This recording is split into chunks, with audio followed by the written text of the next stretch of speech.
Good morning.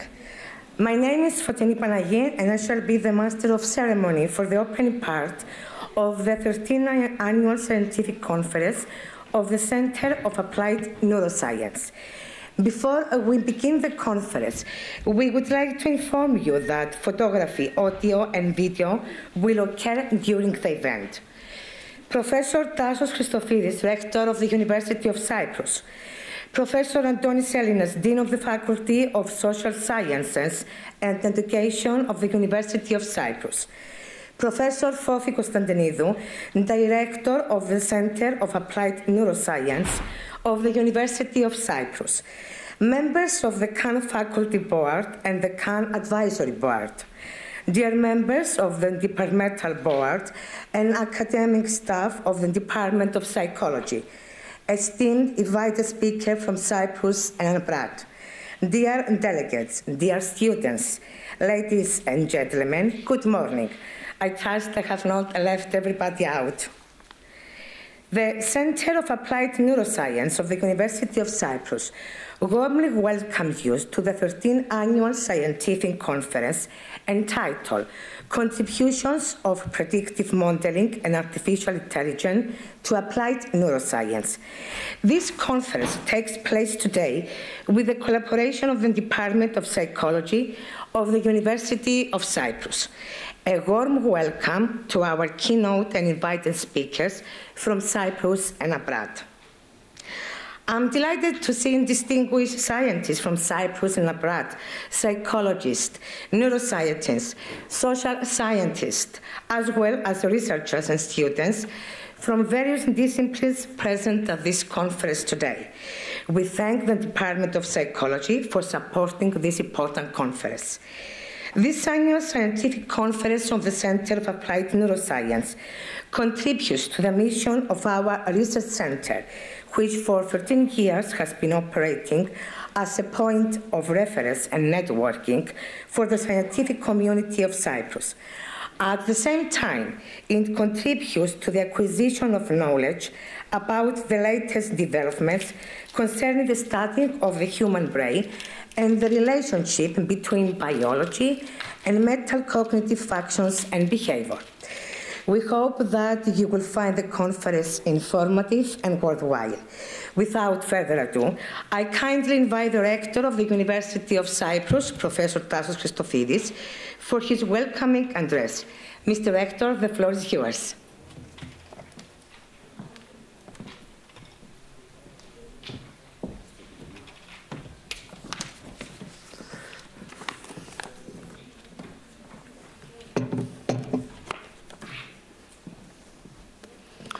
Dear guests, dear colleagues, dear students, I'm very happy to be here, but I would like to welcome you to the University of Cyprus, to the 13th Annual Conference of the Center for Applied Neuroscience, with a focus on predictive modeling and artificial intelligence to applied neuroscience.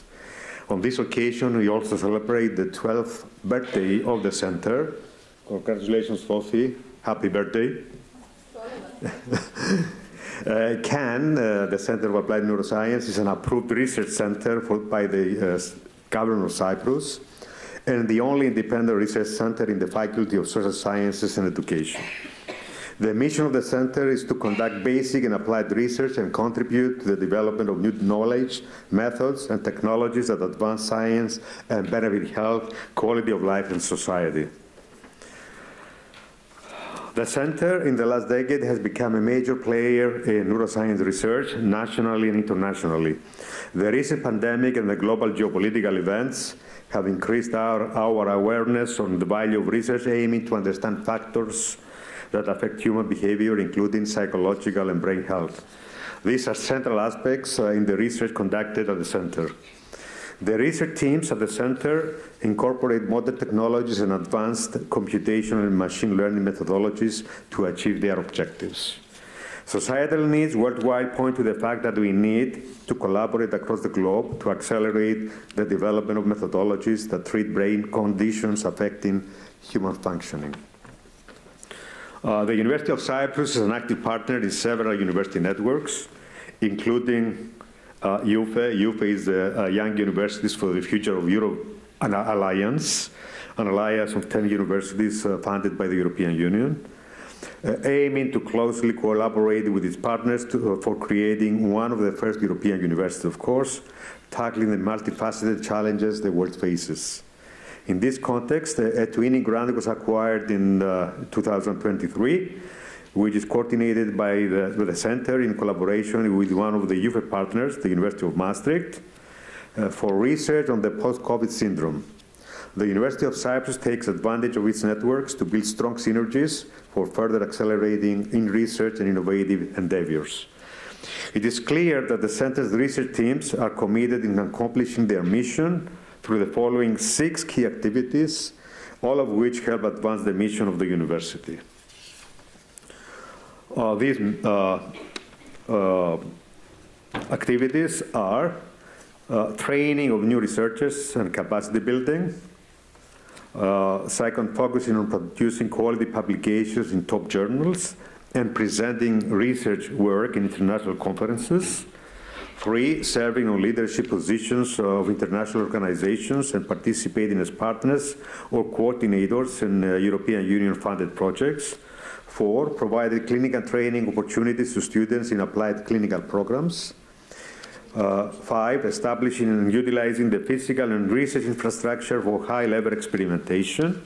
And 6, connecting with the local community through outreach activities, educational workshops, collaborating with government agencies and NGOs. In fact, the researchers of the Center spearheaded the establishment of the Brain Injury Association of Cyprus as a primary advocacy organization for patients with brain injuries and their families. The establishment of research centers like CAN have created a significant momentum for the university and the society in general. We, as the university administrators, will continue to work closely with the center's director, the faculty, and the advisory board to ensure that the center can fulfill its vision and continue to expand its role and position within the neuroscience community nationally and internationally. I will say no more, except that I would like to welcome you and extend to you a warm welcome to the conference. Especially welcome the invited speakers and participants, and I'm confident that the conference will stimulate great discussions and will offer opportunities for collaboration. So welcome to the university, welcome to Nicosia, welcome to Cyprus. I wish you all the best to each one and every one of you. Thank you so much.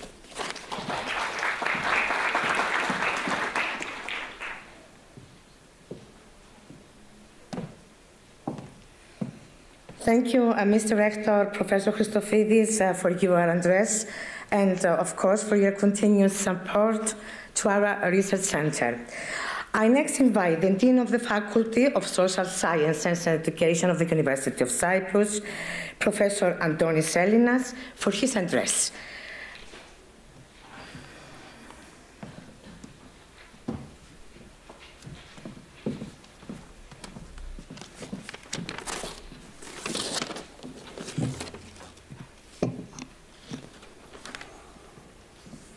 Dear guests, the School of Social Sciences and Education welcomes you to the 13th Annual Conference of the Center for Applied Neuroscience. The school is host to 2 out of 7,000 students of the University of Cyprus and to the Departments of Education, Social and Political Sciences, Law, and Psychology. The Center for Applied Neuroscience is the largest research center in the School of Social Sciences. Central to the center's mission is to conduct basic and applied research and contribute to the development of new knowledge, methods, and technologies that advance science and benefit health, quality of life, and, as the rector said, society at large. I have been following with great interest the center's development and successful growth since its creation in 2011. Clearly, the center has been serving as an umbrella for the development of interdisciplinary work in the neurosciences at the University of Cyprus and the country in general. Through its activities, the center has made significant contributions to the Department of Psychology and of course to the School of Social Sciences and Education. Foremost, the training of young researchers and the employment of postdoctoral researchers has strengthened the human resources of the Department of Psychology, and the established infrastructure of the center offers opportunities for cutting-edge experimentation for our students. This research-led teaching is something that we are truly proud of, and CAN is pretty central to this research-led teaching that the Department of Psychology excels at. The conference theme, Contributions of Predictive Modeling and Artificial Intelligence to Applied Neuroscience, is timely and requires multi-sectoral collaboration. It aligns with our school's mission and is testimony to the center's commitment to advance knowledge in order to address significant societal challenges. Indeed, the contribution to Cypriot society is a really important dimension of CAN's activities, and we are truly grateful to the bridge that the center has systematically built with societal actors. CAN faculty and researchers have a dynamic presence in the media, in non-governmental organizations, and advocacy groups. They regularly hold information talks and presentations open to the greater public with the purpose to educate Cypriot citizens on various high incidence conditions, improve public awareness, and empower the public. In fact, CAN teams in collaboration with faculty in our Department of Law have spearheaded the creation of the Brain Injury Association of Cyprus. The organization will utilize research from the brain injury projects at CAN to advocate for the rights of people with brain injuries.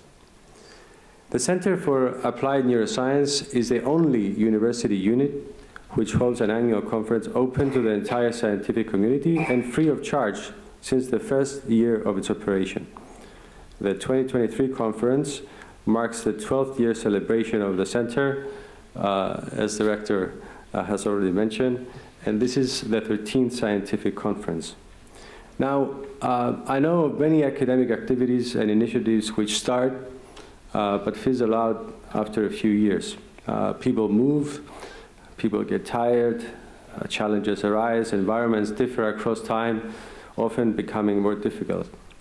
I'd say that most times it's easier to start something than to continue it over the years. And the commitment here of Professor Kωνσταντινίδου and my colleagues who sit at the faculty board of CAN, it's really outstanding, and we're very glad that they are committed to the mission of CAN and remain committed over the years. So I'm truly thankful to Professors Kωνσταντινίδου, Papadopoulos, Panagiotou, Spanoudis, Avramidis, and of course to Antil Luciu for setting this leadership example for young scholars and for our colleagues, and for really having this strong and stable institution in our university and in our school. And after 13 years, it really becomes this annual conference an institution. Now, in closing, I would like to extend a warm welcome to our invited speakers and to all the researchers who are presenting their work today, and apologize that I have to miss part of your deliberations because it's a busy administrative day at the university. I'm confident that the conference will stimulate great discussions, and I'm happy to see attendees from various universities and organizations. So a warm welcome to all, to the University of Cyprus, and to our School of Social Sciences and Education. Thank you.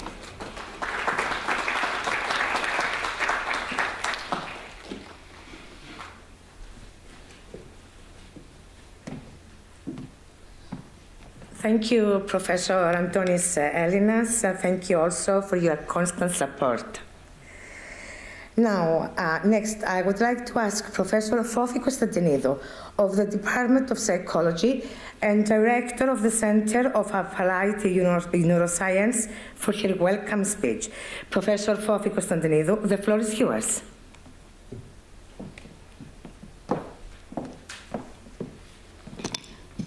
Good morning, everyone, and welcome. Professor Christofidis, Professor Éλληνας, distinguished guests, dear colleagues, dear students, ladies and gentlemen. Can you see me? I'm kind of short, so I don't know if you can see me. See what I can do. Is this better? Can you see me better this way? Yeah? Okay. So good morning and welcome to the 13th annual conference of our center, of the Center for Applied Neuroscience at the University of Cyprus. We have more than 160 participants, which makes this conference one of our largest conferences ever. Our annual conference is an important communication and dissemination event which help us fulfill our vision. As the leading research center for the study of brain, mind, and human behavior in Cyprus, the Center for Applied Neuroscience, or CAN, aspires to be the flagship center for neuroscience research and collaboration in the greater geographical region. Our theme this year, Contributions of Predictive Modeling and Artificial Intelligence to Applied Neuroscience, is of course contemporary and of global interest. It's a very hot topic this week. AI in general is a very hot topic this week at our university. There are a number of different activities that are happening this week relevant to AI. Our research teams at CAN are committed to research excellence. And as members of an applied research center, we need to ensure that our research translates and contributes into solving real-world problems within the larger domain of behavior and neuroscience. Advances in computational methodologies have allowed us to integrate multimodal data sets and partner with other disciplines in order to characterize and manage complex conditions, and that's our aim. We investigate language, cognition, behavior, and affect in healthy individuals across the lifespan and in individuals who may have difficulties in these areas due to developmental, psychological, and acquired brain conditions. These conditions cause significant burden to the healthcare, educational, welfare, and social systems, and to families, both in Cyprus and internationally. And in fact, the WHO estimates that about 2.4 billion people, that is 32% of the Earth's population, have health conditions that result in limitations in functioning and that will require some form of rehabilitation. Mental and cognitive health is an integral part of rehabilitation. The use of predictive models can be used to help diagnose and also develop targeted therapies that's contributing to precision medicine. Another word for that would be personalized medicine, or what I would call precision rehabilitation. We partner with NGOs, advocacy groups, and patient organizations. Through our research activities, we have provided free assessments to thousands of children, teenagers, younger and older adults. Patients in Cyprus benefit directly because they participate in our clinical studies. And in fact, we feel a significant gap in the health and educational system through our research projects.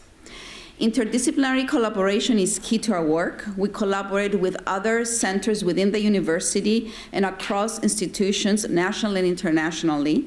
We join forces to create large data sets and identify genetic, health, and brain biomarkers that contribute to a disease state and predict outcomes. We are proud because CAN has been an attractive professional home to early and mid-career researchers. Research and scientific training of our scientists is a key objective of our center. And specifically, since our establishment in 2011, we have employed more than 80 graduate, doctoral, and postdoctoral researchers. Our summer internship program is becoming increasingly popular and has trained more than 40 undergraduate and graduate students from Cyprus in the past 4 years. Our commitment to capacity building has a spreading effect. Our former graduates and postdoctoral researchers are now holding research and faculty positions at universities in Cyprus and abroad, and others enrich the private and public sectors in Cyprus. And in fact, one of our invited speakers this year, Dr. Christoforou, was a postdoctoral fellow during the earlier stages of his career. Since our creation, we have participated in more than 20 research projects with a budget exceeding 18 million euros, 14 of which have been serving as coordinators. New projects and proposals are always on the way, and because external funding is the primary source of income and allows for the development of new research and treatment methodologies that can create societal and scientific impact. In closing, in the past 12 years, our teams at Cannes have generated new knowledge and technologies that can be used to improve health and quality of life.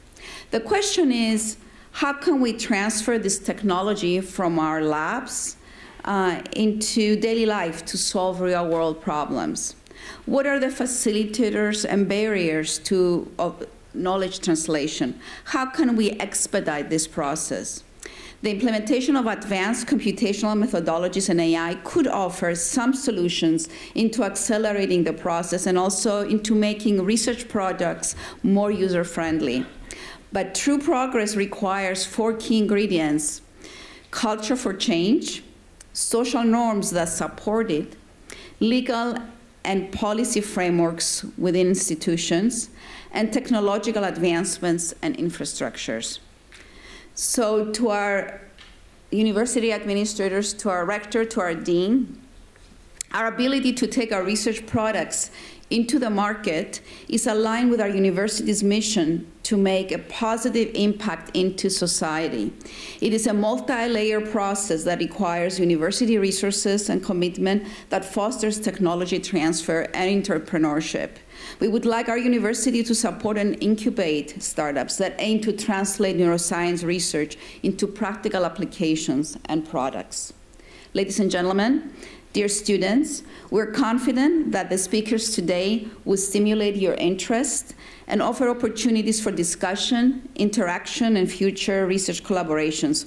We are honored that Professor George Spirou from SING, Dr. Christoforos Christoforou from St. John's, Dr. Michalis Nikolaou from the Cyprus Institute, and Dr. Jana Ottenbacher from Open University have enthusiastically accepted our invitation to be with us today.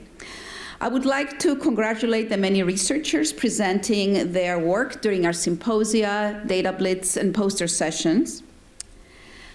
And I would like to pause a moment here to thank those who helped organize this conference, because it is true a team effort. My appreciation to my colleagues and members of the faculty board, Professors Georgia Banayiotou, Timothy Papadopoulos, and Marios Avramidis, and George Spanoudis for their contributions in this year's conference preparations and planning. We are thankful to our poster and abstract evaluation committee, postdoctoral fellows, Drs. Eva Petemeridou and Bothini Vaiuli, and our doctoral students, Tonia Fleri Artemi and Evgenia Kouki. A heartfelt thanks to Eleni Michail. I don't know if she's here. So Eleni, thank you for the organization, dedication, and support. To Ms. Fotini Panaghi for accepting our invitation to MC the conference and for promoting our events. I'm grateful to the many volunteers from our research teams who have been instrumental in our ability to organize the event today. They're here to help us during a very busy time, end of the semester, with exams and projects and dissertations on their way. And as always, a heartfelt thanks to the Department of Psychology for co-sponsoring the event. Many thanks to the rector of the university and to the dean of the school for always supporting our center's efforts and activities. And last but not least, a very special welcome to all of you. Thank you for supporting our events and for your presence today, and I hope you enjoy the conference. Thank you.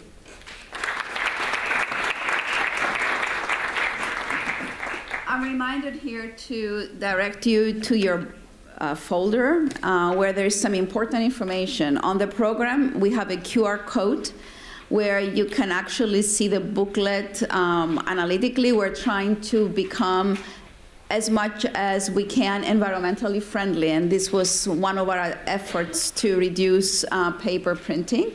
And also there's some other important information in the folder that for you to take a look at and about upcoming events of our center. Okay, Fotini.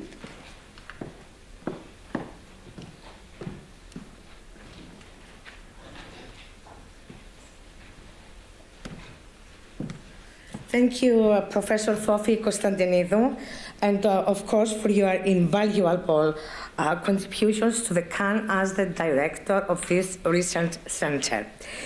Before we get started with the first keynote presentation, I want to provide some housekeeping rules. Students requesting credit for their courses need to use the check-in and out system outside this room.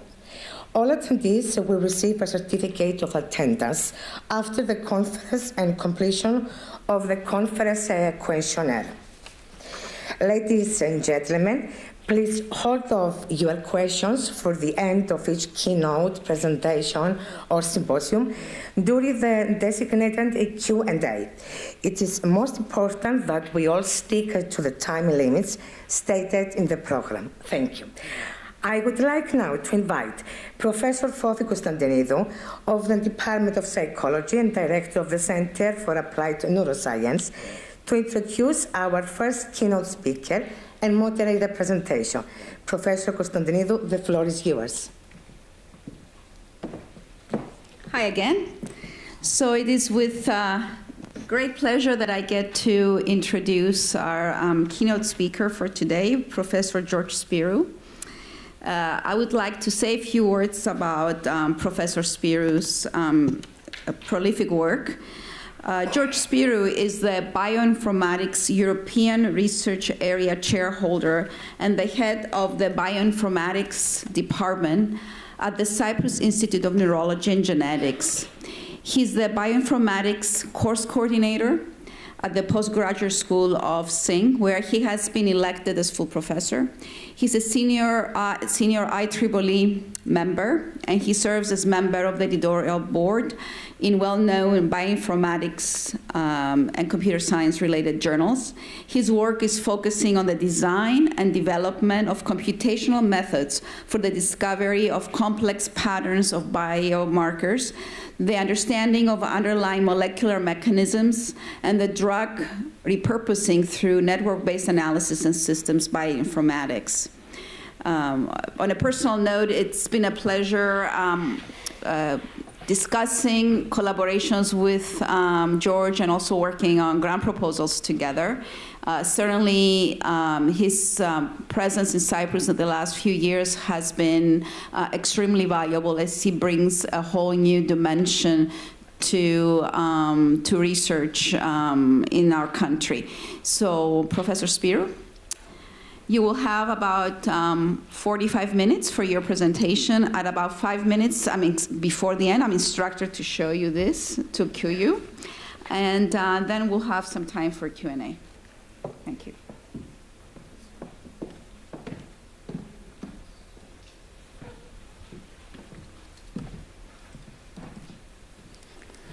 Good morning, dear Rector of the University of Cyprus, dear Dean of the School, dear Director of CAN, Fώφη, dear professors, colleagues, friends, dear students. I'm very glad to be here with you. Thank you, Fώφη, for the kind invitation and the introduction. I will try to share with you a trend, networks and bioinformatics in the fight against neurodegeneration, and all this rise of network medicine, as we will see. We all know that neurodegenerative diseases affect millions of people worldwide. Some of them, they are serious and life-threatening. We can recognize diseases like Alzheimer's, Parkinson's, Huntington's, dementia, and many other serious diseases. In a recent paper in Cell Journal, there are recognized some hallmarks related to neurodegeneration, including neuronal cell death, pathological protein aggregation, altered energy homeostasis, inflammation, aberrant proteostasis, and some others. And we recognize by numbers that Alzheimer's is the most commonly prevalent neurodegenerative disorder. However, we know also that there are several modifiable risk factors for dementia that could adjust the way Alzheimer's could be severe or not during the life of the patient. Some striking facts are that we are going to have many more people affected by dementia, at least extrapolating till 2050. And we see that there is not only a global economical burden, but also there are various misunderstandings about dementia and Alzheimer's. For example, 1 in 4 people think there is nothing we can do to prevent dementia. Almost 62% of healthcare professionals worldwide wrongly think that dementia is part of normal aging, and many more. We recognize in Europe that there is a prevalence of Alzheimer's and dementia, especially in the ages of early 70s, of around 3.3%, and the late 70s goes to 8% and goes up and up. And also we recognize differences between male and female in dementia. In Cyprus, we see and we expect that we are going to have almost tripling the current prevalence number till 2050, and seems Cyprus that exceeds the broader European trend. There is a problem also here, and we need to find ways to fight all this. Let's talk about data going back to the roots of the measurements. So, in the molecular level, we see that we have various data types at the genome level, at the proteome level, at the structural level, because genomes and proteins have structures, they are molecules, they interact with each other. So they generate circuits of interactions, networks of interactions, and then stacks of information from the various omics that they build profiles. And these profiles, they are enriched more by signaling data, electrophysiological data, imaging data from MRI, positron emission tomography, microscopy, ultrasounds, etc. And also, we can incorporate also data coming from questionnaires, either taken through physical examination or automatically through eye tracking systems. And we have electronic patient records, some of them unstructured, some other structured, or both. We need to incorporate this data, clinical, imaging, signaling, data from questionnaires, molecular data, all of them we need to explore and exploit them in order to build profiles. But even then, we need to remember that we have time-dependent measurements and tissue-dependent or space-dependent measurements. So now we have omics that are time-dependent, they are tissue-dependent, we have new resolution, new single-cell omics, and even more, we have environment, ecosystem, and the so-called exposome. So the external factors that interact with our internal factors, so we have network-to-network interactions to define what is finally going to happen. We understood that reading is very different compared to understanding. There is complexity that is much more than the reading of the human genome that happened in 2000, that we celebrated, but we didn't understand what is this genome that we read. And we understand that all this data that they come together, they can be described as big data. IBM described big data with 4 V's, and now with a 5th one. V for volume, V for velocity, V for variety, V for veracity, and now V for value. We understand the V for volume. We are talking about extra large data sets that they are problematic not for our minds, but for our computers. Velocity. We are producing much more than what we understand. So there is a so-called buffering effect. We are storing what we cannot understand now and interpret in order to analyze it later and later.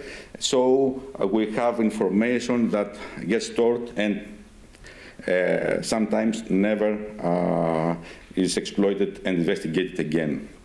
We have inhomogeneities, heterogeneities in the data, uncertainties in the data, and now we have also a very good part of the market that they represent. So this is the V for value that IBM says as the fifth V for big data, focusing on the medical bioinformatics, the animal bioinformatics, and the agricultural bioinformatics sector.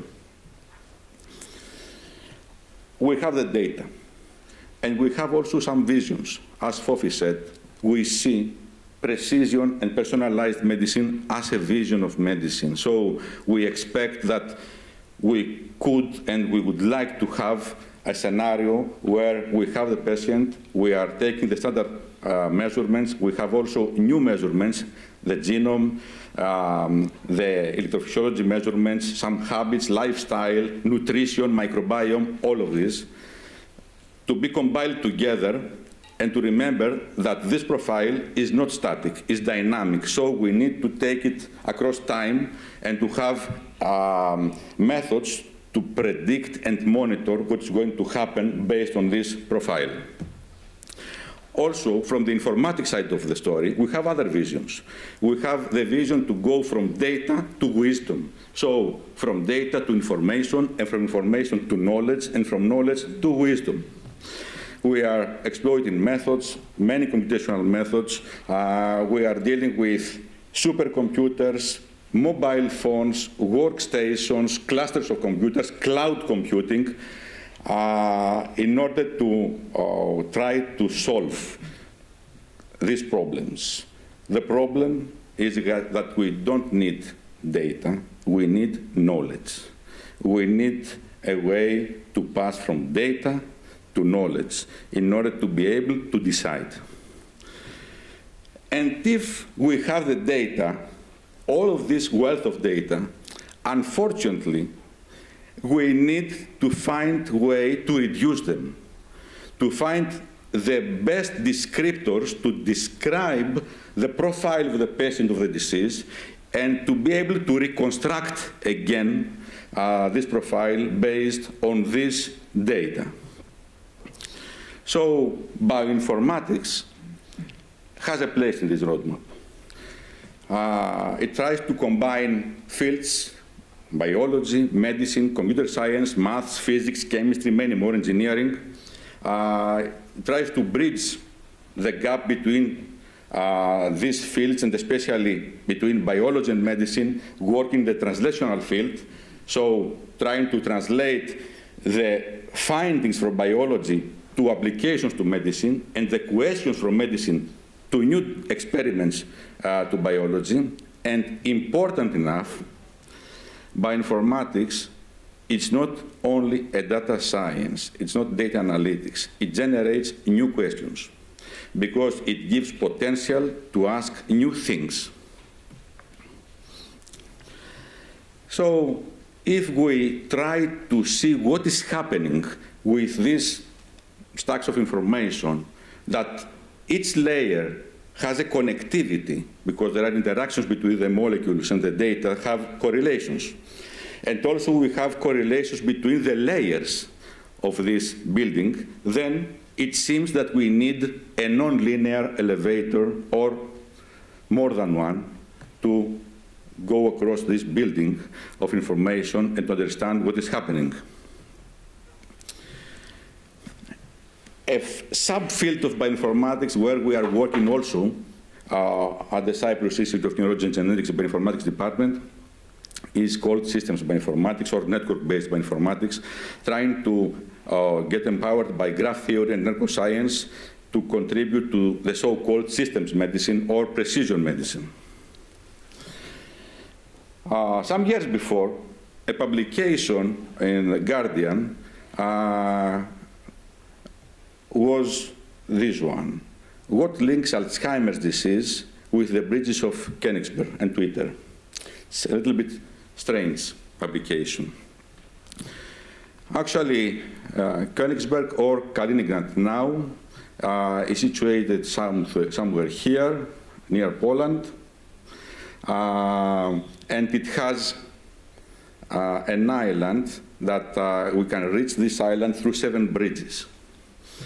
And while crossing and recrossing these bridges countless number of times during their Sunday afternoon walks, the citizens of Königsberg, they had a question. Was it possible to devise a route through the city that involves crossing all the 7 bridges once and only once? It seems that this puzzling question was very frequently asked, and finally, the mayor of the region asked from a famous mathematician, Euler, to give an answer. Euler answered saying that it is a little bit arrogant and not very kind to ask him this kind of questions, saying that this type of solution bears little relationship to mathematics. However, even if finding the problem trivial, he was still intrigued by it. And finally, talking to a colleague, Euler said, this question is so banal, but seemed to me worthy of attention that geometry, nor algebra, nor even the art of counting was sufficient to solve it. And then he studied the geometry of position like some other mathematicians were studying at that era. And then Euler found the solution very simply, saying that the answer was no. We cannot cross all the bridges only once and return to your starting point because we have more than 2 nodes that have links that have odd number of links. So in order to pass without passing again, you need an entrance and an exit, 2 times per node. So by transforming the problem to something like a graph, he solved it, and then he studied all this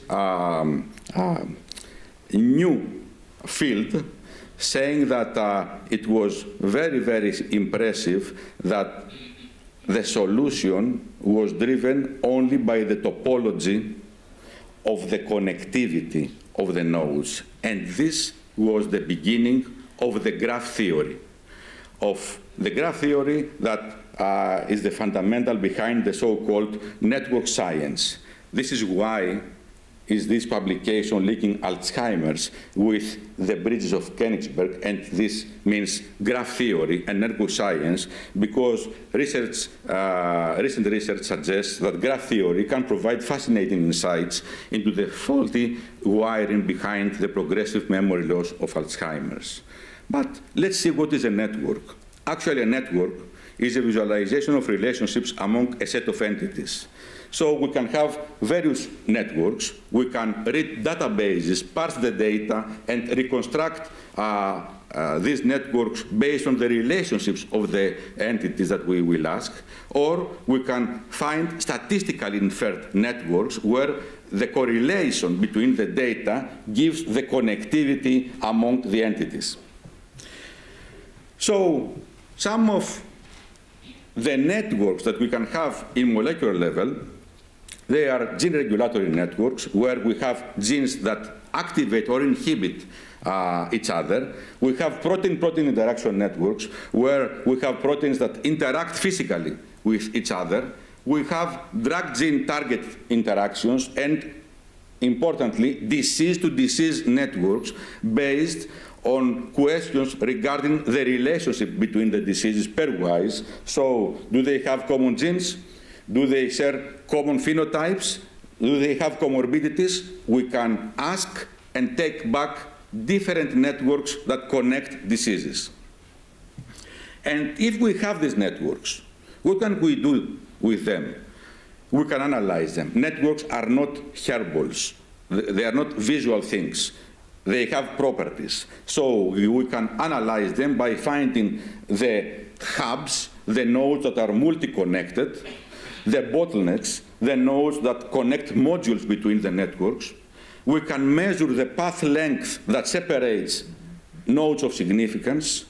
we can find the distribution of the degree of each node, so the number of links between each node, or we can measure the clustering coefficient, for example, around a node, so we can see not only the neighbors of each node, but how they are connected between them, having dense or not dense neighborhoods around the nodes that we have strong interest.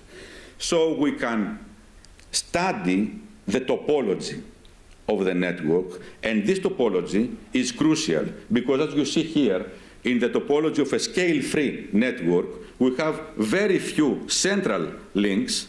So this topology is related to the robustness of the network. If we have a random attack in a biological network, what could be an attack in a biological network? A set of mutations. If we have a random attack in a biological network, then this type of network is robust enough because we have a few central nodes that cannot be found easily. If we have an informed attack in the network, then this network will be destroyed easily because we will go directly to the central ones. And what an informed attack could be? A disease treatment, a drug treatment. So we could also attack to a disease network by giving drugs to specific targets that we know that they are sensitive depending on the topology of their connectivity. And the connectivity may have various types. We can have a random connectivity, we can have a regular connectivity, or we can have the so-called small world connectivity. So we are combining regularity and randomness, and this facilitates the idea of 6 degrees of separation that highlights some of the basic concepts of small world networks by stating that within the network, for example, of 6 billion people, just 6 links separate us from any other person. We need maximum 6 steps to reach one to each other, because it seems that we are connected in a small world connectivity. So we understand that these small world architectures, that they are found in great frequency in molecular level and social level and other levels of measurements, they are very important, and we can study and we can see that in Alzheimer's disease brains, there is a tendency to move towards a more random architecture, whereas in mild cognitive impairment, we might have, let's say, small world connectivity. So there are changes in the connectivity of the networks based on the status of the disease that we are studying. So we understand that we can pass from lists of data to connections of data. We can transform the objects that we see in a connectivity manner. We can see molecules as a network. We can see knowledge as a network. Brain and neurons, of course, as a network. Genes as a network. Even social data, you understand very well that they can be considered as a network.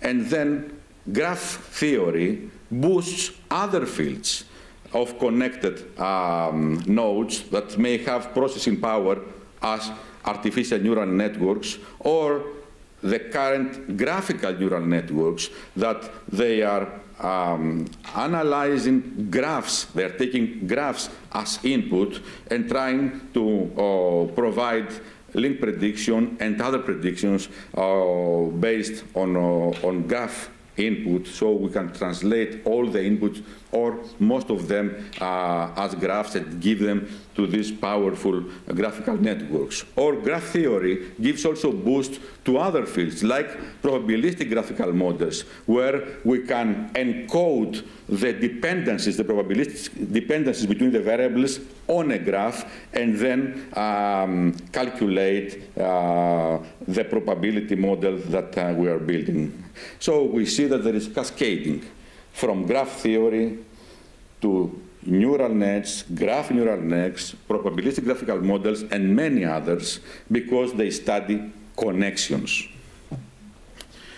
And all this, they support this transformation of medicine to be network medicine. So if we search PubMed, asking for the titles for the papers that have the term network medicine in the title, we will take a few. And we see this distribution on the left. If we increase, let's say, the range, and we ask about finding the network medicine term in title and abstract, we are receiving even more, and even more if we take the opportunity to search full text. Whereas we see that network biology started even before, from 2003. And network pharmacology, very interestingly, it has a burst of the amount of application in the last years. So we understand that from all these fields, network biology, network medicine, network pharmacology seems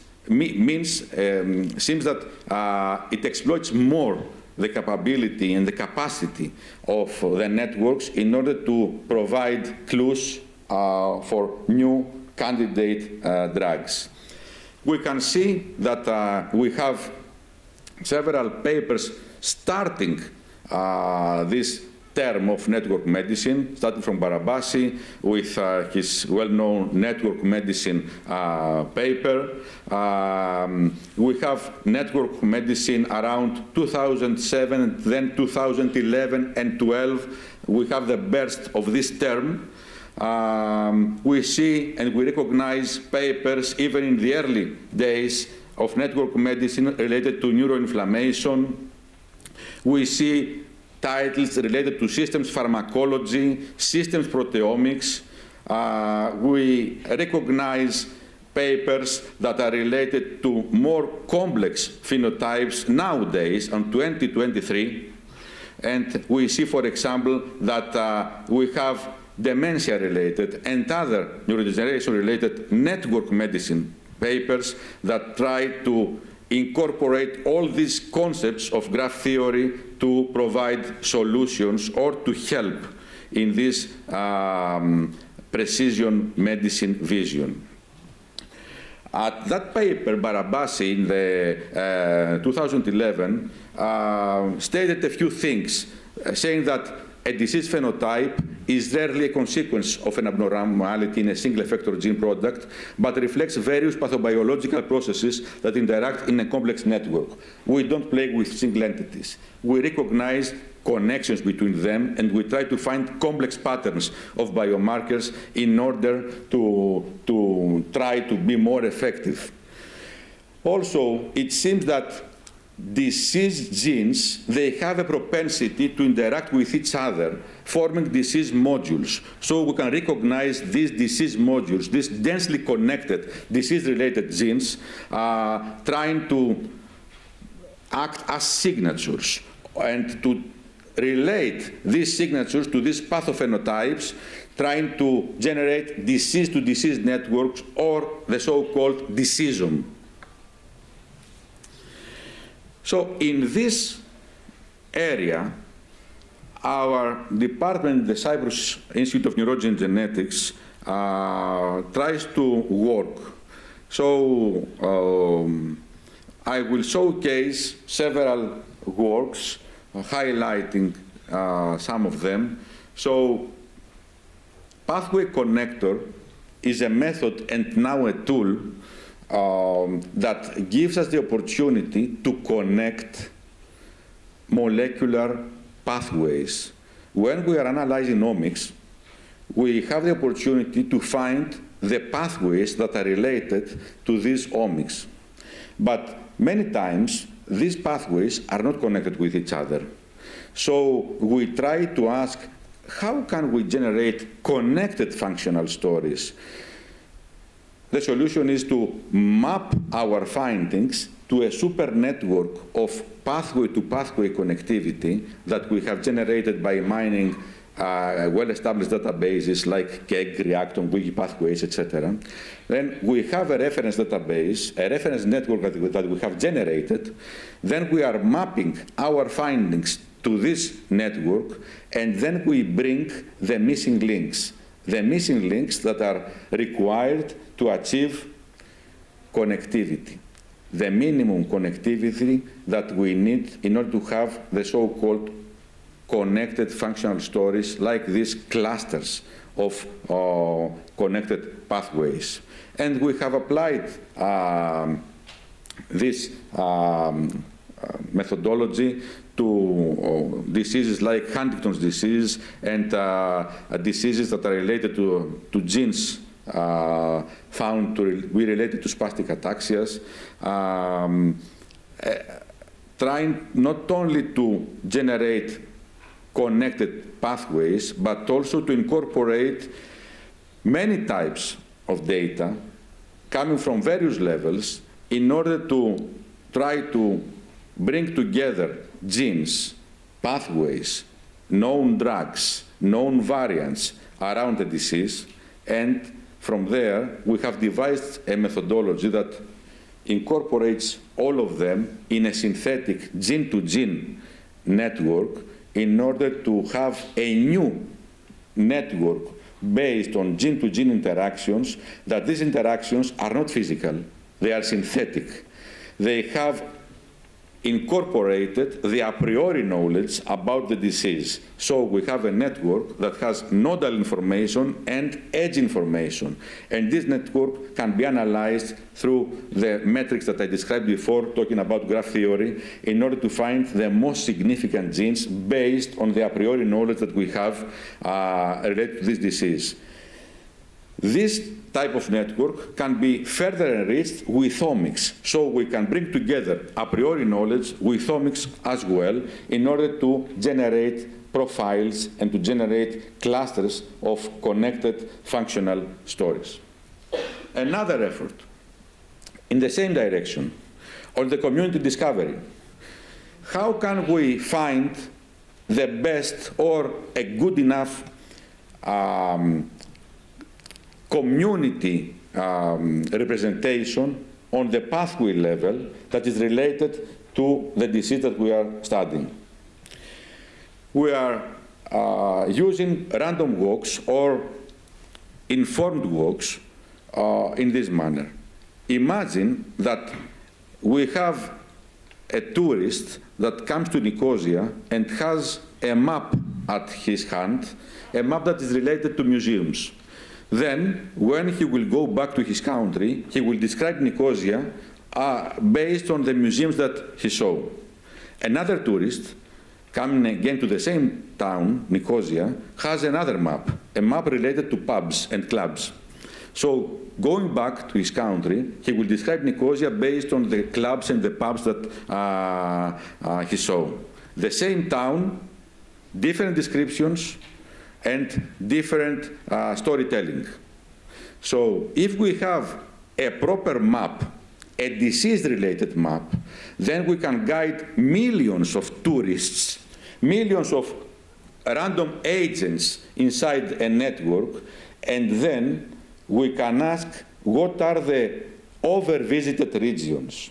And the over-visited regions, they will generate communities, connected communities that are related to the map.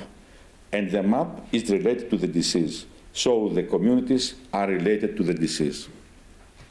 This software and methodology called PathWalks was related and was used also at the time of COVID. this one and some other technologies that we have developed, we applied all together in order to generate gene-to-gene synthetic network like this one with the previous, let's say, methodology, and then we can incorporate this with random walks in order to try to highlight communities of pathways like this one.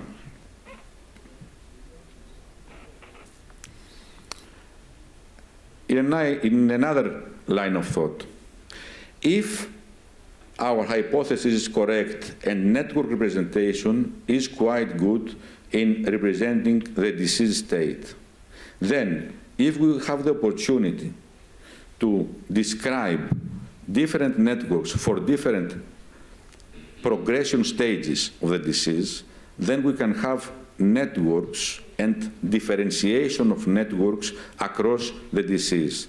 Then, if we can highlight and find the differentially changed edges and nodes through this progression, we can have a network signature of the progression. And then we can have edges as biomarkers and not only entities or differential expressions as it is the current practice. This is our effort to try to generate signatures, connected signatures that they could be more informative related to the disease. All this network side of the story gives us also the opportunity to have a study between external factors, viruses, and host. So we performed also studies that investigate viral protein interactions with host protein interactions and to see whether the host proteins that are interacting with the viral proteins, they are also related and at what path with proteins that are found to be significant to diseases. So we generated routes from infection of specific viruses like Epstein-Barr to specific diseases like multiple sclerosis. Exploiting more the network field. If we have at hand several candidate drugs that could be tested against a disease, and these drugs could be initially repurposed by the classical computational repurposing scheme where, you know, when we try to computationally repurpose drugs, the main hypothesis and philosophy is to have the transcription profile of the disease and then to find drugs that their profile, it is anti-correlated to the disease profile. So by finding drugs that reverse the disease profile, we have an initial short list of candidates as drugs, as repurposed drugs. And then what? Then again it is tricky, because we don't have the opportunity to experimentate to more than 5 drugs each time. So we need to shortlist. And then we need to bring extra filters and extra strategies to give penalties or credits to these drugs. And a network-based methodology that we devised gives extra credits to drugs that are structurally related to drugs that are already tested in phase 1, phase 2, or phase 3 in clinical trials, and also they give penalties to drugs that are similar to the already failed ones. So we try to have a network-based score to re-rank the drugs that we are highlighting initially. And finally, I will say a few words for our last publication, that it is called List to Net, and it is a simple idea and now a tool trying to connect lists of data from various levels and from various layers in order to be able to combine together these lists and generate association or correlation networks between them and build multi-layer profiles, multi-layer data like this one, coming from genes, from phenotypes, from metabolites, etc. And in this case study that we applied to see list to net power, we collected all the data that are available around multiple sclerosis. So we had data related to genes, to metabolites, to proteins, etc., and data to related to phenotypes. And then we created a network, a disease-to-disease network. So we try to find what are the diseases that are quite common with multiple sclerosis based on molecular findings, and what are the diseases that are quite common based on the phenotype. And we see that we have different networks. So the molecular signature gives different network from the phenotypic signature. And then we can start thinking, what is the route of transforming the molecular signature to the phenotypic signature? So what are the missing links? What is the road from genotype, from molecular type to phenotype, and to understand more what is happening within? So this type of studies and many more that I have left behind, they are our main focus of effort in the Sync Bioinformatics department that holds and hosts the Bioinformatics European Research Area Chair. Now we are a permanent department at the Cyprus Institute of Virology and Genetics. We have common themes and common interests with many of you. We always see collaboration, and as Fώφη said, we try to collaborate and to collaborate with CAN and to submit common proposals. We will be glad to investigate more. We can offer this multi-omics, multi-source integration of data, the discovery of complex patterns of biomarkers, the capability to provide insights regarding the underlying molecular mechanisms based on multi-omics measurements, and to suggest candidate repurposed drugs. We try to generate these profiles because we believe that these profiles is the best stepping stone to AI-fueled computer-aided diagnostics. If we have the vision to have a computer-aided diagnosis, then we need to be able to describe as much as we can the disease or the patient with all the available information. I would like to mention that currently we are funded by we have funding by two large European projects, ELMAMI, where we are leading the package of data integration and multi-source data integration in order to find biomarkers, candidate repurposed drugs, and mechanisms related to progression from monoclonal gammopathies to smoldering myeloma and then to multiple myeloma. So the tricky here thing is to work and to capture the progression. And another one that is more related to the themes of this center is that we are participating to a new Horizon program that will start on the 1st of January.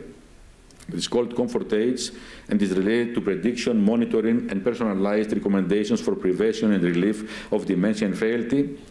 We are going to analyze locally, a local cohort here at the Cyprus Institute of Virology and Genetics, and also as Bioinformatics, we will participate to the whole consortium to analyze data, to build predictive models, and to participate in the whole analysis of the data.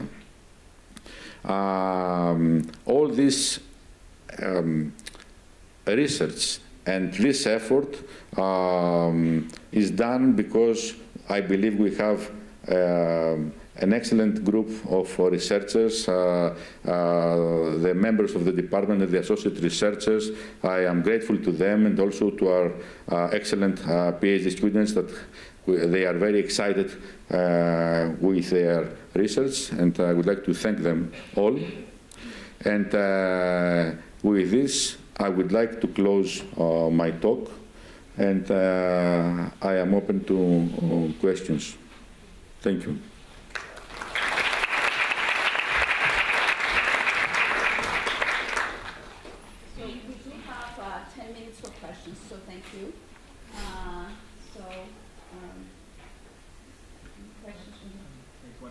So you mentioned graphical neural networks as one of the ways to analyze. Oh, sorry. Yes. I think it's okay. All right. So you mentioned graphical neural networks as a way to analyze graphs. Did you apply them to the proteomics networks or the other type of networks, or you're just doing the statistics of those networks in your analysis? Not yet. We are not applying yet graphical neural networks, but we are ready for them. This is why I mentioned the connectivity between the graph theory and the network science with as an inspiring theory to the new graphical neural network. So by having all this knowledge on graphs and networks on the biology level, we are ready to describe the objects as graphs and then utilize these graphical neural networks with main questions focusing on attention networks and link prediction, especially for repurposed drugs. We have played a little bit, but it's not a current and trend that we can discuss it now. I believe that starting from a good knowledge on graphs, on biology graphs, gives also the possibility to have explainable AI. This is why we feel confident that starting from a good background that we have built on graph theory, on biological aspects, we are ready to utilize GNNs and other neural networks in an explainable manner.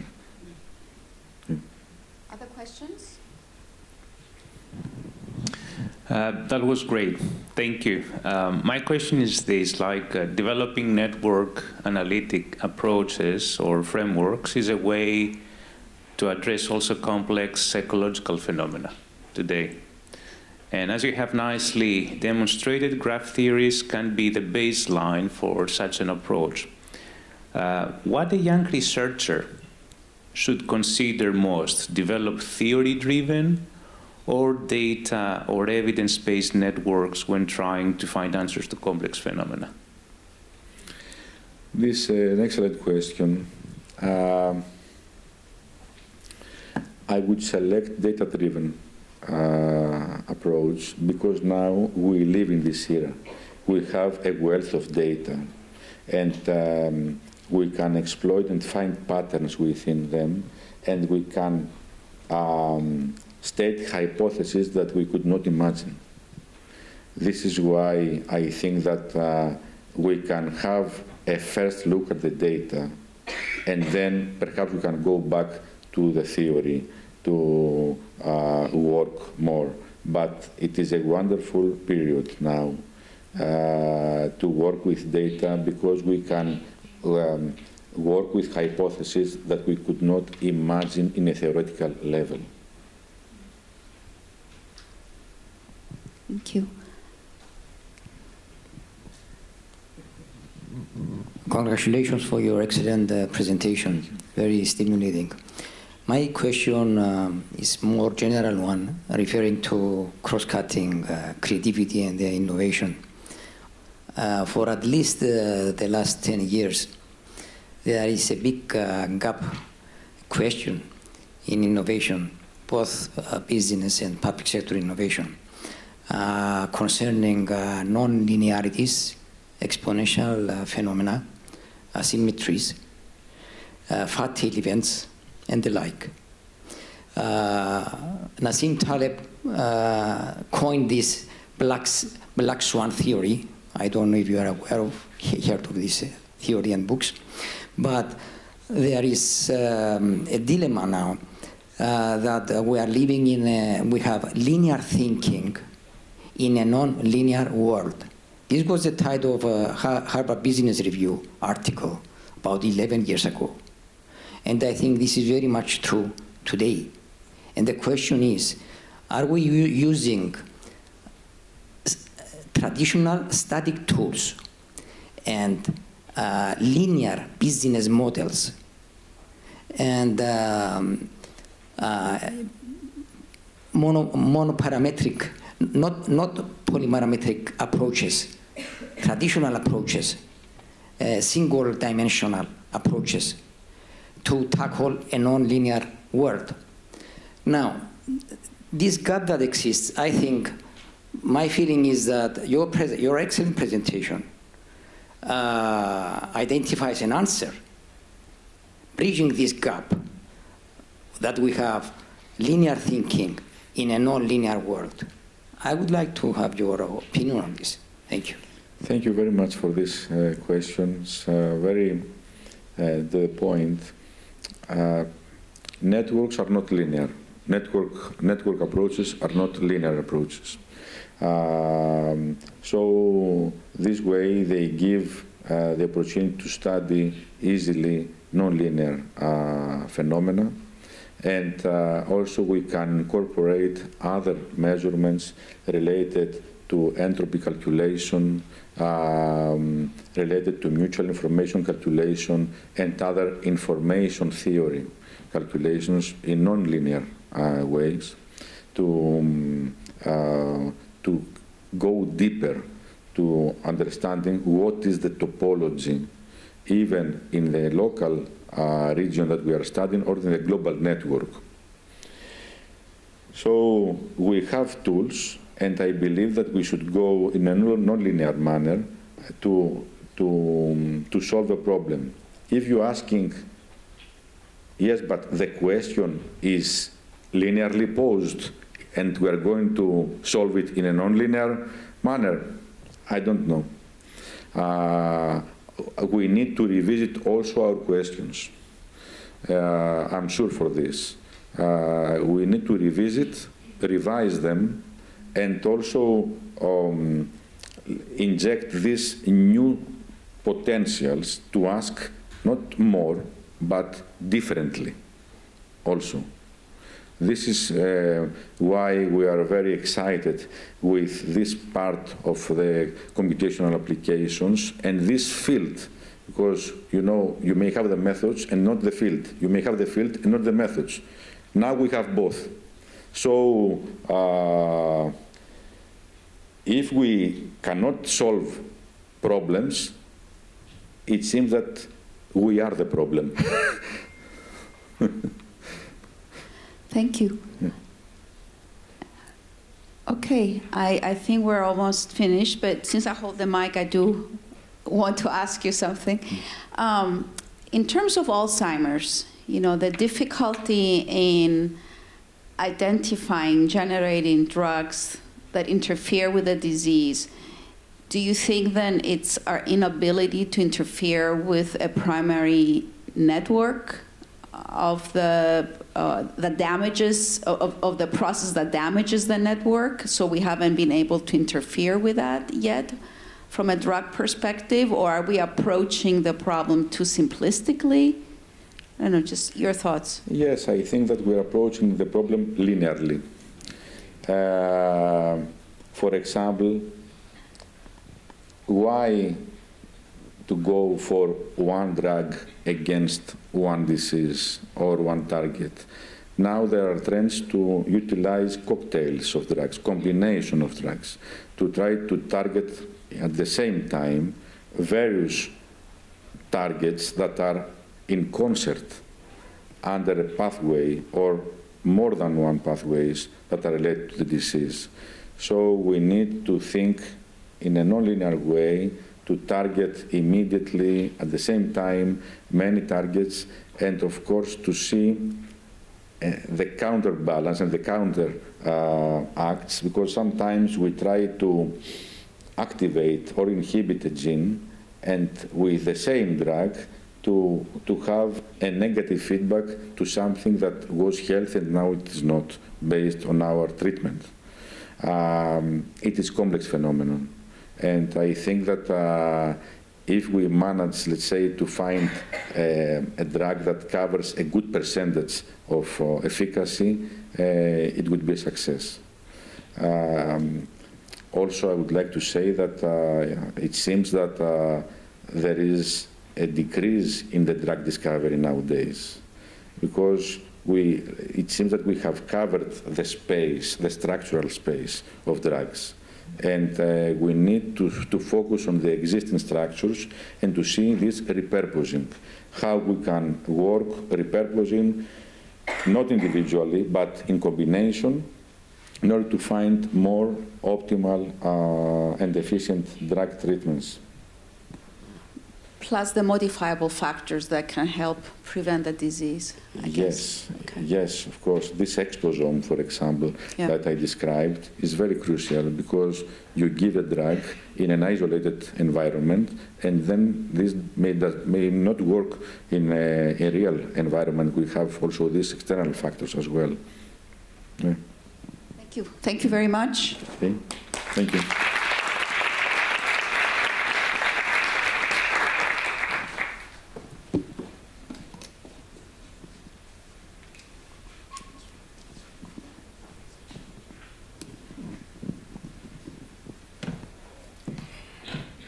We thank you, Professor George Spiro, for your informative and thought-provoking presentation. Professor Fώφη Kωνstαντινίδου, we sincerely appreciate your invaluable contribution and as moderator to our conference. Ladies and gentlemen, distinguished guests, at this point there will be a 15 comfort break, and we will return for the rest of the conference program. Right outside these doors, in the main hallway, you will find coffee and pastries. Please take some time to view the scientific posters on display. We will be back in 15 minutes at 10:45. Or the credible posters, local researchers teams presented. Professor Timothy Papadopoulos, founding member of CAN, will now introduce our first invited speaker and moderate the presentation. Professor Papadopoulos, the floor is yours.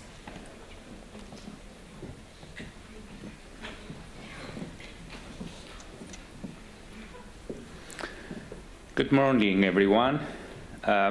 It is an honor and splendid pleasure to introduce Dr. Christoforou, a great collaborator and a good friend for as many years as CAN has existed. Dr. Christoforou is an associate professor at the Division of Computer Science, Mathematics, and Sciences of St. John's University in New York, USA. He also served as the program director of the Masters in Computer Science program at the same university and leads the Neurointelligence Innovation Lab. As Professor Kωνσταντινίδου mentioned in her introductory speech, I remember Dr. Christoforou spending almost 5 years as a postdoctoral researcher at the center. It was, as I was writing in his recommendation letters for him a few years ago, when he applied for a job in US, he was one of the best young colleagues I had the pleasure of working closely with during the past, then, 18 years. Today, I take pride in his continued success and his career's fantastic path. His research contributions include applications in a wide range of domain areas, such as brain-computer interfaces, human-robot interaction, neurocinematics, and neuromarketing, as well as the study of the neural underpinnings of reading disorders and other neurocognitive processes during complex paradigm design.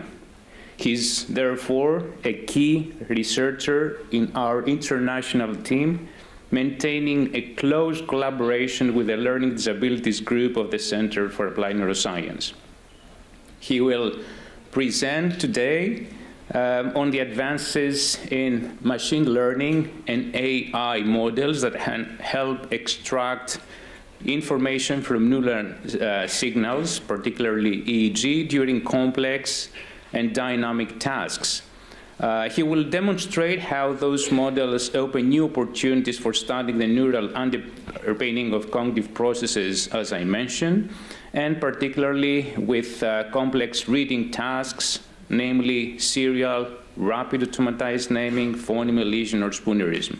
Finally, he will discuss opportunities and applications of the neural congruency framework that we have developed in more general neuroscience research studies and neurotechnology development. Christoforos, thank you.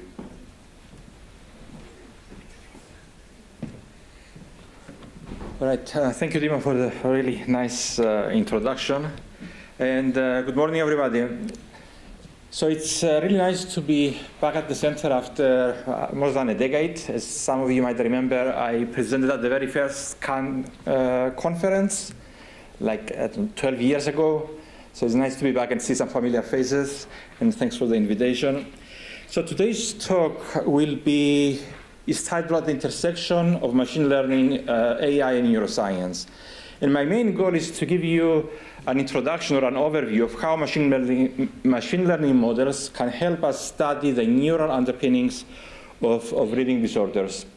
But before I dive there, let me say a few words about the university I'm coming from. So I'm coming from St. John's University, which is located at the Queens area of New York City. It's about 11 miles from Manhattan, and Queens is our main campus. So what you see here is the St. Augustine's building. My office is somewhere there, but I still don't have a window, so I'm going to make a request when I go back, hopefully to get a better office. So in addition to teaching courses at St. John's, I serve as the program director of the Master in Computer Science program, which it offers specializations in machine learning, artificial intelligence, as well as cybersecurity and software development. So for the students in the audience, if you are thinking for a career change in computer science and machine learning, feel free to reach out to me during the conference. I'm supposed to promote the program, so. Anyway, with introductions out of the way, let's dive into the presentation. So I organized this presentation into two parts. The first part, I provide the background on machine learning methods, on how machine learning methods can inform us to study the neural underpinnings of reading disorders. So that could be kind of an overview. And then I'll dive into presenting a specific method that we developed called the neural congruency framework, which is a machine learning method that allows us to analyze EEG and eye tracking data for the purposes of studying the neural underpinnings of dyslexia. So let me first begin by defining the general problem that we are trying to address. And that problem is the one of reading the human brain. And by that, I mean the process of decoding brain activity into some usable information. So at the very high level, what we are trying to do in this line of research is to have a way to measure brain activity and pass it through a set of algorithms to decode that activity and generate information that can generate some insights to answer some research questions or to develop neurotechnology solutions. So why is reading the human brain important? It turns out by having the ability to extract information from brain activity, we can develop different applications in neurotechnology development, but also in the study in neuroscience research. For example, in neuroscience research, we can think of extracting information from the brain that give us an indication about how the brain works and how the different neural functions work together. In advertising research, we can extract information about how consumers perceive video advertisements, for example. And in neurotechnology development, we can use the same data extraction process to build a direct pathway between a user's intention and a computer in the context of brain-computer interfacing.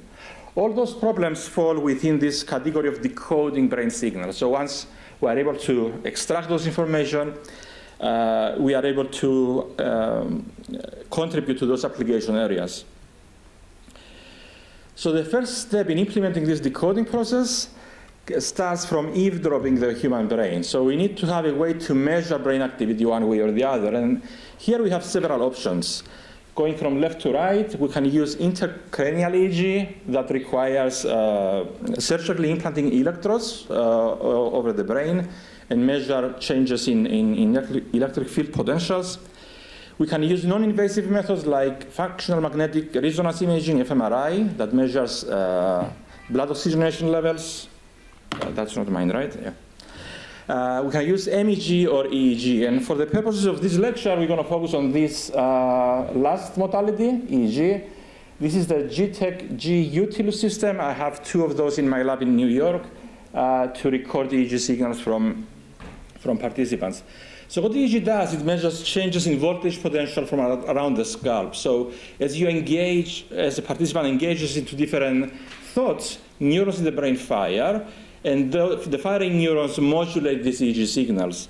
So they provide us a window into someone's brain. So what can EEG measures? Here's a typical experiment. This is from an experiment I ran a few years back here at Cannes. And the results were published at the paper titled Your Brain on the Movies. So we can have a participant in which they, oops, let me mute that. So you have a participant watch a movie trailer in this case, and while they watch the movie trailer, we are recording EEG and eye tracking data. So what EEG captures is for each sensor over the cap there of EEG, we have a time series. So we have, for each sensor here, we have a signal that is a time series of the changes in voltage potential over time. So with X sub t, we measure a bunch of numbers that corresponds to the strength of the signal at a particular moment in time. And we represent that as a vector of D numbers, where D is the number of sensors. But typically, we are not interested on instantaneous changes in the brain, but rather over a window of time. And for that, we generate epochs. So epochs will be from a particular time of interest, and for a small time window, we can represent the EEG activity as a matrix, D by T, where D is the number of sensors, and T is the time series, is the time samples. So that's our starting point. That's the data that we have to work when we are trying to extract information from the brain. So our goal of decoding brain activity into useful information boils down to taking as input this EEG multivariate time series, passing it through an algorithm that we need to figure out how to implement, and to extract usable information for our application area. If it's brain-computer interfaces, maybe that information can be the user's intention. If it's affective computing, maybe the usable information might be the emotional state of the user, so we can inform the system to give emotional responses. So how machine learning methods can help us achieve this?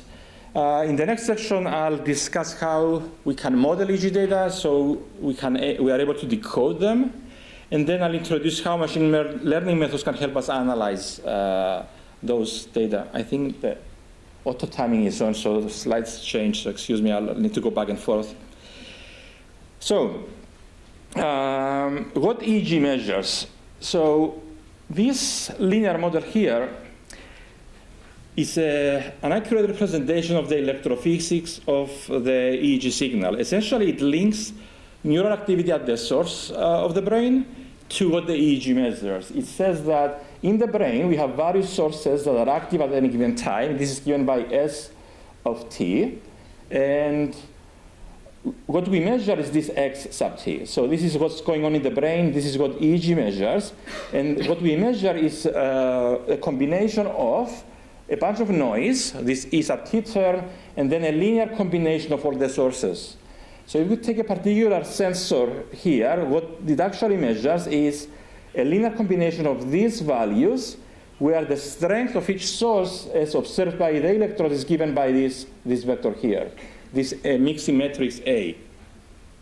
So we have a way to understand what we actually measure in the EEG. So there is an interpretable way that we can explain this data.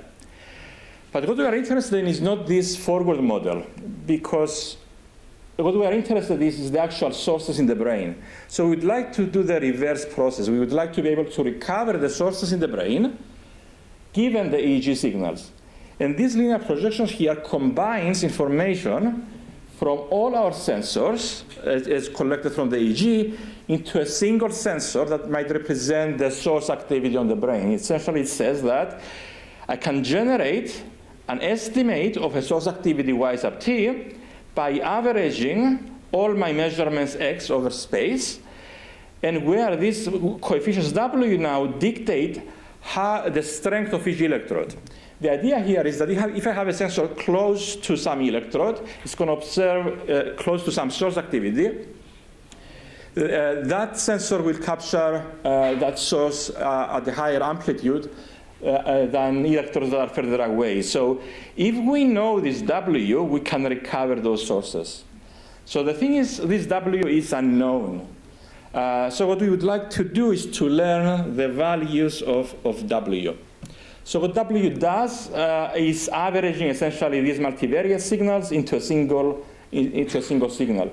Given our input, which we said is this matrix, the single trial epoch, all we need to do is multiply each line here with the corresponding W, and then add the values up to get this representation, in the hopes that this Y now is a cleaner representation of the source activity we would like to study.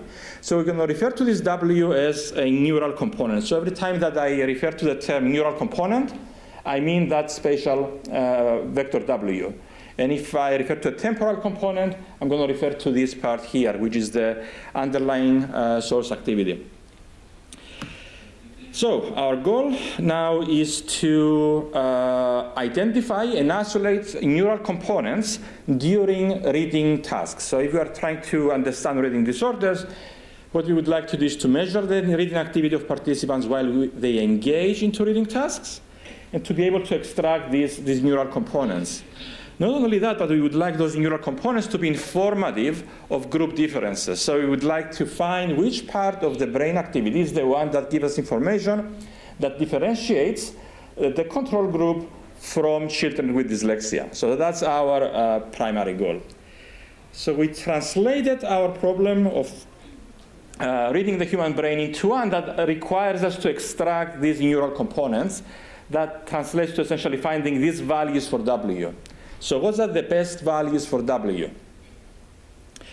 And this is a parameter estimation problem.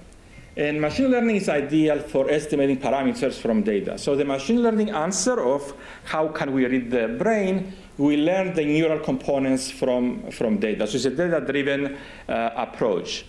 And to apply machine learning, all we need to do is to find a cost function that tells us what constitutes a good component and what constitutes a bad component.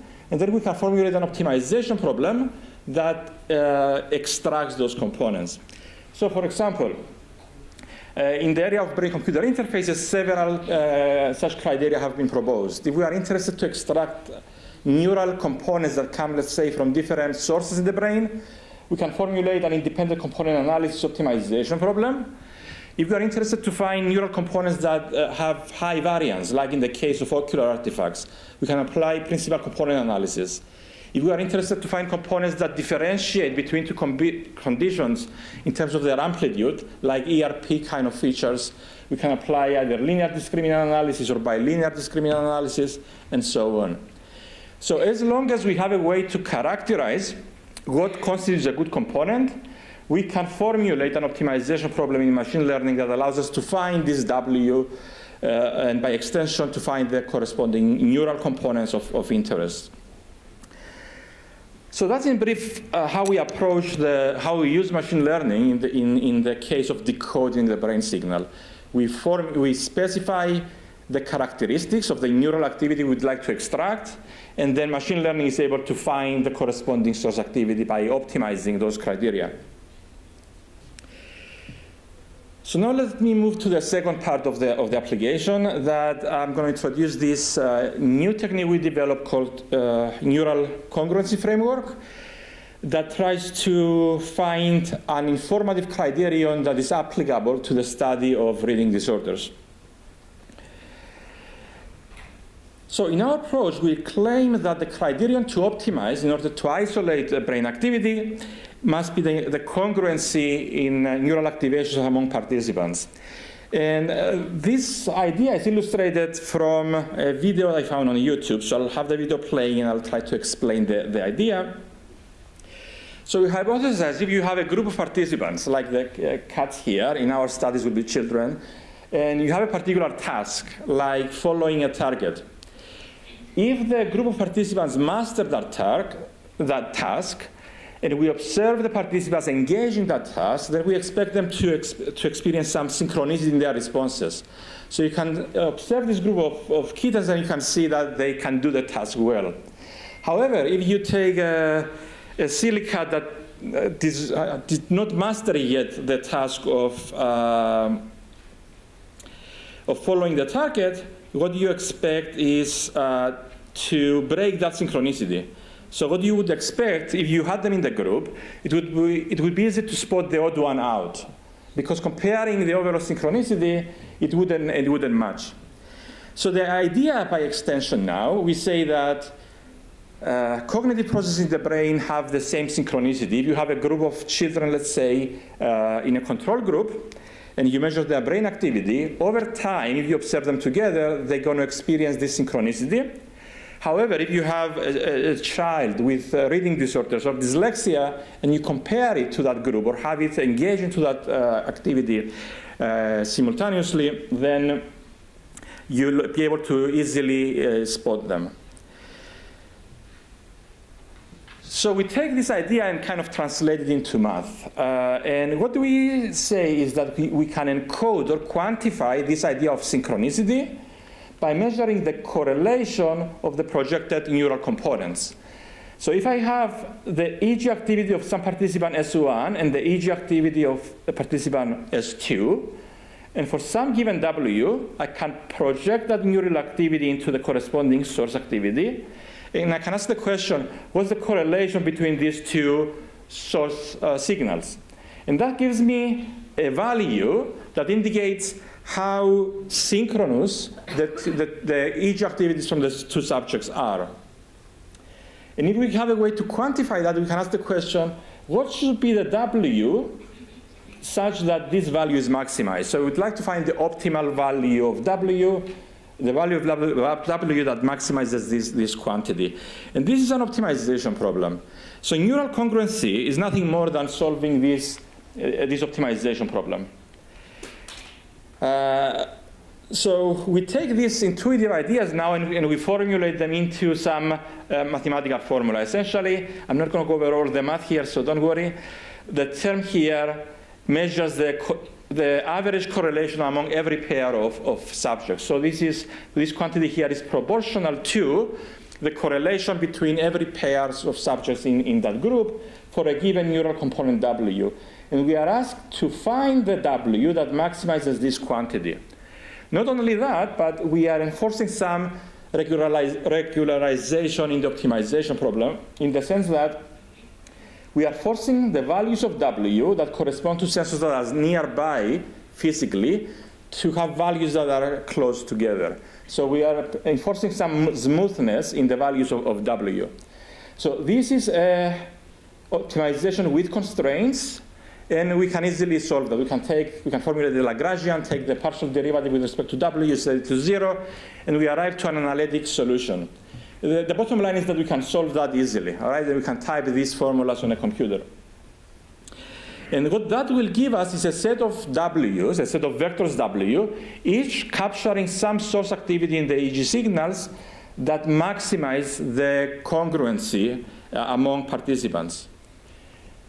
So from the previous step, we can get a bunch of these W's, W hats, so we can have multiple sources in the brain that are potentially interesting in studying the reading disorders. So what we can do now, if we have the EEG signals of a new participant, let's call it S, we can ask the question, how synchronous is the activity of this new participant, which we don't know whether they have dyslexia or not, to the group? So if they have high synchronicity, then we're going to say that it's similar to the group. If they have lower synchronicity, maybe they are not part of the group that generated the neural congruency. In other words, we are able to extract the feature vector for each participant, where each number here, we refer to it as neural congruency scores, and it tells us with respect to this particular neural source, how synchronous is, how similar is the activity of a participant to the rest of the group. And now we can put all these things together. So for each participant, we have these neural congruency scores, and we can ask the question, are these values informative of differences between the groups? So are the features we extracted, do the features we extracted capture anything that is useful in our study? Can it help us answer these questions? And that's what we are trying to address in our research with Timothy Papadopoulos and Argyrof lab. So in the next few slides, I'll show you 3 different examples of 3 different reading paradigms in which we apply this method, extracting neural congruency components and neural congruency scores, to see whether those features are informative of differences between the groups. So overall, the study focuses on studying the neural underpinnings of dyslexia. So we have a bunch of experiments in which participants engage in reading tasks. One of those tasks is called serial rapid automatized naming. And RAN measures what's referred to as naming speed. And it's one of the most examining underlying cognitive factors of reading disorders when you take the behavior measures of RAN. So what participants need to do in RAN, they observe a matrix of letters like this, and they need to read from top to bottom, left to right, as fast and as accurate as possible. So what we did, we collected EEG and eye tracking data simultaneously, and we used the eye tracking data to timestamp the time of interest. So we said that the moment a participant fixates to a particular letter on the grid, that's the time we would like to inspect the EEG. So that window is called fixation-related potentials. So that would be our input. This set of fixation-related potentials will be the input to our algorithm.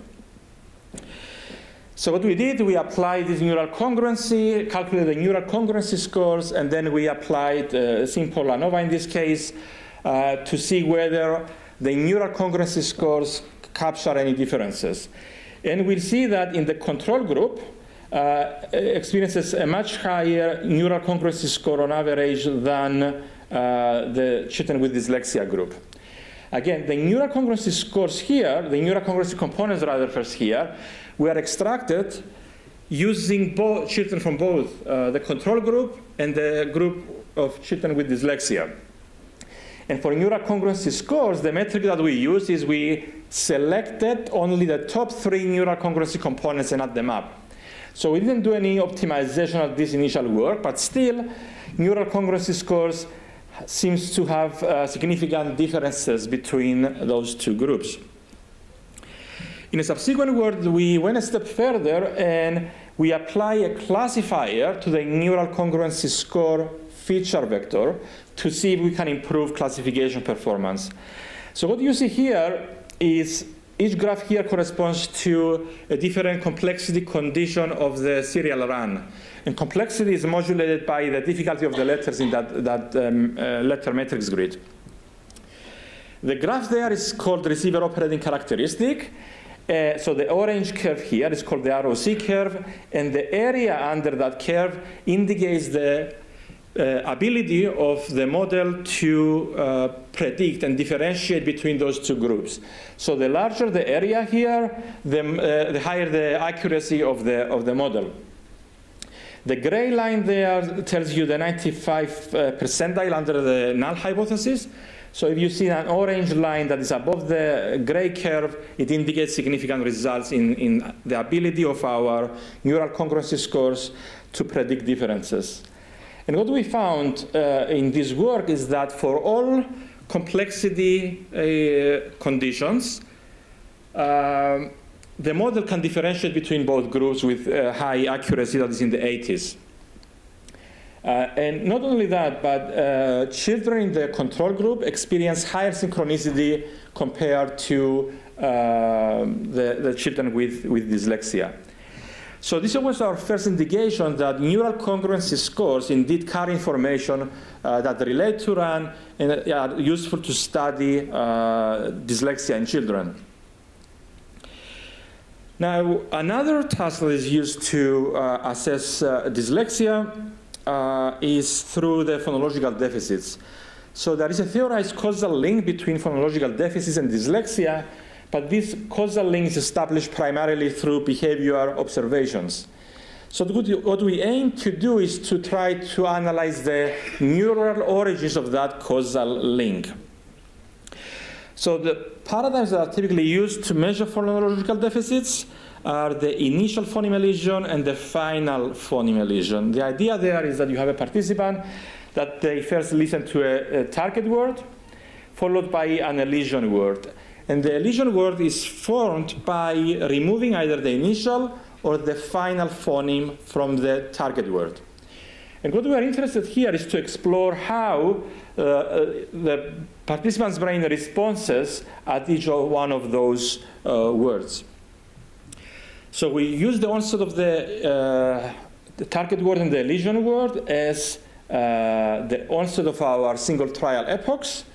And we generated the epochs for each participant here. And we apply again the neural congruency scores. Now the neural congruency components were calculated only from a subset of the control group. And we further, to calculate the neural congruency scores, we applied an additional classification step using a logistic regression classifier. So in this model, we saw that when we apply our model in the initial phoneme elision task, again, we achieve about 79% accuracy in differentiating between the groups. And again, we have the case where the control group experiences higher synchronicity than the children with dyslexia. So the same pattern holds when we apply our method for the final phoneme elision test, again obtaining accuracy around 79%. And even though the colors change here, still the control group now is in orange, the children with dyslexia is in blue. So the control group experiences higher synchronicity levels with respect to the neural congruency components. In the journal version of this work, we took this a step further and we asked the question whether neural activations or neural components that are elicited during the initial phoneme elision test propagate to the final phoneme elision task and vice versa.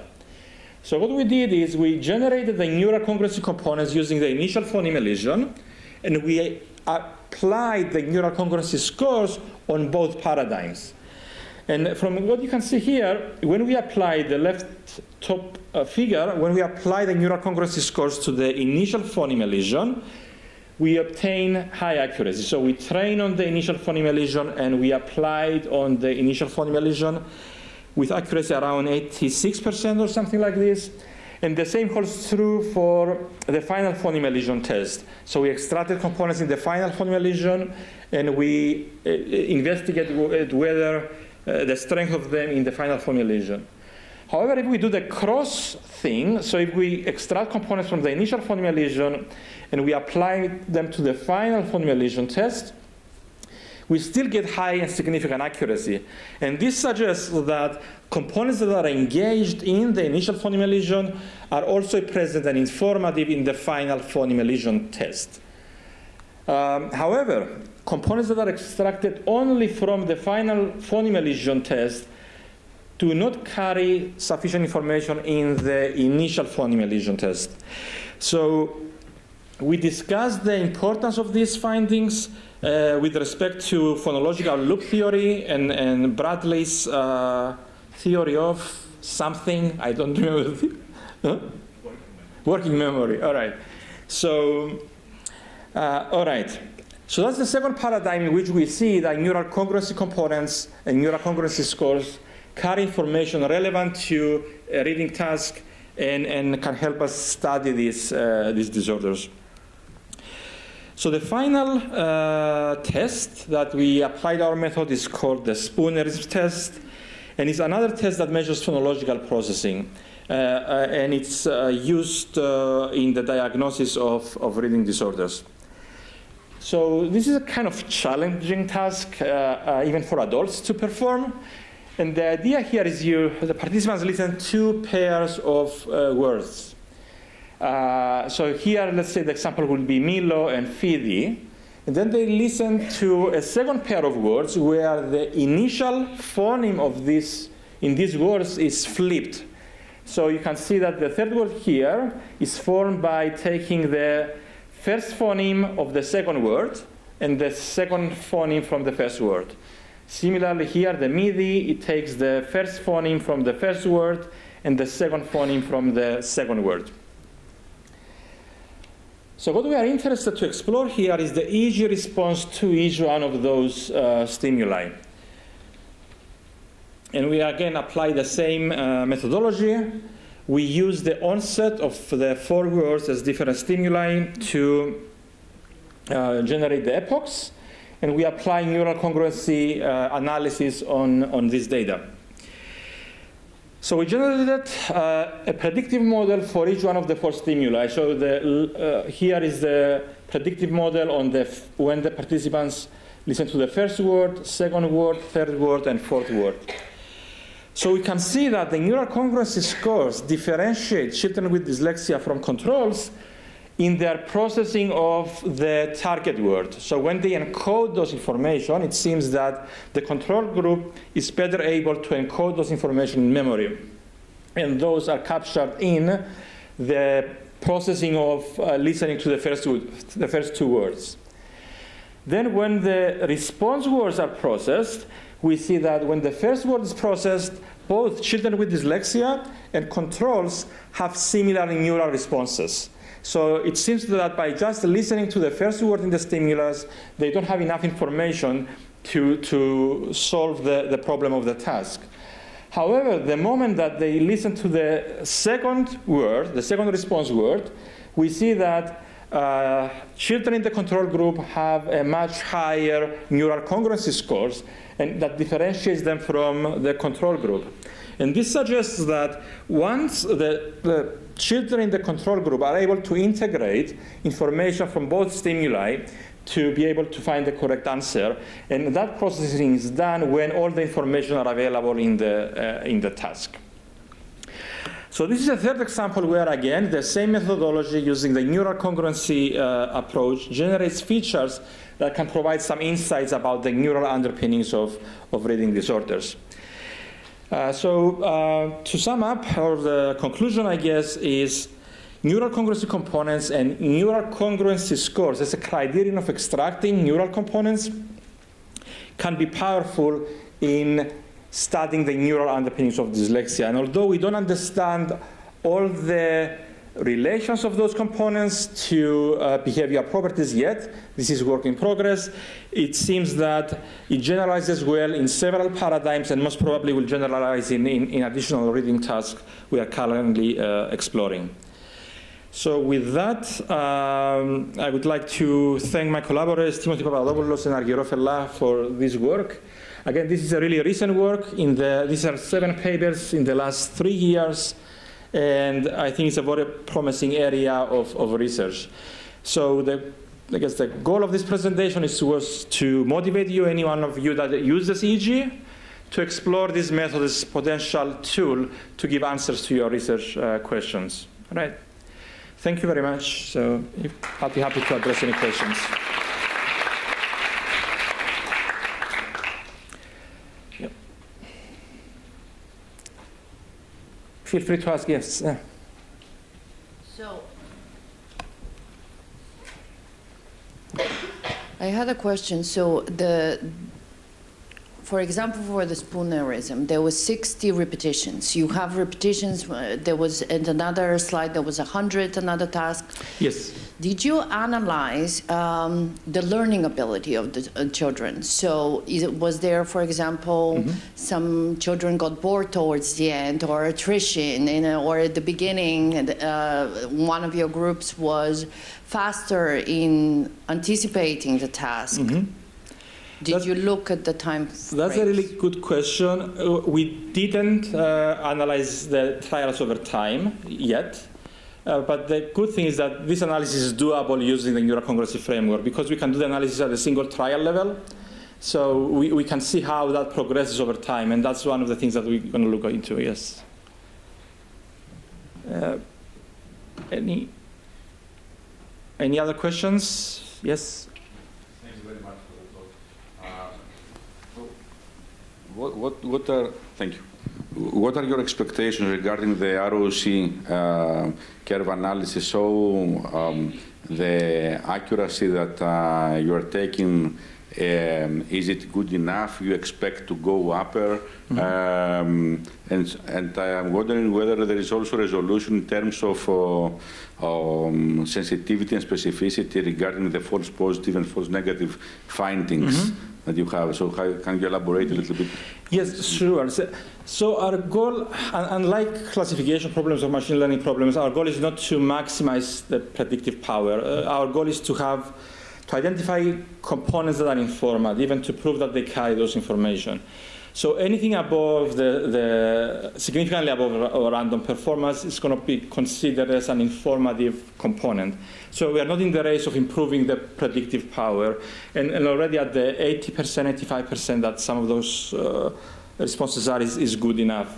If this was to be applied in a brain-computer interface kind of a scenario, we might look into improving the accuracy.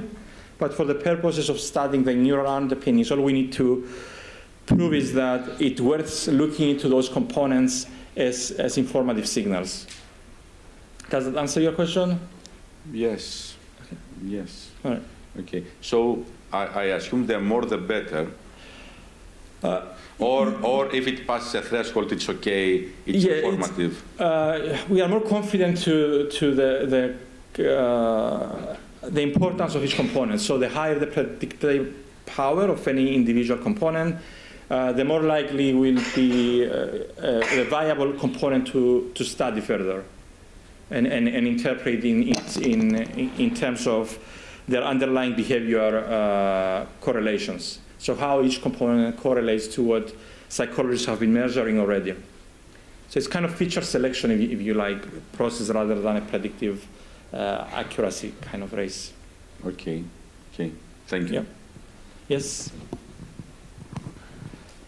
Hi, and thank you for a very nice talk. I have two questions. One is, you have your control group, which presumably already has some heterogeneity in it, right? So how do you go about addressing that? So I think the control group was age matched. So the way that the recruitment was done is they made sure that the control group matches the children with dyslexia group for each category. So yeah, so we didn't have the heterogeneity, I guess. Okay. Too much, okay. And for the correlation analysis, say you have this visual task, you will choose certain, let's say from the visual cortex mostly, locations, or you use the whole probe? So we are agnostic to this task in the sense we don't make any assumptions about which sensors include any data. So we let the machine learning extract the most informative sensors. So it weighs the sensors based on what the data are there, as long as they optimize the synchronicity. Okay. Great, thanks. That's great.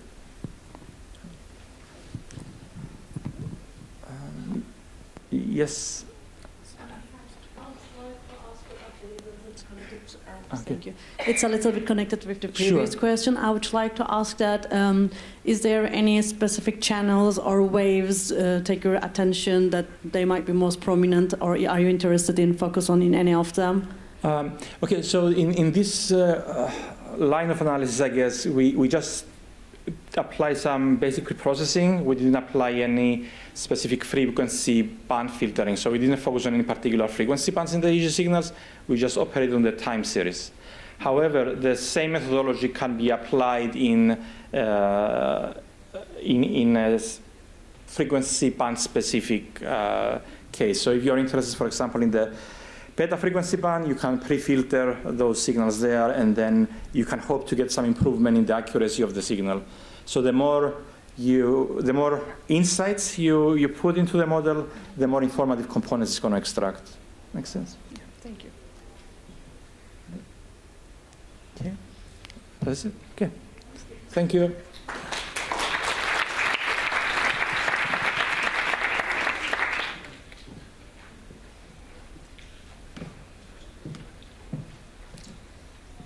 Thank you, Associate Professor Dr. Christopoulos Christoforu, for an informative and enlightening presentation. Thank you also, Professor Papadopoulos, for your excellent job in moderating the presentation. I would like now to invite Professor George Spanoudis, member of the Khan Faculty Board, to introduce our second invited speaker and moderate the presentation. Professor Spanoudis, the floor is yours. So I think it's time to move to the next speaker, who is Dr. Michalis Nikolaou. Let me say some words about Dr. Nikolaou. Michalis Nikolaou is Assistant Professor at the Communication-Based Science and Technology Research Center at the Cyprus Institute. He received the Bachelor of Science degree from the University of Athens, Greece, and the Master of Science and PhD degrees from the Department of Computing, Imperial College, London, UK. He's interested in developing machine learning algorithms that are robust, efficient, generalizable, and interpretable, of course, with a particular focus on generative models. He works in a wide range of applications, often related to computer vision and natural language processing, while he is particularly interested in critical interdisciplinary applications of machine learning, as in the domains of health and climate monitoring. His earlier work on human sensing received Best Paper awards, while he has been guest editor at IEEE Transactions on Effective Computing. He has published more than 70 research papers in various venues, including NeuroIPS, ICLR, CVPR, and TRAMI. I don't know what is all these venues, but the floor is, and of course, our attention are to Michalis. So Michalis, please, we can welcome Dr. Michalis Nikolaou to UCY and, of course, to our conference.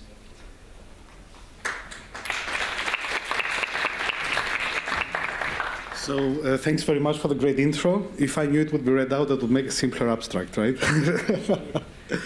Okay, so I'm in the opposite position as Christopoulos. Nobody knows me here. But, you know, I think it's a good opportunity to discuss some about these things. It's going to be a bit of a high entropy talk, so I'm not going to talk only about one thing.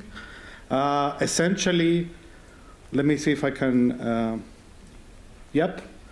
So essentially, I have to firstly find out the point. Maybe I don't need to. But in essence, I will give you a high-level overview of the latest developments in machine learning and artificial intelligence. I will then go a little bit deeper to explain, you know, why these things work, right? What has changed in terms of algorithms, for example, or techniques, and also point out how we can use things we already know in this domain. And then I'm going to give you an outlook with some, let's say, opportunities that someone who is not very close to what you do, not as close as most of the people here, thinks, right? So it might be a little bit naive, but I think it should be helpful. Okay, so let's start from the high-level overview, right? In the past, I don't know, decade or so, we've seen so many developments in artificial intelligence. I mean, I remember that I was showing some of these images back in 2014, right? And, you know, you always expect this hype to die out. But when the hype starts dying out, some new technology comes about and starts it from the beginning, right? So it's been, believe it or not, 10 years since we had products, you know, like Alexa and Google and AI assistants using voice. In our phones, computer vision is everywhere, right? It's used now as a black box function. And lately, in the latest Stanford AI report, it has been pointed out that AI is moving into its era of deployment, right? So we have developed enough things to say that now we're deploying more things than we're developing in a way. So, of course, there are, you know, 3 pillars that led to this kind of revolution in technology. The first one is developments in foundations, for sure. But most importantly, we have the data and the compute availability, right? You can't do anything without data, and maybe the math was there, you know, 30 and 40 years ago, but we didn't have the data, and then we didn't have the compute availability, and now we have all 3. So just for 10 seconds, I always, you know, mention this slide that in 1950s, Alan Turing said by the end of the century, we would be able to talk about machines that can think, right? And nobody would dispute us. And we have this, you know, quote from Geoffrey Hinton, who is a Turing Award winner, who says, I'm confident that they think in 2023, right? And I can also say when I ask ChatGPT something, it's probably thinking, right? So what is the change that machine learning brought on? Well, in traditional programming, we have some data, we have our program, and then we get the output, right? What machine learning does is that it spins this paradigm to, firstly, let's say we have our data and our output, but the output of our machine is actually a program that we can then use in the traditional, let's say, programming style, and give a new data, generate our outputs, right? So it allows computers to learn without being programmed. But this gives us a trade-off, especially when we deal with large models, and the more we go to, you know, general intelligence from narrow intelligence, there's a trade-off. Basically, if a machine learning model can do things we didn't expect it to do, that also works on the negative side, right? So it can exhibit behavior that we don't want it to exhibit. And there have been recent conclusions by Amnon Shashua, for example, that say, you know, if we have a machine learning model that can exhibit behavior we don't want it to exhibit with a non-zero probability, then there exists a prompt that can generate that behavior with probability 1. So it's a difficult, you know, it's a difficult and complex problem to align these big and large models. However, they are very useful.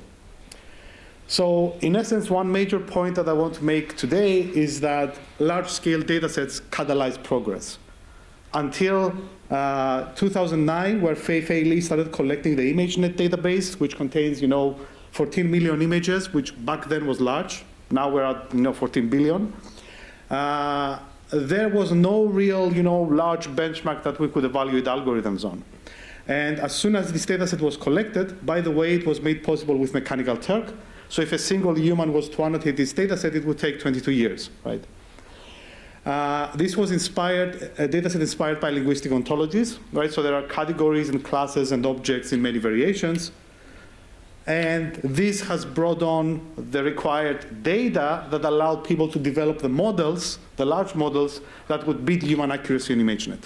So while we were trying to, you know, classify images with more rudimentary methods, once we had the data, we developed the models, and we actually beat human performance on ImageNet since 2015. So it does better than humans, but it's a data set, and I will talk about the limitations of that in a bit. Now, the interesting thing to observe is that most of these breakthroughs were in the context of supervised learning. So people annotated data with great care, they collected them, and then they trained algorithms on them, but unsupervised learning was still a little bit lagging behind. And then in 2014, we had more generative models. We have the transformer architecture, which led to ChatGPT, if any of you are using it, and all these large language models, also stable diffusion and so on. So this was, let's say, the second part of the deep learning revolution. And now we're at the point where these images are synthesized by the machine, and they look so realistic, right? At the same time, foundation models like large language models can solve the coursework that I give to students in my course, right? And I show this to students during the course. And we also have text-to-image models where we can type some, you know, impossible text, and then we get a high-resolution image back that reflects the context of our text. Now, all this was made possible by both algorithms compute and data, but something important that I want to convey is that it is very difficult to describe classes of variations and invariances in data, right? So if in this image that I'm showing there's a giraffe, but I'm deforming the giraffe so much that at some point it should stop being a giraffe, right? Who is going to tell me when this giraffe stops being a giraffe? It's very difficult to annotate each of these images, right? So what we can do is extract value from data. So what people did, and the reason that we have these large models now, is that people realized that the internet is a vast curated database. In which way is it curated? That every image that we run into on the internet has an alternative caption that's used for people that can't see, for example, and that caption is read out and reflects the object in the image. So if you collect 15 billion of these images, you can train a large model that understands the relationships between language and text. Of course, there are many challenges. We will talk about them, some of them in a bit more detail, but essentially, the more complex a model becomes and the more complicated the behavior is to elicit, then the more difficult it is to interpret that model. The more difficult it is to understand if it's correct, to quantify our uncertainty, to debias the model and identify cases where it's biased, and many other technical challenges as making it efficient, for example. Okay, so let's take a little bit of a deeper dive now. Essentially, there are two main architectures that are used in deep learning: convolutional networks that are pretty good for visual tasks and for basically natural signals. They encode features like locality and sparsity. And especially for images, they have this very nice property of translation equivariance, which means if I detect something, some activation somewhere in my spatial domain, if it's shifted elsewhere, it's detected again in the same way. And then we have transformer architectures, which are based on the so-called attention mechanism. Now, attention is inspired from how our brain uses attention, so it should be more familiar to you. And essentially, the attention mechanism looks at dot products between feature representations and tries to basically, by the end of training a transformer model, we know exactly where the model has paid attention to come to a conclusion, right? So it's kind of interpretable by nature in the design of the model. And transformer architectures are behind, ChatGPT, Claude, BART, and all these large language models that we see today. There are, let's say, three types of models broadly. There are discriminative models that deal with classification. There are generative models in machine learning that generate data. So all the DALI images you see synthesized are from generative models. And then there is, this latest category of foundation models, which are models that are trained on, millions and billions of data. And then you download the model in your computer, you can fine-tune it to a new task, you can solve tasks that already exist. So they are kind of like generic black box functions that can be adapted to different tasks quite efficiently. Now, there are two types of learning, and I think mostly here we discussed about supervised learning. Supervised learning means someone gives me, let's say, a set of images, and a set of labels that classify each image to a person, let's say, so my picture and your picture and so on. And then we learn a multi-object classification, let's say, problem. In unsupervised learning, we're just given a bunch of data, and we're trying to extract patterns from those data. This means clustering, density estimation, and so on. So, as I said before, most of the success of deep learning has been with supervised learning. So someone had to collect data, annotate each image or each text, and then train an algorithm based on those annotations. If the humans made mistakes, and you have to go back and fix them. But although it's effective, you probably know better than me that when humans are learning, they don't receive millions of high-level semantic labels, right? So as Hinton points out quite clearly here, when you're growing up, your mother can tell you, or your father can tell you that's a dog, that's a dog, but you're not going to hear you're not going to hear your mom saying it's a dog 1 million times, right? After a couple of examples, your brain can generalize, and you can start detecting the class of dogs despite, the subclass. So essentially, there was this notion in machine learning that we're not using our input in a good enough way, right? And Hinton basically says, well, you have a lot of neural connections, and you live for 10 to the 9 seconds. So if you just get 1 beat per second, you're never going to fill your brain up, which is maybe a bit of a naive way to look at it, but basically he was right.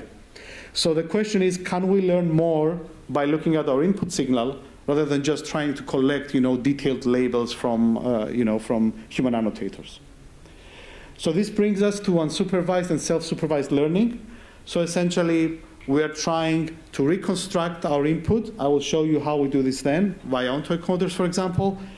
And in self-supervised learning, we're even going a step beyond. We're saying, okay, I have my input distribution, but now I'm going to start perturbing it. I'm going to start to include parts of my data and then predict them. I'm going to start transforming my data, rotating them, introducing noise, right? And I'm going to try, while I'm reconstructing my original image, I'm also going to try to fill in the missing parts, let's say, or denoise the image. And this becomes much more powerful when we think about multimodal settings, where we can predict one modality from the other modality and essentially arrive at the point where we learn the model that can accurately describe the density of this multimodal distribution. So I said that we are doing this to extract semantically meaningful representations. And just to explain what I mean, let's say we have a large language model. Each of the words in the large language model corresponds to a vector, like a vector of real values. If we take the vector that corresponds to the word, let's say, man, and we add the representation of the word that corresponds to the word royal, then we get the word king back. So if the vectors that we get back, we put them back in the model and we get back king. If we subtract female from king, then we get queen. Right? So basically this means that the vector that the model has learned for each word has semantics. Because if it didn't have semantics, we wouldn't be able to do arithmetic operations on it and get something meaningful back. Okay? So essentially, word embeddings facilitate vector arithmetics and analogies. Now, the basic problem that, is one of the most foundational problems when we're trying to learn from real data is that most of the interesting signals that we see in the real world are high dimensional, right? And at the same time, most interesting problems exhibit high intra-class variability. This is, I guess, a huge problem for you, right? Because depending on, if your subject went for a coffee or they had a good time yesterday, their readings could be different, right?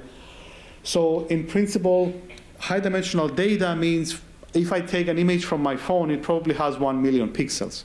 But I don't need all those pixels to describe the image, especially if it's a face, let's say. Basically, the curse of dimensionality, though, tells us that if we have things that are higher than 17 dimensionality, in the general case, then we don't have any locality, so we cannot do learning, right? We either need to change the space that we work on, or hope that our distribution has some special characteristics. So if you take faces, for example, they're always symmetric, and they have a fixed structure. So that allows us some leeway. The reason that deep learning works is that deep learning is a kind of representation learning. So deep learning allows us to have, let's say, high-dimensional data, videos, MRIs, whatever, and we push them through a network, given a specific task, and the network will learn the right filters that will kill the variability that we don't care about and will keep the variability that has to do with the task at hand. So they allows us to do this at scale, and this is what has made deep learning really successful. But this is a supervised learning case. If we go to the unsupervised learning case, thankfully, Christopher's talked about this stuff before, we can do dimensionality reduction, right? We can discover latent representations that operate on a lower dimensional space, which is much more compact, or it could be sparse, for example, which are then able to reconstruct our original data, right? So my data point here is X, right? I transform it onto a low dimensional space Z, which is compressed, right? And then I expand it back to the original space, and I hope that these things are close together, right? This is the reconstruction penalty. Now, we avoid the trivial solution of Z being the identity function, basically, of X by compressing the space and reducing its size. There are many other ways, of course, many other things that we can do here. Now, in 1910, people invented Hotelling, I think it was, that proposed first PCA. And essentially, PCA says, well, the function that I use to map to this space is linear, right? And I preserve the maximum variance. But nowadays, one interpretation of this model is the autoencoder. The autoencoder basically says, actually I have a larger image here, the autoencoder says, well, instead of using a linear mapping, I'm going to use a neural network to do the compression. Now, of course, this allows, capturing a family of functions that's much larger than linear functions. So essentially, we have linear functions, we have multilinear functions that operate on tensors, and then we go to nonlinear things that are convolutions, much more expressive, and attention mechanisms, even more expressive than convolutions, but need more data. So one thing that is worth noting is that real life is very different to ImageNet. So I talked about this ImageNet database that has 14 million data, et cetera, but these are images from a paper called Infant Perspective from Real-World Visual Statistics. So this is what children see from the world, right? It's very different to what a curated database with 14 million data has, right? It's totally different. So essentially, it was clear that we also need to develop better methods in order to understand, to have models that are more expressive. So this is where, again, self-supervised learning comes in. There's a technique called contrastive learning that follows on a very simple principle, which says, well, there are things that are related, they are similar, and I want them to have an embedding in a manifold space which is really close. And there are things that are different, and I want them to be different. So basically, this is posed as a problem of maximizing basically the cross entropy between these two distributions. So basically, you're saying, if I have a true distribution and I have my approximation, how many extra bits do I need in my approximation to describe the true distribution? And the less they are, the better I get the true distribution. So essentially what you see here is that all these images of French bulldogs, which could be different samples from the infant's viewpoint, are embedded in a representation space where they are close together and they are continuous. You can sample the space and you can traverse it. And if you have different types of dogs, then they are in different parts of the space. So essentially what the contrastive learning approach does is it allows you to learn invariances that are inherent to the data. So if I say to the model that all these images are one class, it's going to learn in which ways this object can be transformed so that it is still part of the class, basically, right? So if we rotate that image, it's not going to matter. The representation is going to be the same. If I change the position of the dog, the representation is probably going to be the same or really close. Now, this is the paradigm that was recently expanded to, let's say, multimodal settings. So here we're saying, okay, I have an image encoder and a text encoder, and I want the resulting representations to be the same for captions that match my image. If they shouldn't, they should be different, right? So essentially, this means these diagonal terms express the similarity of images and their corresponding captions, and we want to maximize this part. And the off-diagonal parts are images and text pairs that don't match, and we want to minimize that. So what does this give us? If we train this kind of multimodal model, then we have a new data point, we have a new image coming there in 3, and then we can simply push the image to the encoder and find with which pieces of text it correlates better, right? So this is called zero-shot classification. You can give me an image that is not part of my data set or a sample, like from an experiment. I can push it through my model, and I can give you an answer without ever looking at the training data that's related to that problem. So I'm actually very interested in using tensor methods in deep learning. So this is ways to interpret the activation space and the weight space of a network, or make it more efficient, speed it up in general, and also at the same time preserve the structure of the network. I mean, this might not be so interesting for you, but the interesting part is that the approach that we're taking is similar to what Max Tegmark called an artificial neuroscientist, right? Because you have a deep network that's very large, that's like millions of parameters, and you study the activations of the network and the weight of the network in order to understand what the network is learning. So it's kind of, neural networks have become so complex that we now have to, employ this type of causal interventions to understand what they're doing. And of course, with tensors, you can preserve the structure, you can capture interactions, and so on and so forth. So these are just some pieces of our work, just to show you a little bit what we're doing.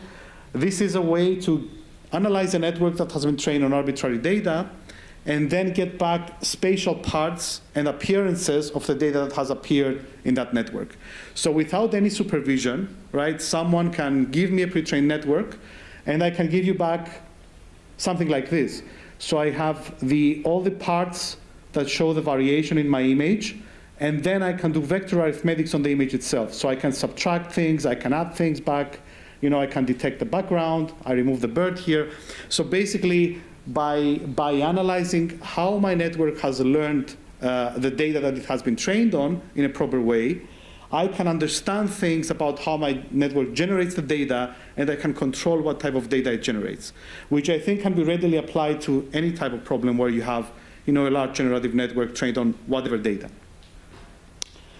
And in another recent work that we have done, we've looked at CLIP. So CLIP is the model that I discussed before that shows the multimodal representation learning. So if you give me an image and you give me a piece of text that describes the image, they should have the same numbers, the same vector representation. However, this is unpredictable, right? So if I give to CLIP this kind of image of the goldfish, it is not, easy to predict which of these words, goldfish, golden, or swimming, would be the highest ranked word. So what we do in this work is we design a very simple optimization problem, which looks very similar to what you were listening before. It's basically a linear problem, where basically on the columns of X, we place the representations of the parts of speech that we're interested in, right? So that's verb, noun, and so on and so forth. And in this term here, which we minimize, we add the representations of parts of speech that we don't care about, right? And these representations, I will remind again, they are common for the visual and the text part. So what happens if we do this? Basically, what we can do is we kill the variability in each of the domains that we don't care about for a particular task. So for example, here we have the prompt Vincent van Gogh, and these are the images that we're getting back. If we kill the variability in the noun space, we get back paintings. And if we kill variability in the adjective space, we get nouns, basically, which is Van Gogh himself. So basically, we can modulate the representations of CLIP to impose some structure and enable or disable or focus on specific attributes or specific concepts that we care about. And actually, this generalizes to any type of concept. So for example, here, we're blocking the style of artists. And in the second part, sorry, it's the next slide. Here, we're blocking the style of this artist. So we're generating images by subtracting the concept of style. And in the second one, we're subtracting the concepts of graphic images, right? So we kind of change the output of the network by modulating its weights. So this is quite interesting, and I mean, again, I'm telling you these things, maybe they're a bit distant to how you look at things, but I think that the technique itself is generalizable. So having these things in mind can give you maybe nice ideas for the many multimodal settings that you're dealing with. Now in the past, as you know, I've worked a lot on multimodal analysis of human behavior. I'm not saying a lot of things here about this. I think this is a very interesting, it's a very interesting avenue, and it's linked to basically all the problems that I discussed before, because it's difficult to do, let's say, multimodal affective computing in a multimodal way without having good computer vision trackers and without having good analysis of the audio. So it's kind of a problem that's more on a high level linked to a lot of challenges on a lower level that are not yet entirely solved. One thing that might be interesting to you, I've worked on this data set, for example, that was one of the first data sets that had in the wild emotion expressions from YouTube, basically. So we annotated this on the valence arousal space, basically. And another thing that could be of interest to you is audiovisual learning. So one of the first end-to-end models that we did for audiovisual emotion, audiovisual affect recognition back in 2016. This is one of the temporal networks that we used. And the interesting thing that we discovered here is that the activations of the neural network, so if you look at the firings of the LSTM neuron in the neural network, they correlate almost 100% with handcrafted features that people discovered after years of doing studies in audio, like prosody, for example, in speech. So this is a nice way, another nice way to think about these networks is that, well, if you can train something end-to-end, it might be able to give you something that can verify, the validity of something that we as humans spent, 20 years trying to find out.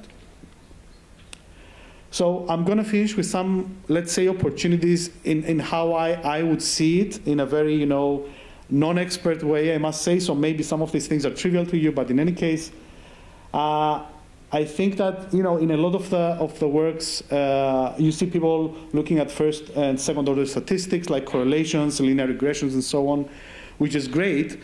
but a lot of the signals that you guys are studying are high dimensional.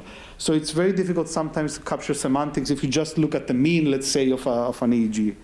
So what I would suggest here is maybe try to look at the mean of an EEG, but look at the mean of an EEG's representation after you train the deep neural network.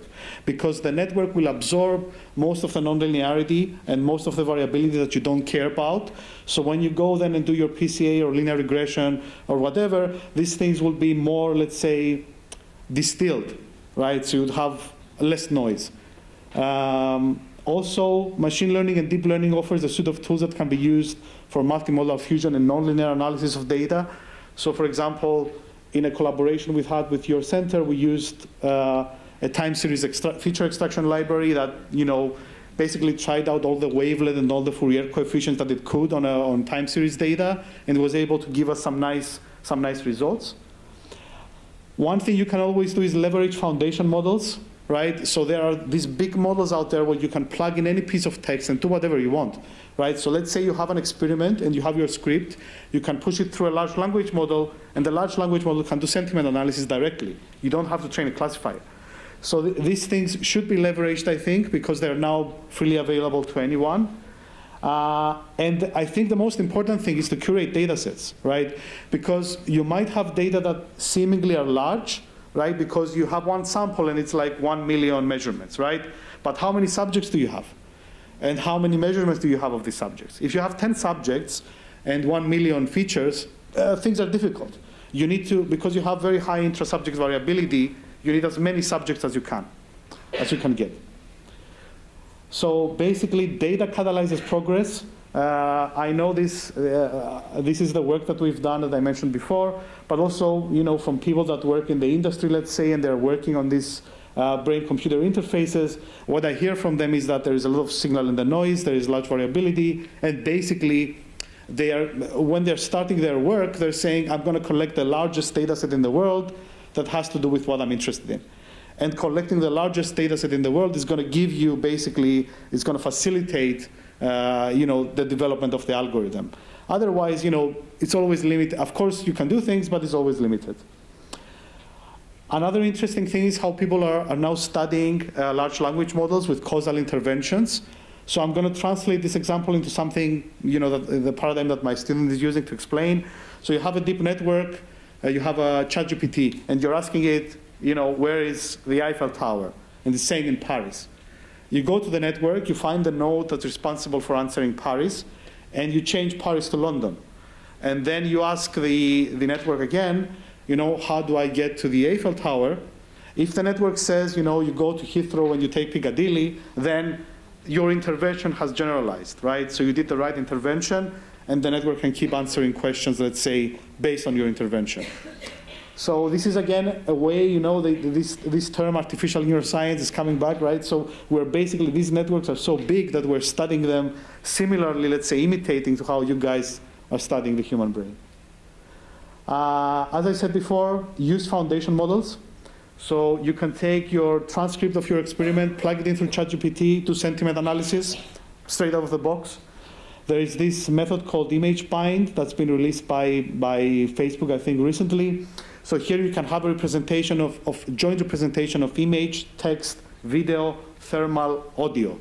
So you can, you know, you can record your participant in the experiment, you can put it in here, and you can get representations for text, let's say, right? So it allows you to work a little bit more flexibly with this kind of large data. And if you have any type of works that use segmentation, there is a model called Segment Anything. You upload your segmentation, or you run the model on your computer, and you get the masks back straight away, no training. Now, another interesting thing is how these representations correlate with brain activity. So the autoencoder example that I shown before, some people have shown some correlations with brain activity, but in particularly the contrastive learning example, where, you know, things that are close by are embedded close by in the representation space, and things that are different classes are far away.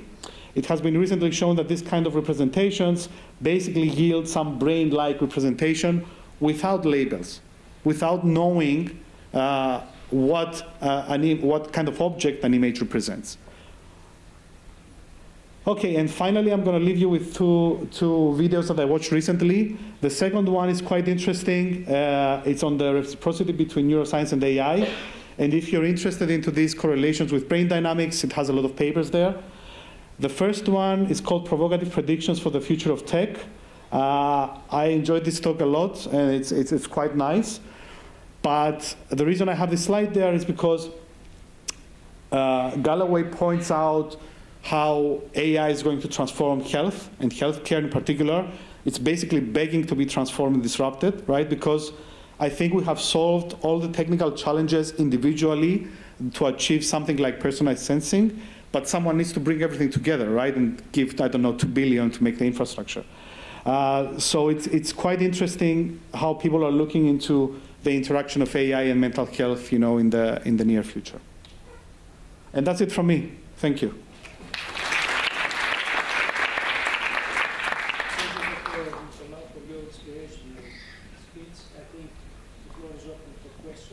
Yep. Please.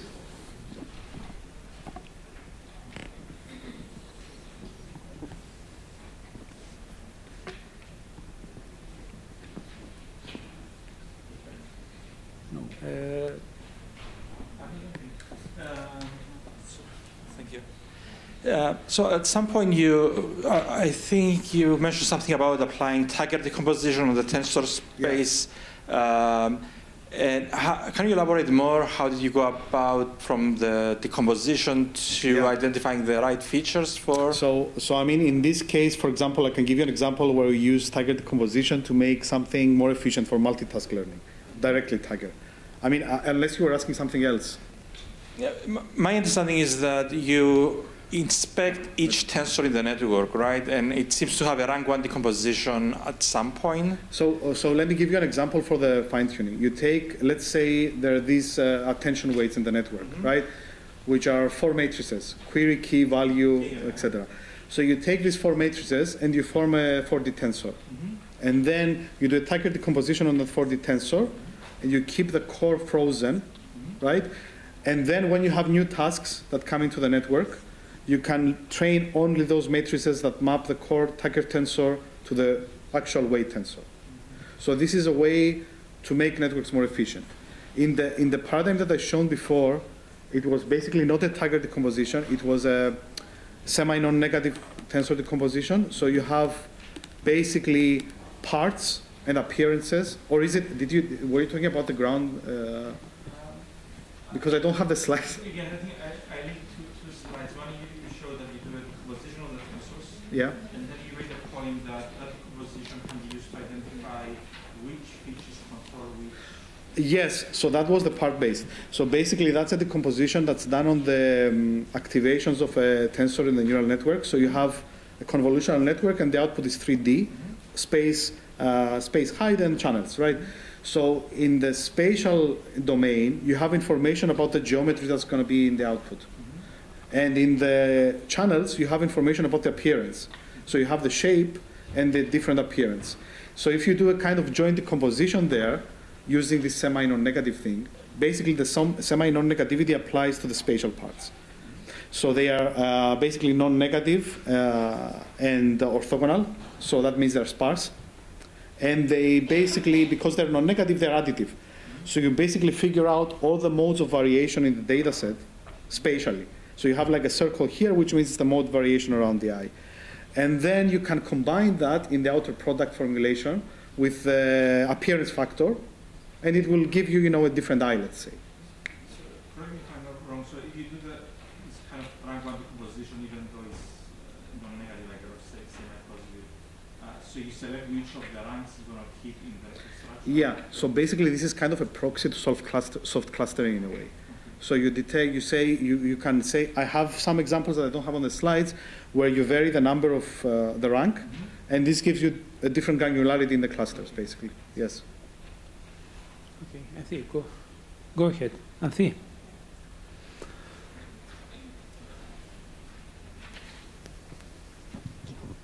Thank you for a fascinating presentation. As a behavioral scientist, the main problem we have in predicting behavior is oftentimes error or randomization.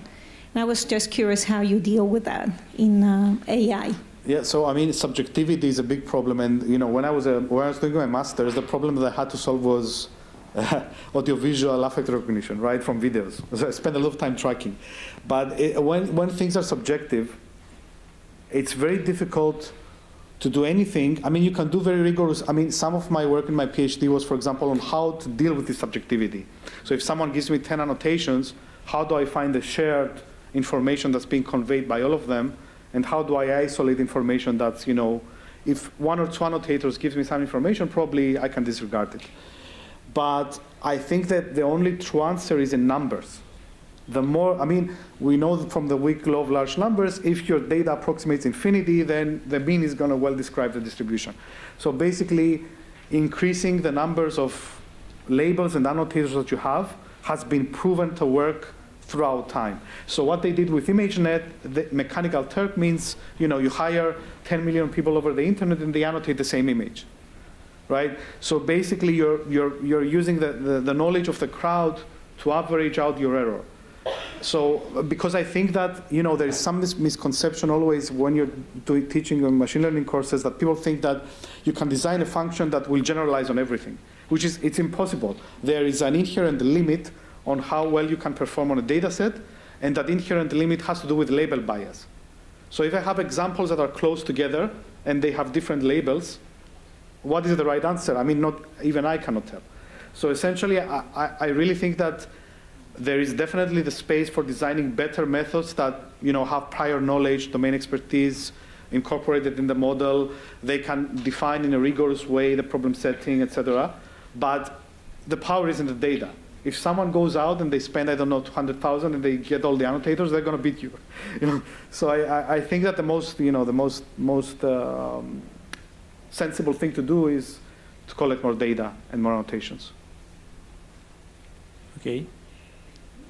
Okay, one last question, please. Thank you. Thank you for a very nice talk. I was wondering if you know that whether there are systems that are able to separate data that are produced through generative modeling, for example, from true data. So we are able to generate nice images or whatever else. Are there some higher level systems that can classify them as produced by AI and not produced by AI? I see, yeah. So look, I'll tell you what I believe. I believe we shouldn't believe what we see, what we hear, or what we read. Does that answer the question? So basically, the way that generative models came about is by doing exactly what you said. By having two networks compete with each other, the first one trying to guess if the generated sample is true or false. So it's like, you know, you make a false money, you go to sell it, and the guy says, well, this is fake because you have this thing. And then you go back, you fix it, and you go, this is how generative models became high resolution, right?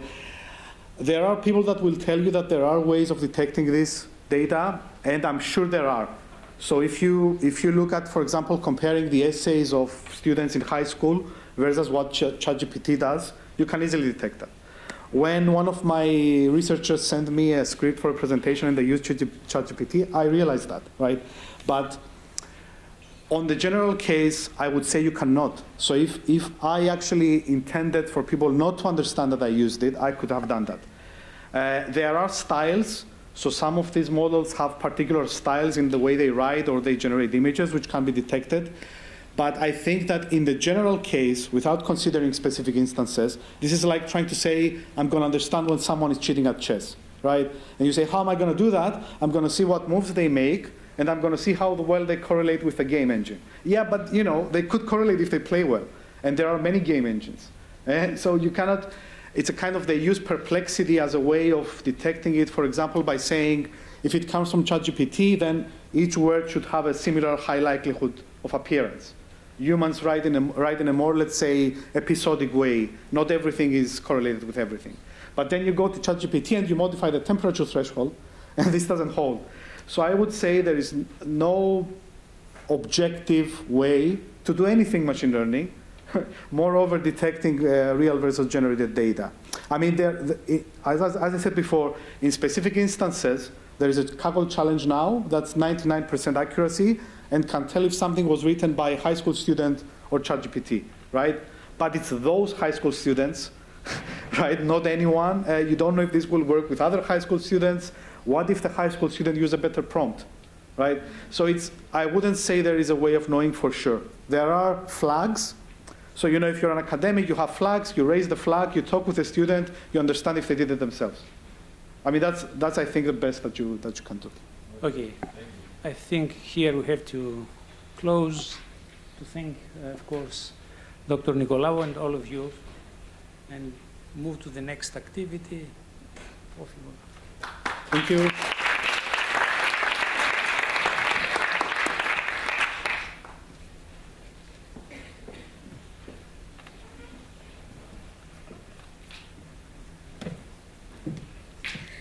Thank you, Dr. Mighalis Nicolaou, for your informative and inspiring presentation. Professor Spanoudis, many thanks for your time and contributions to this conference and for moderating the presentation.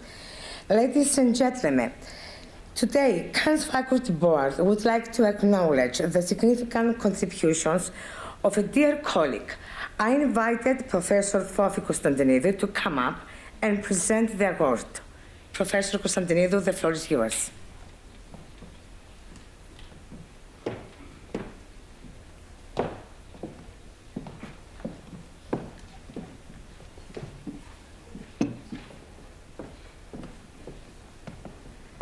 So the Khan Faculty Board would like to honor one of our members, and it's my great pleasure to honor a very valued member of Khan, who has been part of our team and served on our faculty board from its inception until the spring of 2023, Dr. Anthi Lutsiou.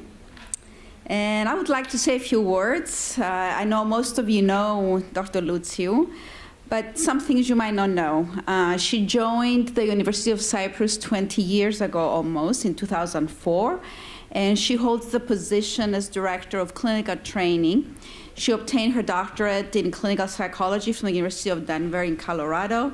She's an experienced clinician and a behavioral contextual psychotherapist with more than 20 years of experience with licenses in the US, in Colorado, and then in Cyprus, and also became credentialed as a UCY certified psychologist. In 2023, just a few months ago, she received a prestigious award as Fellow of the Association of Contextual Behavioral Science. Congratulations. We're very proud of her for that.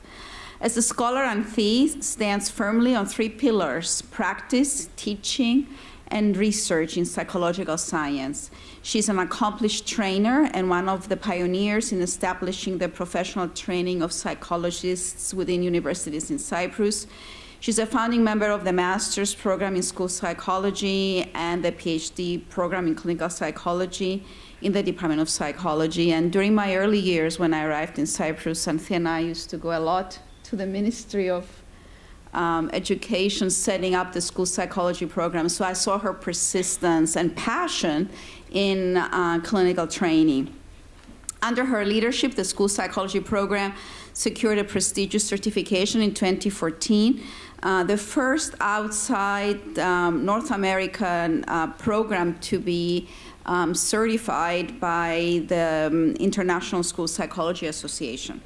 Anthi has been an academic instructor and probably taught many of you during your tenure at the University of Cyprus.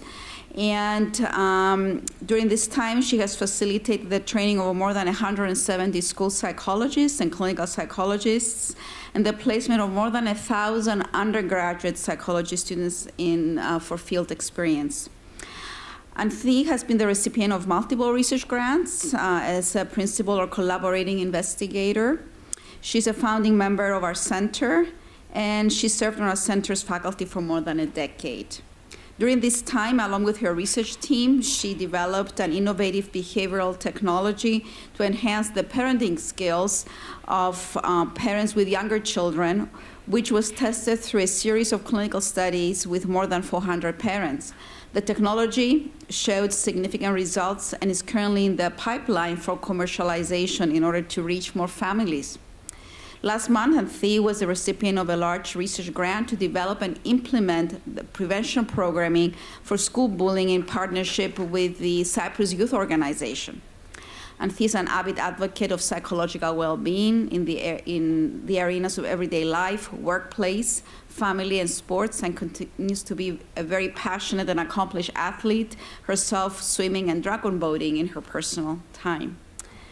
And we enjoy seeing the photos of the dragon boating posted and your accomplishments as a team and as a person, as an athlete.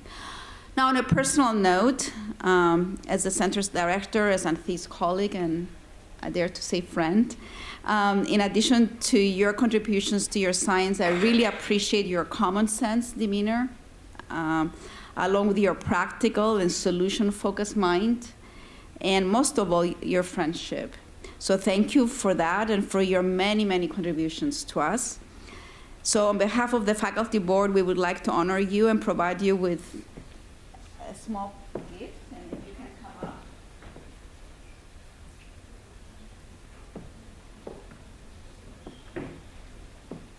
This is a small token of our appreciation, so you can place it at home or at your office and just think of us in case you dare to forget us.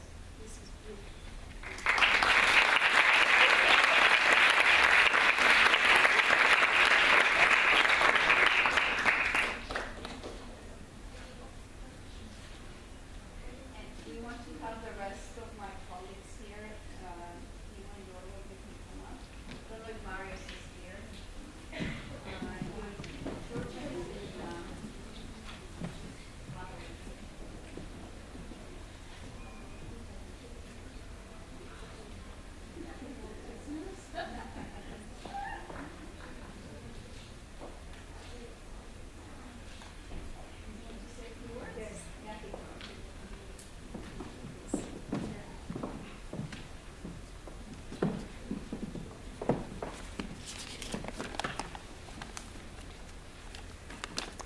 Wow, I'm a bit shaken. Thank you, Fófi, for the kind introduction. Thank you for this great honor to acknowledge my contributions to the center in a very special way during the 13th conference of the center. This award means a lot to me, especially because it comes from my colleagues. And I thank the faculty board of the center for this tremendous initiative. 13 years ago, in December 2010, I remember working intensively with Drs. Kostandinidou, Papadopoulos, and Panayotou to submit a proposal to receive funding from the Cyprus Research Foundation for a strategic infrastructure project. It was a very ambitious project, and I still remember I worked on my end of the proposal through the holidays, and I was in San Francisco at the time with my family, and I still remember how glad I was to finally send off my final draft of my end of the proposal. And we weren't sure what would come of that, but then we received positive news that our proposal was accepted, and that was the beginning of what later came to be known as the Center of Applied Neurosciences. Since then, it's been both an honor and a pleasure for me as a founding member of the center to partner up with the rest of the faculty and watch it grow and establish itself as the leading research center in Cyprus for applied neuroscience. As a member of the faculty of the center, I have had the opportunity to work with some amazing colleagues and younger and inspired academic center of the center, and highly accomplished students from various disciplines. It's been an honor, a great honor for me, and I've learned from all of them. Thank you especially to the faculty members, Fófy, Georgia, who's not here, Timos, Yorgos, and Marios, somewhere here, for a fantastic partnership through the years. Thank you to the administration staff. Without you, nothing could actually happen in the center. And I'm honored to have worked with a fantastic group of students and research collaborators to improve the lives of parents, students, and families through psychological science. In supporting the center's development and sustainability through the years, I have become richer in experiences and knowledge, and I'm very grateful for that opportunity. 13 years later, I knew that the center is now on solid foundations under the leadership of Professor Kωνσταντινίδου and the faculty board and the advisory board. And I knew it was time for me to take the opportunity to step down and move on to other endeavors and other synergies that are closer, I guess, to my own scholarly background in contextual behavioral science.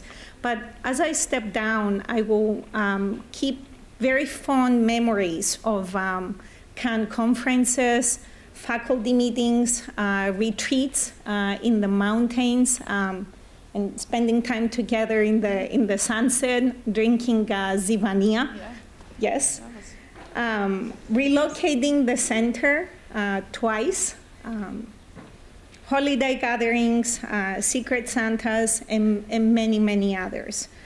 The center is the result of a collaborative and dynamic effort of a group of amazing researchers and scientists, and it continues to develop through the years.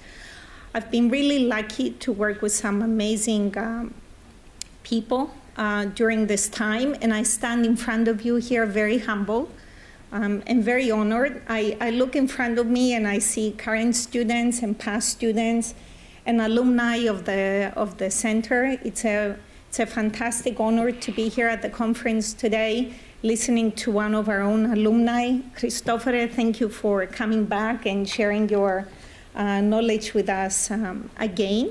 So let me take this opportunity to congratulate the faculty board and the organizing committee of the conference for another fantastic event, and congratulate all the speakers for inspiring us to reach out into other disciplines. So please know that as I step down, I remain a friend, a close friend of the center. And I am available to support in any way I can for anything, and I am asked in another capacity. So thank you again for this amazing recognition, and I wish all of you the best of success for what's ahead. Thank you very much. I'm greatly honored. Thank you.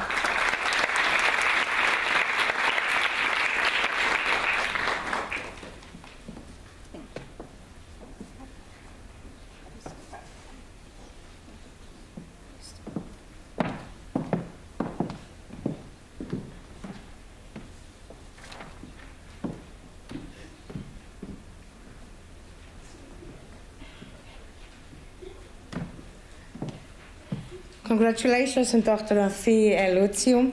Please accept mine and our sincere thanks and our sincere appreciation for your tireless efforts and contributions.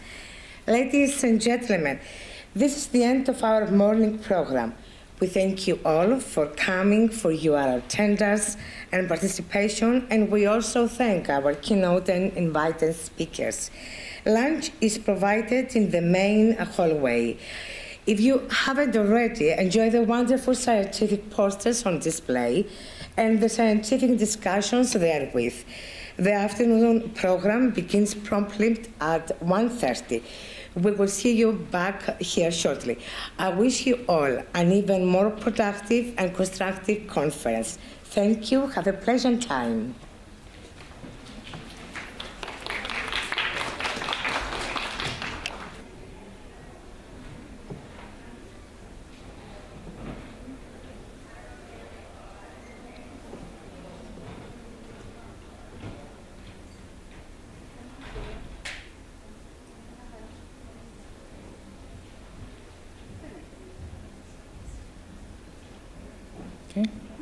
Okay, good. So welcome back, everyone. What a wonderful lunch. And we had the opportunity just to exchange ideas and set some tough questions to the presenters. So here we go on with a symposium that we have a circle of. So symposium by Ghana researchers.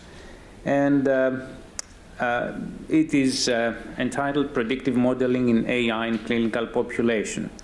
Our first symposium is organized by Yulia Solomou, a PhD student in the Neurocognitive Research Lab, supervised by my colleague, Professor Fώφη Kωνσταντινίδου, who is the director of the lab. And I would like to invite Fώφη to come up on the stage for the presentation. And right after, we will have room for a couple of questions. Okay? Yeah. Sorry to disappoint, I'm not Yulia. Unfortunately, Yulia is not feeling well. We wish her a speedy recovery. So I get to present this part of the symposium. And the title of the presentation is Harnessing the Power of AI, Revolutionizing TBI Care from Acute Diagnosis to Advanced Therapies. And there are 5 things that we're going to cover in the next 15 minutes. The importance of AI in TBI care, machine learning algorithms and AI, the use of machine learning approaches to predict prolonged length of stay among patients with TBI in ICU, the use of machine learning approaches to predict rehabilitation needs in the chronic phase among patients with TBI, and then AI integration in advanced cognitive rehabilitation software. So just to talk a couple of things about TBI and why we care. So TBI is considered to be an epidemic. It is estimated that 50 to 60 million people suffer from TBI each year. And in Europe, more than 2 million individuals are admitted to the hospital because of traumatic brain injury. So every about 20 seconds, there is a traumatic brain injury. And so if you think about it, I've been talking for about 40 seconds, so there have been at least 3 TBIs that have occurred since the beginning of my presentation. The economic cost is tremendous. The 2017 statistics show that the costs exceed $400 billion annually. And the majority of the burden is generated from moderate to severe TBI because of the severity, the needs at the acute phase, such as ICU treatment, and then also the long-term effects. It is a very heterogeneous, it results in heterogeneous conditions affecting multiple systems across the lifespan. Now, there's tremendous data complexity in TBI care, and if we take the complexity of the ICU environment, there is a large volume of data generated in the ICU, second-by-second, multimodal data that can be overwhelming to make sense out of this information. The complexity generated by the data in the ICU can lead to crucial information being obscured at times or maybe underutilized. Fast forward to the rehabilitation side, there's tremendous data generated during a rehabilitation phase, which adds another layer of complexity when patients enter in the rehabilitation phase. And so what if we were to use advanced modeling techniques and AI that can help us understand what is going on in the ICU, how that information can be used to predict outcomes, and then also inform models based on information we see in the long-term care. So this is where artificial intelligence can step in by offering a transformative solution to make sense of the overwhelming amount of information. AI excels in handling large and complex data sets, enabling us to extract valuable insights from the ICU data. In the context of TBI care, the stakes are very high. We need to have robust scientific decision-making approaches. Suboptimal decisions not only affect the well-being of the patients, but also burden our healthcare system, the families, and society at large. So AI's integration into the rehabilitation process can also provide personalized and adaptive solutions that can enhance recovery and inform precision rehabilitation. Now, we've heard all morning about the different machine learning techniques. We know machine learning is a subset of AI, and it's focused upon the creation of algorithms that can model complex data sets and make predictions. Why is it better than standard statistical approaches? From what we've heard all morning is that machine learning approaches are recommended when we deal with complex data sets that are generated in the real world and cannot really be explained by linear relationships. So this is a paper from Iulia's dissertation. This is the first paper out of her dissertation submitted. It currently is under review, which is the use of machine learning approaches to predict prolonged length of stay among patients with traumatic brain injury in the ICU. In addition to Iulia and myself, Dr. Nikolopoulos from the medical school and Dr. Michailidis from the Department of Psychology are co-authors for this work. And the purpose of the work is to develop, evaluate, and compare different models for predicting prolonged lengths of stay in the intensive care unit in patients with TBI. So the data for this study are generated from the surveillance system we created as part of a funded project by the Cyprus Research and Innovation Foundation, the Brain Rehab Project, where we created a surveillance database rich with ICU data in collaboration with the State Health Services Organization, data obtained at the long-term phase from Melatron Agoniston, the rehab site, and also from the Department of Social Inclusion.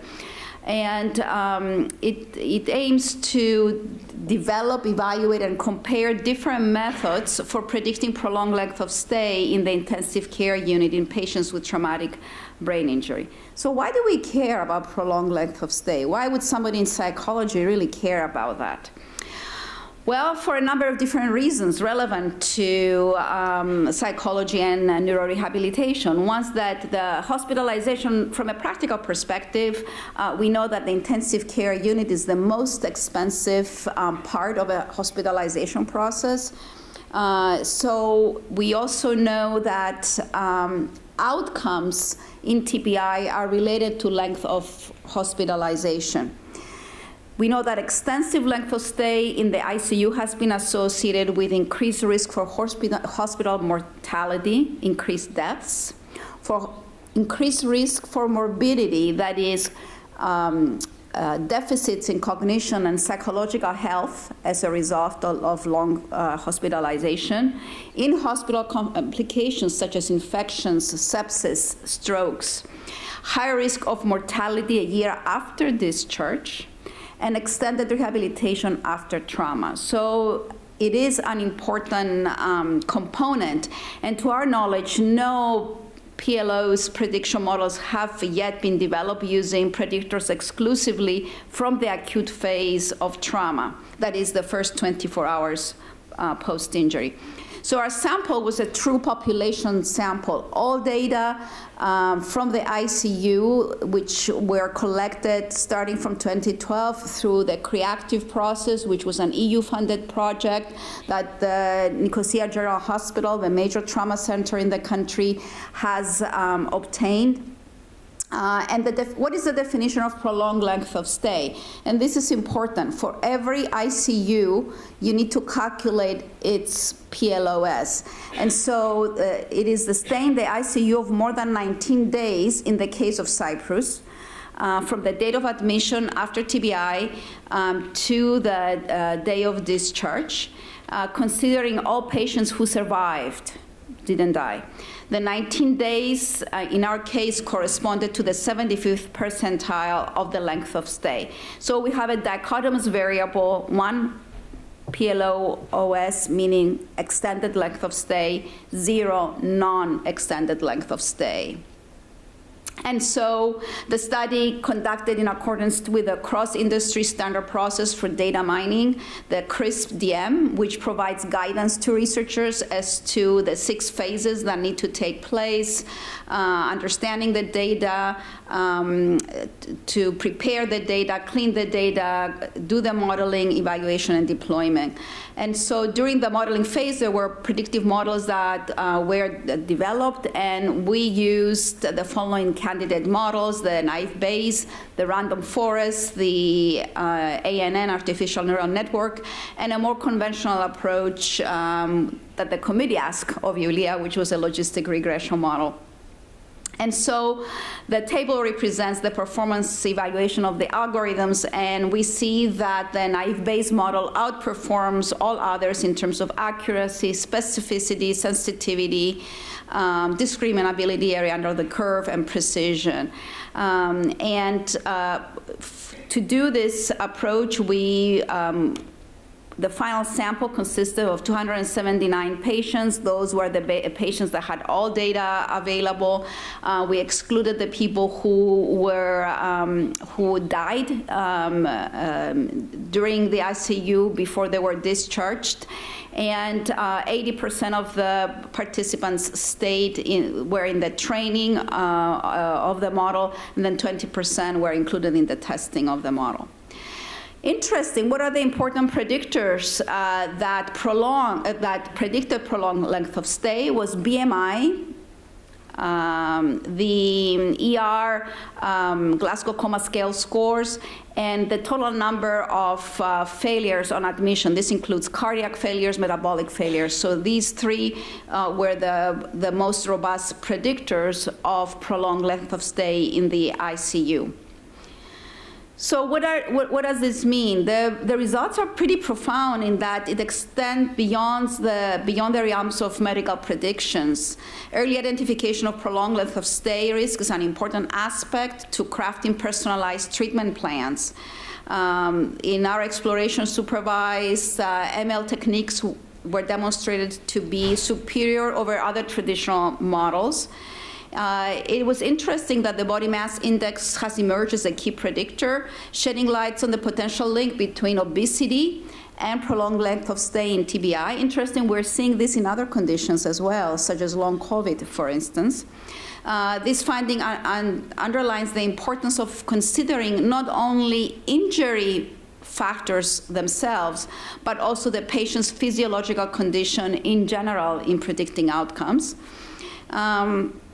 And beyond the medical consequences for prolonged length of stay, we also need to acknowledge the psychological effects of patients and family who stay in the ICU for a prolonged period of time.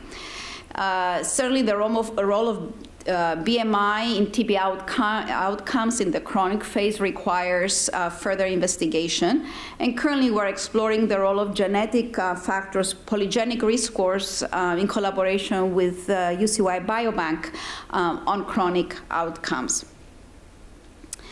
So now I'm going to shift gears and spend a few minutes to talk about using AI integration in advanced cognitive rehabilitation software. And this is part of what we would call the CatBrain project. In addition to TBI, there are a number of other conditions that require cognitive rehabilitation. So according to WHO, about 240 million people every year require cognitive rehabilitation services. In addition to TBI, we have dementia, we have cancer-related treatment, cognitive deficits, and then most recently, long COVID. The cost is about $3 5 trillion euros, and estimated to go up to 19 trillion by 2030. So it's tremendous. The needs are greater than the supply. And cognitive rehabilitation has had a lot of challenges. It aims to improve cognitive function, thinking abilities, same way as physical therapy aims to help people regain their strength after a physical injury. So there's an urgent need of action in the field. There is lack of standardized evidence-based practices. There are inefficiencies and errors in healthcare delivery, with the result of a lot of people finishing rehabilitation with significant cognitive deficits. So there's an urgent need for a solution. And so we developed the Cat Brain project as such a solution, because it provides structure and is based on an evidence-based treatment. We use digital solutions to reduce uncertainty for the clinician and for the patient, and it is a time-efficient solution. And so what makes Cat Brain so unique is that it is based on the categorization program. This is a clinically tested tool that we've been testing for about 20 years in terms of efficacy in brain injury, in aging, in dementia and MCI. And it addresses a number of different cognitive abilities in a hierarchical and organized manner. So we're transforming this evidence-based tool, clinical research tool, to become a solution for everyday clinical practice, including patient registration, automation, real-time feedback, and personalized homework. And so how does AI come into this? We're integrating AI by adhering to ethical principles, including transparency, fairness, and accountability. Our platform collects and analyzes user data to guide treatment based on the patient's profile, so it's personalized. It goes beyond the conventional methods by crafting personalized homework assignments, adapting to the specific needs of the patient progress, and provides a real-time, dynamic, valuable feedback during exercises, ensuring a dynamic and responsive therapeutic experience for the patient and the clinician.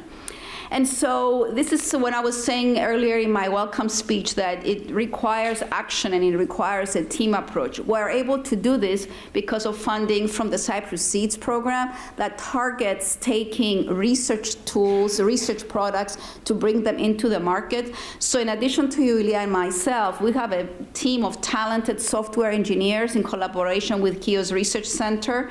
And then also we have a business consultation that we require, in addition to the mentoring on legal IP and other aspects that we receive from the Cyprus Seeds program. So it's exciting because we competed in the Digital Agenda Cyprus last month. There were 22 teams competing. We were shortlisted in the top 5, and we received the Rising Star Award. So here's Julia receiving her award. So we're very excited, and this fuels further our passion to transform rehabilitation of cognitive deficits, and especially for traumatic brain injury. So poster number 4 has more information. I want to acknowledge our funding agencies and then also all the collaborators for these 2 projects. Thank you.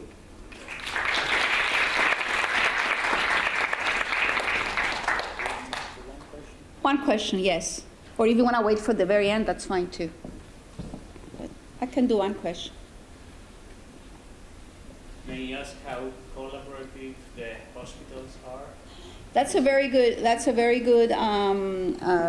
question. In our case, we have a long-standing collaboration with the intensive care unit, which started before this particular project. And we created synergies in the sense that the ICU administration was very interested in continuing the data management for the creative project. So we created a win-win scenario in that situation. So actually, we do have a pretty good partnership with the particular hospital. But you have to have the infrastructure for these types of projects to work, and there has to be an inherent motivation of both parties to work well. So, yeah. Thank you. Why was it? So BMI was clearly a predictor. Why was it a predictor for the length of stay of the patient? Because that patient has more comorbidity, or?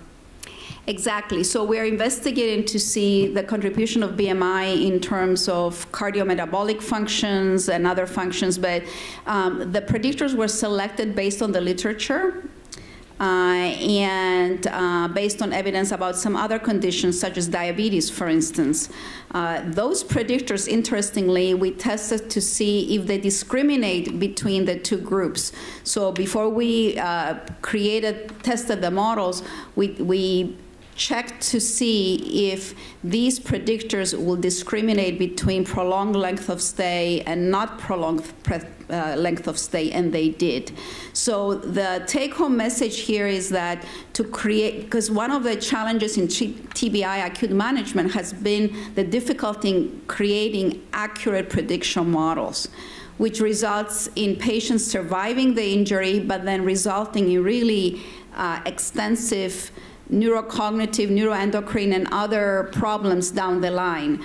So the notion here is that you need to look at other factors besides injury-specific factors when you're creating these complex models, because we're talking about non-linear relationships. Yeah. Okay, thank you.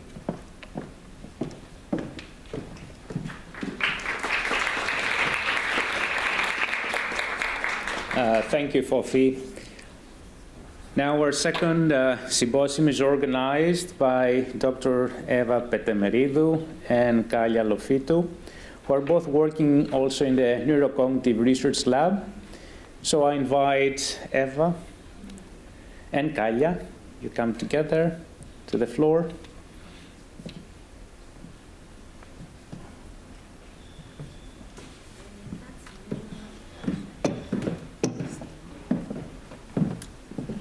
Hi. Wow. So I've had some wine and then I had an Advil, so if anything happens, just please report this to the one who's going to be taking care of me. We'll be speaking on IPAMS. It is an intelligent patient assessment and monitoring system that we're trying to develop. This project is in collaboration with the Research and Innovation Center of Excellence, GIOS. And a lot of these things I think Fófi has mentioned already. So TBI is a major cause of death and chronic neurobiological change that results in chronic disability and social and vocational difficulties, as well as health, economic, societal, and family burden, which highlights the need for rehabilitation services very early on following the injury. Rehabilitation services can help the patient improve their self-awareness, which can empower them and allow them to take responsibility and guide their treatment process and progress. At the same time, advances in information and communication technologies have augmented the quality of healthcare and have facilitated the development of e-health and have allowed us to manage daily challenges within the public healthcare. Also, sensing technologies have enabled remote and minimally invasive monitoring of patients in different settings, including their homes. There is a lot of work on monitoring Alzheimer's patients using psychophysiological indices that are effectively measured through cameras. We can detect motion or faces, wristbands, which help us detect electrodermal activity, blood volume, pressure, heart rate, etc., and microphones that provide us with different vocal indices. In addition, an innovative set of intelligent systems has evolved. That is, we can use smart algorithms to translate these data into a higher level context. That is, we can take face detection and translate it into facial expressions and what does that mean emotion-wise. However, despite these developments, we have yet to implement such systems within the rehabilitation setting, and more specifically in individuals with traumatic brain injury. So the objective of the IPAMS is exactly that. We want to develop an intelligent patient assessment and monitoring system that will use multiple sensors and smart software algorithms to monitor and assess individuals with TBI within the rehabilitation setting right after the acute phase of the injury. So in order to get this party started, we conducted a pilot study that implements and tests the proposed system in neurotypical individuals that was conducted in our lab.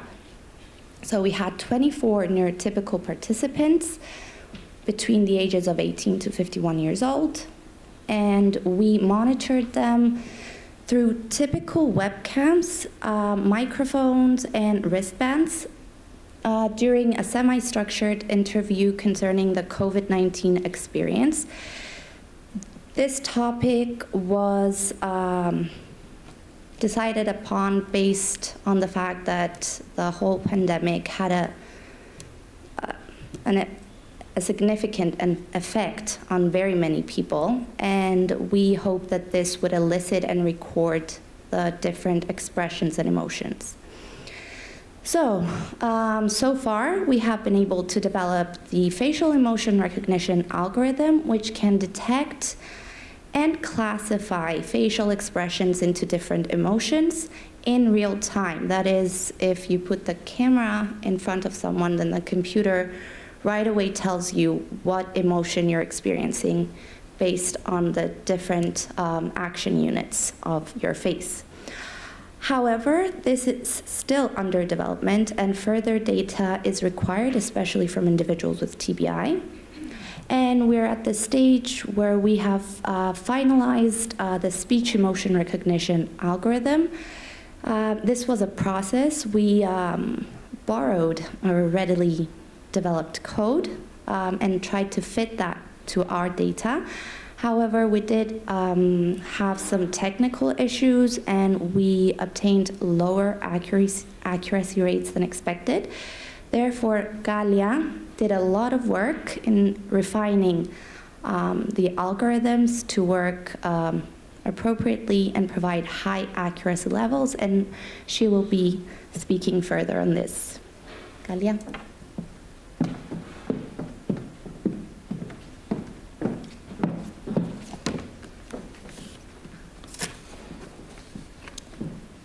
Thank you. Moving on to the methodology. IPAMS uses advanced machine learning to quickly assess emotions in patients with TBI. Our aim in this pilot study is to improve patient care by accurately understanding their emotional states through detailed speech analysis. IPAMS marks an important advancement in merging healthcare with technology to enhance patient results. But let's delve into the heart of IPAMS, the convolutional recurrent neural network.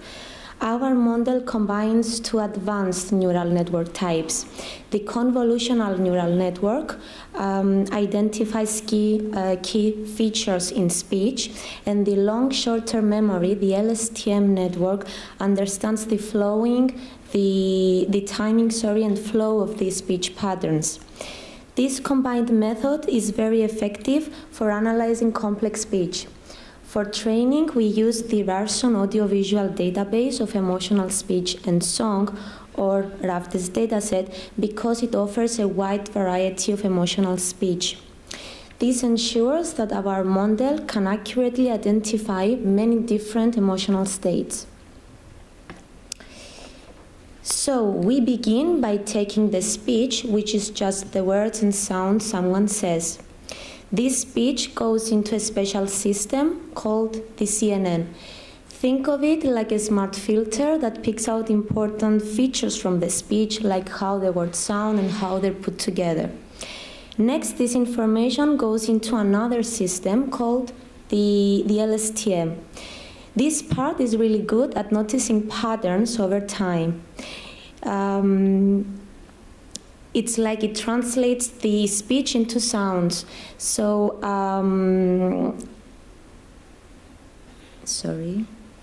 So in short, we take what someone says, analyze it to pick out important sounds and patterns, and then use that to understand what emotion they might be feeling. And the final stage in our CRNN model is the fully connected layer, which plays a crucial role in classifying the processed speech features into distinct emotional categories.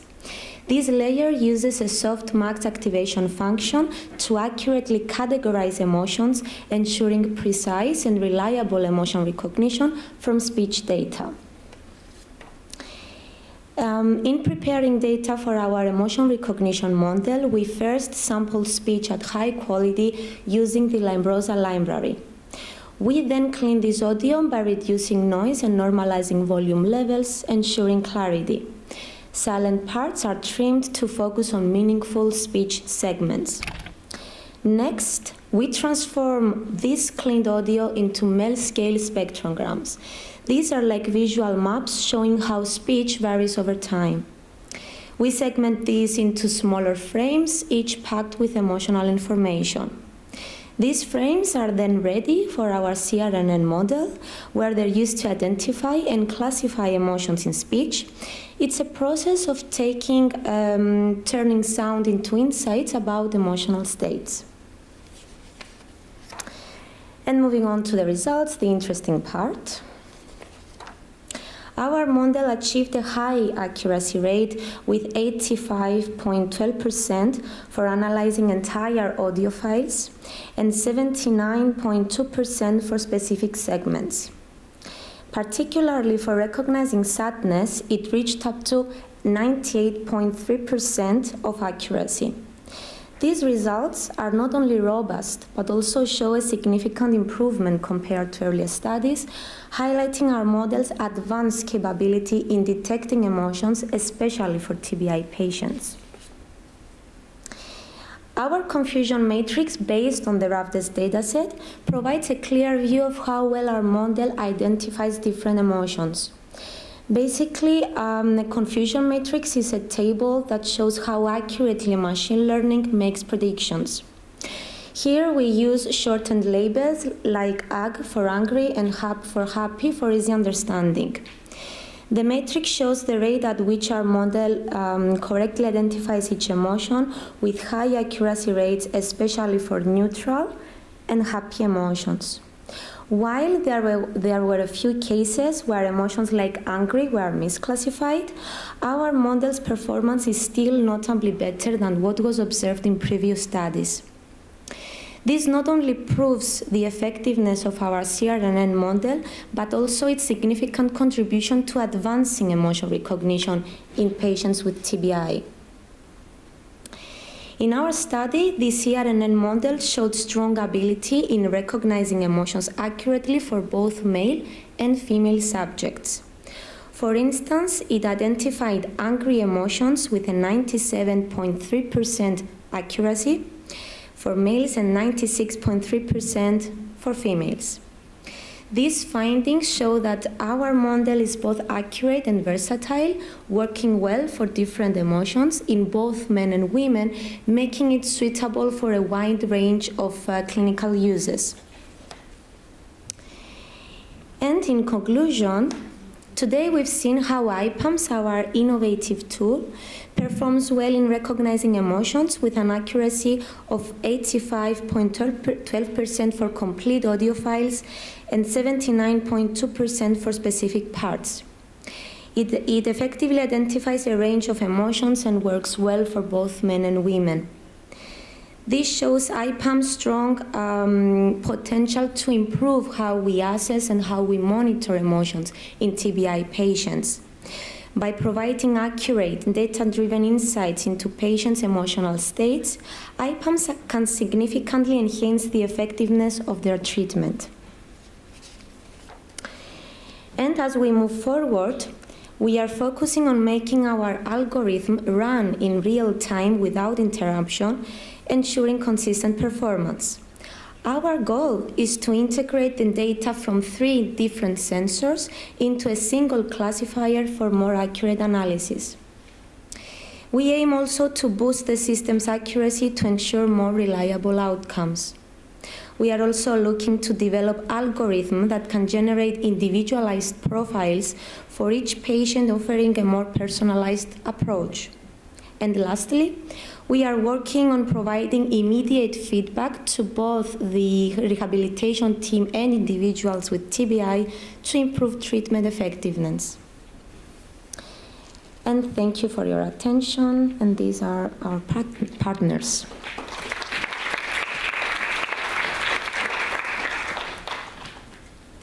We have time for one question, please. Yes.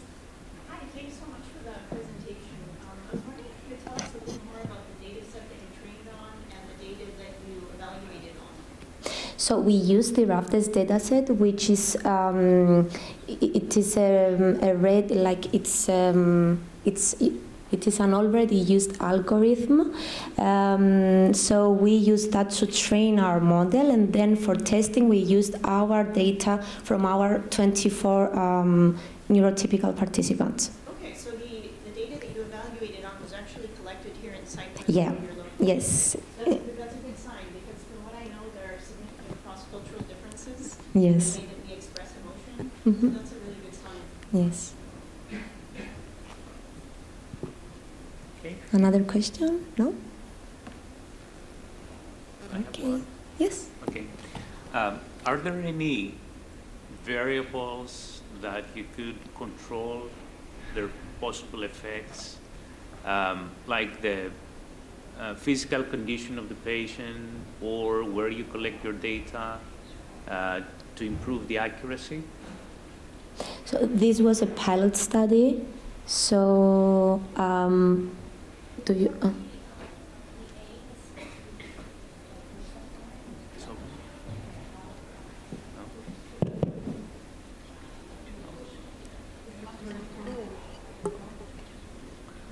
Do you want to come over? Or you can come over here.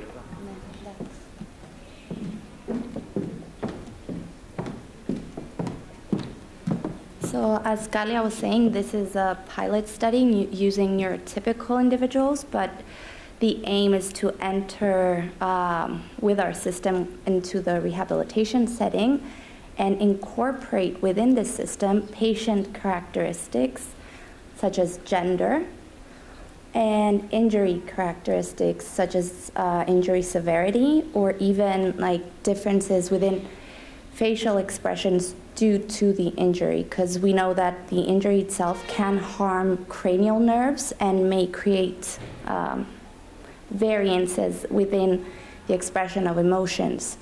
So yeah, those are to be included in the algorithm. That's why we need an independent classifier that will take the 3 classifiers from the sensors into consideration and combine those results with the patient and injury characteristics. Yeah. Thank you. Thank you. Okay.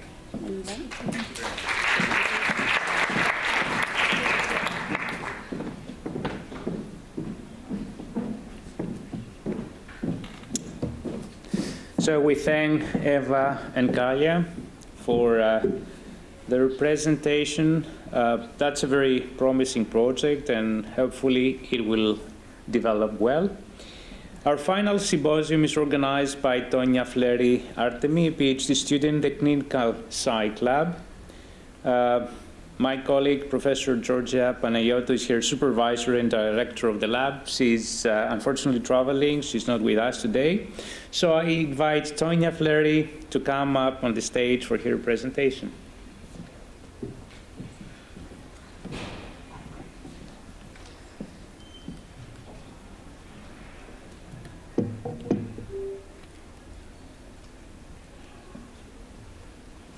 Hello all. My name is Tonia Fleri Artemi, and I'm a PhD candidate in clinical psychology and a special scientist as well. Today I'm going to present you the desire to play, motivational and emotional mechanisms associated with gambling behavior.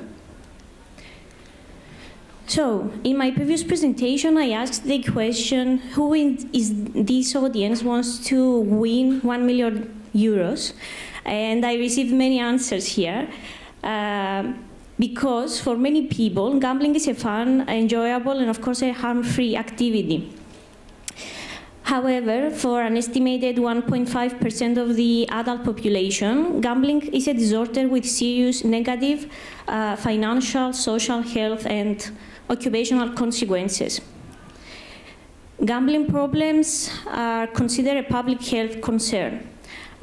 From at-risk gambling to gambling disorders.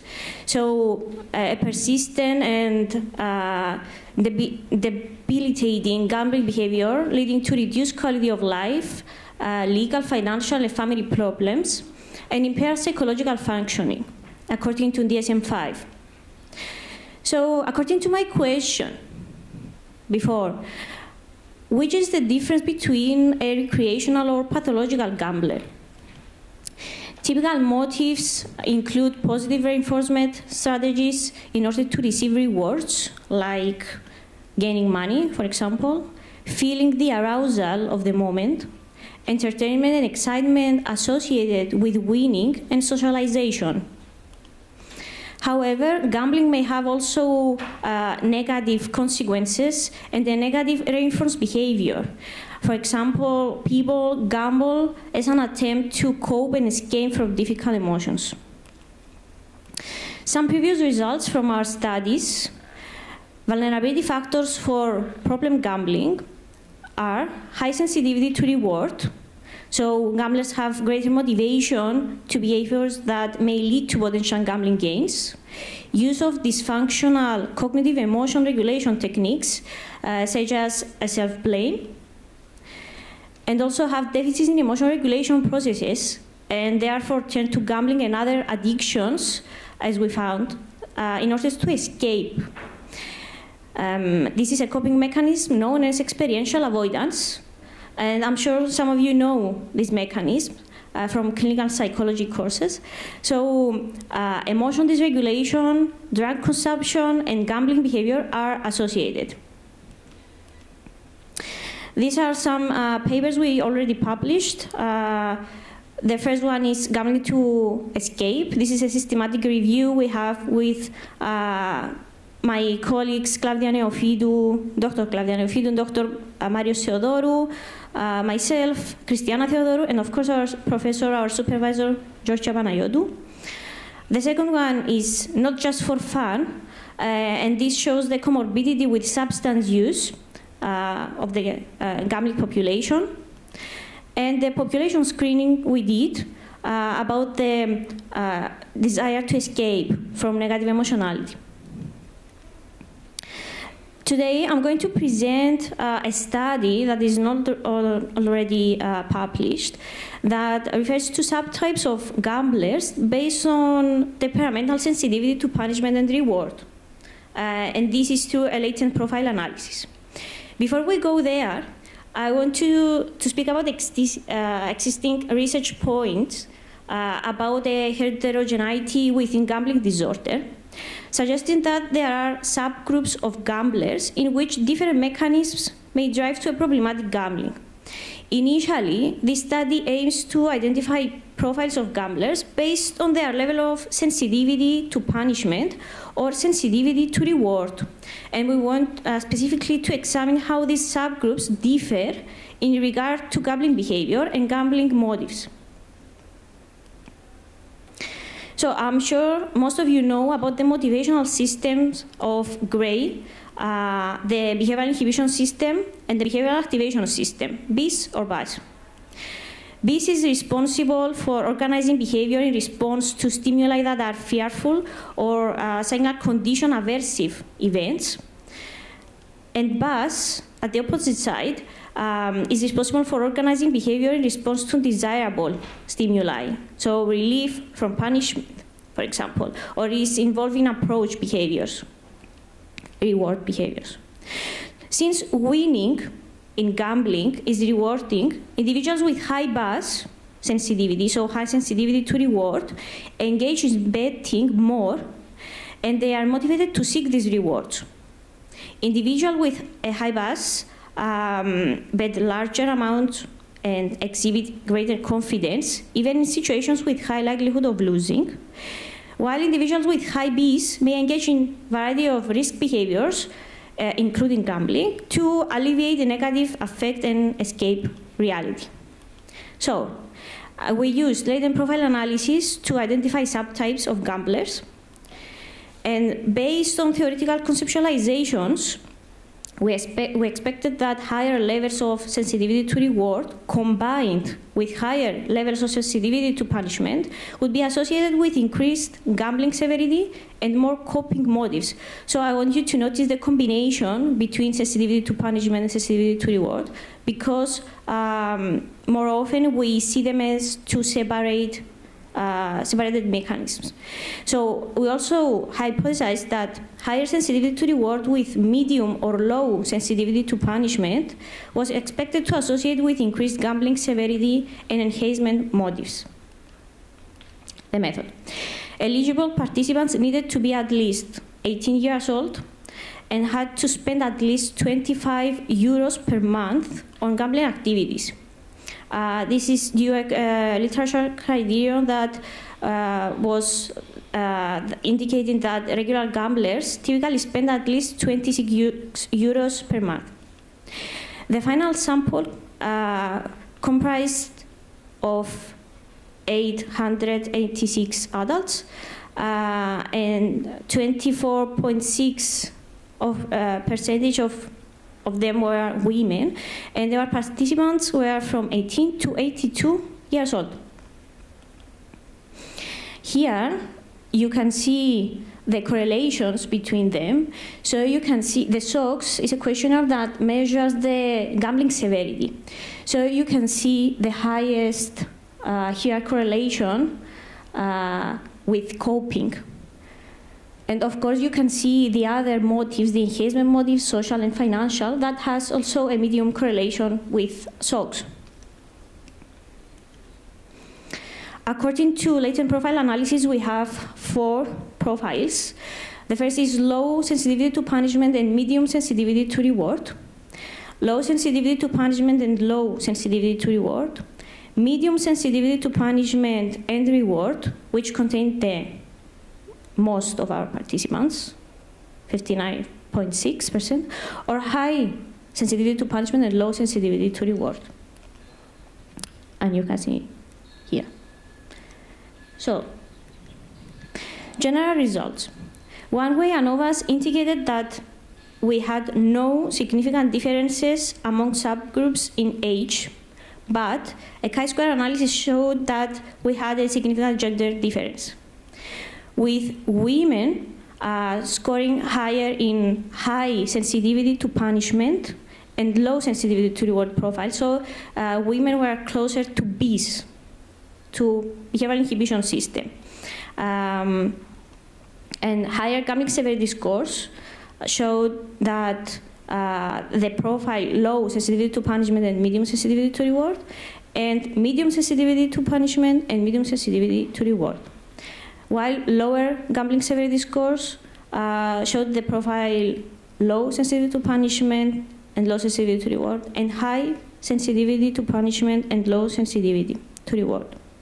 And here you can see more graphically the results I presented to you, and the differences between the 4 profiles according to the motives, the gambling motives.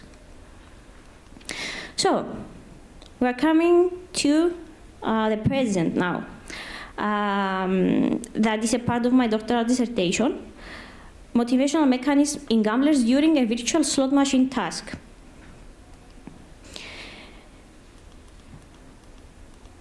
A virtual slot machine task it was essential for us to see the reaction of gamblers dynamically online. So we used a simulated slot machine task in virtual reality that presented randomly the three situations, three conditions: win, lose, and near to win, in order to see how much excitement or frustration will create for this population. So, in addition, we also have the resting baseline, the heart rate variability index, which is responsible for measuring emotional regulation. And here you can see our slot, how it's presented to our participants. And our hypotheses were that different levels of excitement and frustration will result to different levels of psychophysiological arousal and self-reported valence, depending on money gained or money lost. Players with higher gambling severity will show higher emotional dysregulation, which will be seen through the lower heart rate variability, and increased self-reported sensitivity to reward will be associated with increased physiological arousal, desire to keep playing, and increased pleasantness reports to higher reward conditions. And here you can see my research assistant, Danai, while she's playing and wearing the headset, and you can see there are psychophysiological measures, and Danai as well.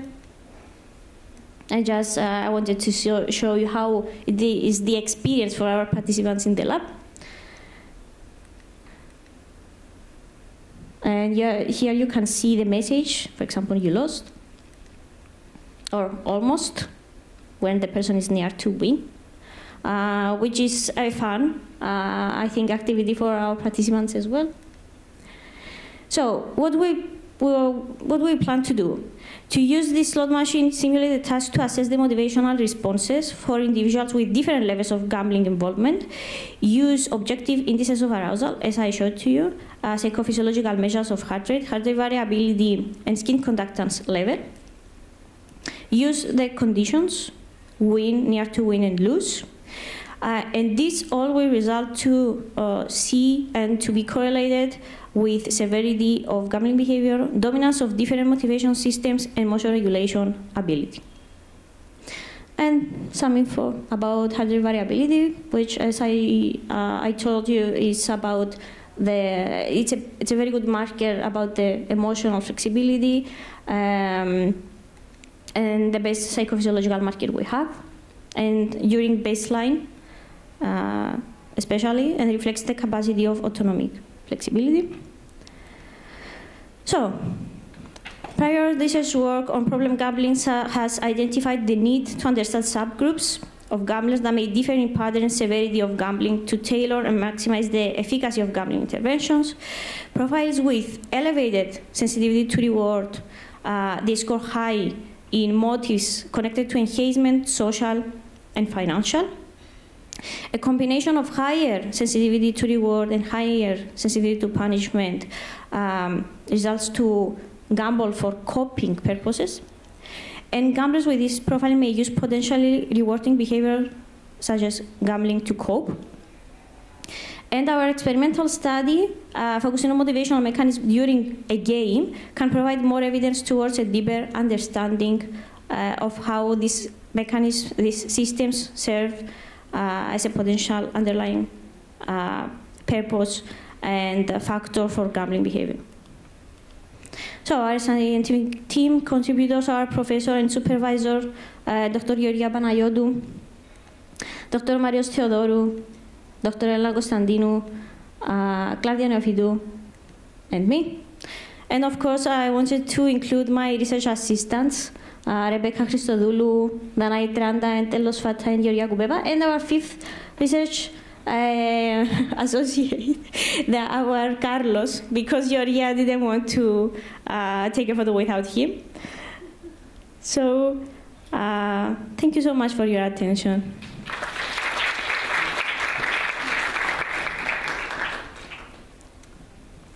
There's a question. Yes, of course. I would be very interested to know Mm-hmm. this kind of research is for whose benefit is it? Is it for the benefit of the casino? Is it for the benefit of the National Betting Authority? And if you allow me to ask, do you think that National Betting Authority allowing television advertisement before an important soccer match is a reasonable practice, and does your research help us to have a say on this issue? Advertising before important, very important soccer events. Yeah, that's an interesting question. Of course, it's not for the benefit of casino or whatever. It's for the benefit of research because, as I said, we want to understand the different mechanisms that are lying under gambling behavior, because we don't have many research that answer the questions, and they much more interventions that are due to pathological gambling. They don't have the profile or the background to explain which are these motives or mechanisms that drive a gambler to gamble more and be a pathological one. Because, as I said before, we can divide and we can create subgroups of recreational or pathological gamblers. So this is a very important study for us to understand which mechanisms drive the behavior. And for the advertisement, I think I won't answer this question. I'm not the responsible one because, as you said, National Gambling Authority may answer this question, and this is one very popular one, to be honest. So I'm not sure if I can answer properly this question. I will say that if we don't want to advertise drugs in general, or maybe addictive products, we wouldn't advertise gambling as well. But at the other side, if we can see gambling as a behavior that is not only pathological, the answer is why not? So it's a very tricky question, I think, that we have to think about it as well. And how are we going to advertise the products or the sports betting, for example, that is very common. And when you go to the highway, you can see many more advertisements that are regarding gambling or betting. Yeah. I just say maybe not before the World Cup. Not before the World Cup. Thank you for the question. Yes.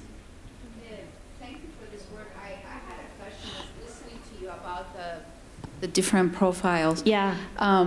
In your experience, do you find cultural differences, different patterns across different cultures, and then also whether there is family exposure of an individual? Because I would assume there are different characteristics. Yeah, that's a great question, because we didn't have a variable concern to cultural differences, for example. But this reminds me of the situation in Cyprus. For example, in Christmas or some events, we also used to gamble some things because we have the lottery, for example. This is in our culture as well. Now, in my study, we will include persons from the whole Europe as well. Not many, but we have the chance to see the differences between them and how they see gambling and the different psychophysiological reactions as well. Not only the self-reports, because the research I presented you, it was about self-reports. So now psychophysiology, it's a different marker. So we can see the reactions and during a game, which will tell us more. Yeah. Thank you so much.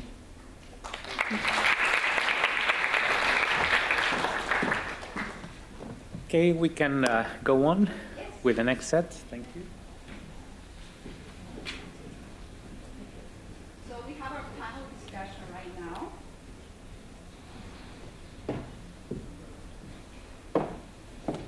So we have our panel discussion right now. I know you've all been looking forward to ask questions of our panelists. So I would like to invite Professor George Spiro. We're going to have our panelists sit up front here. I don't know if the microphones, they're on? Thank you. Okay. So we'll have Professor George Spiro, Dr. Christoforos Christoforou come up, Michalis Nikolaou, and Dr. Jenna Ottenbacher. If you can all come up here, please.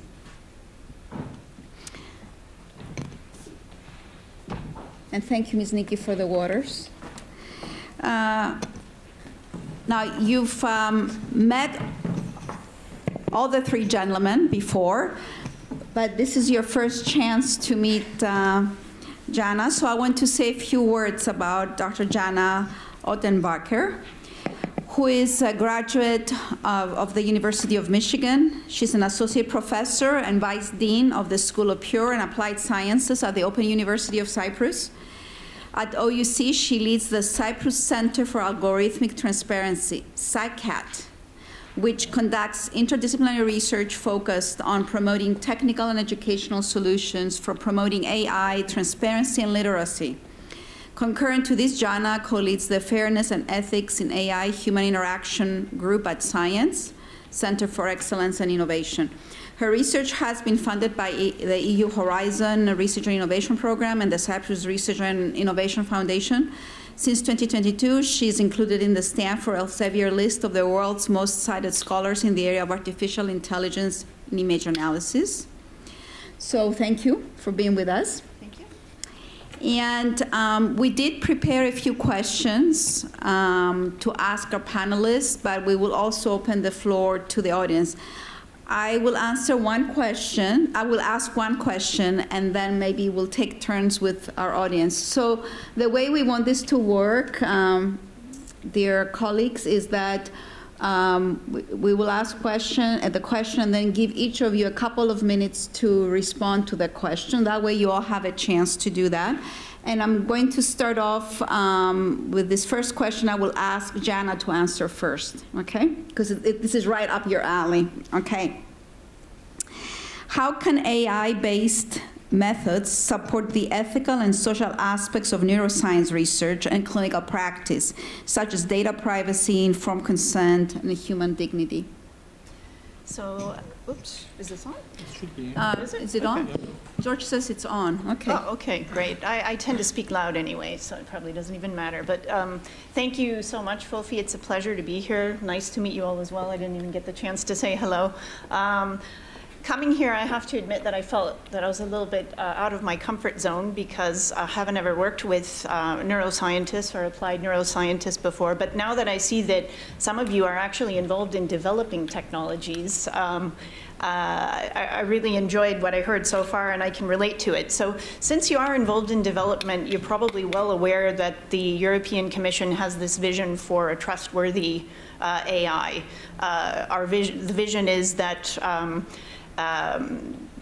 any AI technologies that are developed, used, and deployed within Europe should be trustworthy, and the Commission, of course, has this panel of experts who have defined 7 specific requirements that should be respected by any system or process in order for it to be considered trustworthy. So we could say a lot about that. I mean, these are things like fairness, transparency, accountability. We could say a lot about that also in terms of the feasibility of designing systems that truly meet all of those systems, but let's just take for the sake of argument that they do. If we are able to build systems and applications and processes that are trustworthy, I think it will be a really great thing for applied neuroscience. So specifically, Fófi, I think you asked about things like data privacy, informed consent, and human dignity.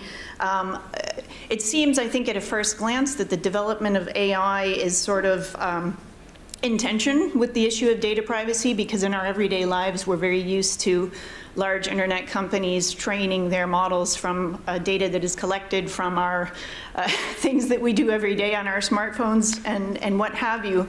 But I think that the more technologies really do become user-centered, and if they achieve this trustworthiness, people will be able to recognize, of course, what is being done with their data, and hopefully come to trust these things more and more, and will be, how can I say, use them in an appropriate way and allow their data to be used in an appropriate way by these technologies. I would like to think also, one thing that we know about data privacy is that there are social norms surrounding data privacy, so it's not the case that you have the same idea about the level of protection that you want over your data in all contexts.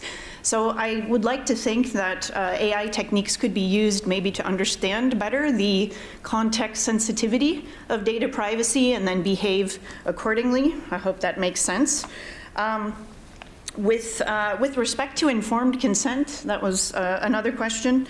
Again, if we're able to achieve accountability and explainability, that will be, I think, a great thing for researchers like ourselves, because if in fact the general public trusts in the technology that we're developing and understands the potential benefit of participating, that will be a really great thing.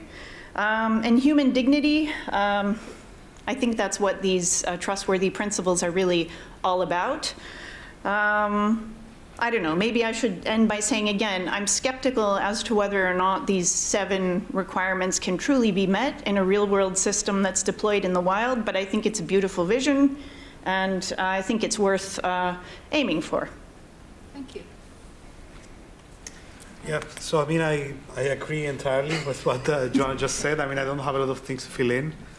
I think that really, look, the game is a bit lost. We already gave all our data, right? So I don't know if we're ever going to get them back. And ever since I was in the lab as a student, I realized that Facebook released the latest face recognition software that was trained on our data, and then they updated the terms of conditions so that they could do it. But that was done post hoc, right? So I don't, I think that we should act as if everything is public, really. I mean, as a way to alleviate this. So I agree with the principles of trust, going towards trustworthy AI. I think it's very important. And don't forget that, yes, we used simpler things like, logistic regression or, linear things that are interpretable, but our models were most of the time misspecified, right? So we trained simple models on data that didn't adhere to the constraints of the problem, right? So the trade-off is that now we have more complicated models. Yes, they're more difficult to explain. We can really not interpret them. We can find causal relationships between inputs and outputs. But it's still something, that's, you trade off the complexity. You either have a linear model that's easy to explain, but doesn't adhere to the problem setting, or you have a more complicated model that adheres to the problem setting, but it's more difficult to explain. In any case, you're losing, right? It's not like there's a case where you will win. But at least as far as human dignity is concerned, I think that the next breakthroughs in AI and personalized healthcare can, improve human dignity by a large extent, right? So if someone invests the right way. Yeah. Again, I agree with both speakers. I don't have much to say on that as well, but I think it's difficult to envision that the AI models support the ethical and social aspects. On the contrary, they want to challenge them in many different ways. There are a lot of dangers that arise. The AI models advance on a daily basis pretty much, and we have a new application in a new area, and we cannot keep up with what is ethical and what not. One danger that I see in the terms of AI is that participants in our experiments that committed to engage and have us collect their EEG or fMRI data, and we promise them that they cannot be identified. In the future, with this cross-modal integration and applications of deep neural networks, we might be able to bridge that confidence. So your EEG data might identify you in the future as we build more and more advanced models, and we can relate them to other type of data that are available on social media. So there are a lot of dangers. We just need to be aware of them and take caution. There is not much we can do, though, in my opinion. So we just need to, go with it and hope that the benefits of the AI models outweigh the challenges. Of course, I agree with all of you. And I am a little bit concerned about biases.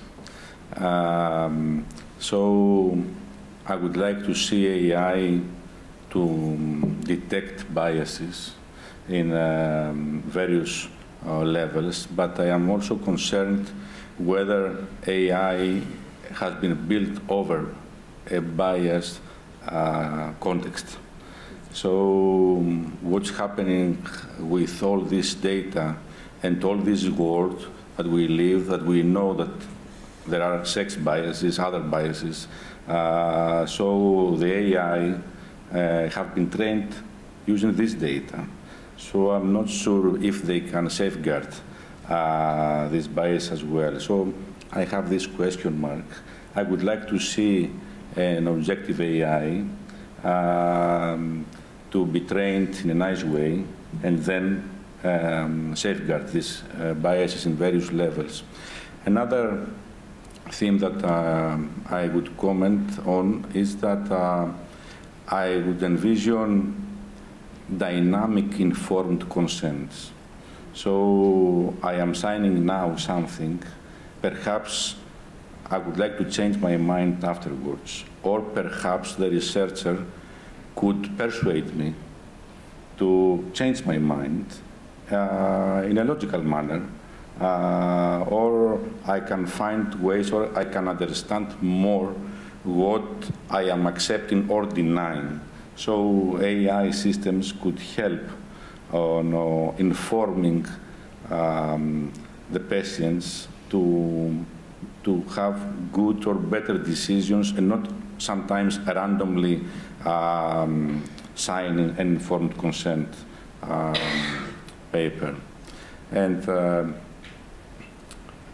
regarding protection of data and based also on the health world, I would like to see AI to safeguard all this data, perhaps working together with blockchain technologies, optimizing them, homomorphic encryption, also other practices that they can be of the benefit of the patient, and also making our lives better and safer. Thank you. So let's open the floor to the audience to see if you have a burning question or semi-burning question that you would like to ask. Margarita?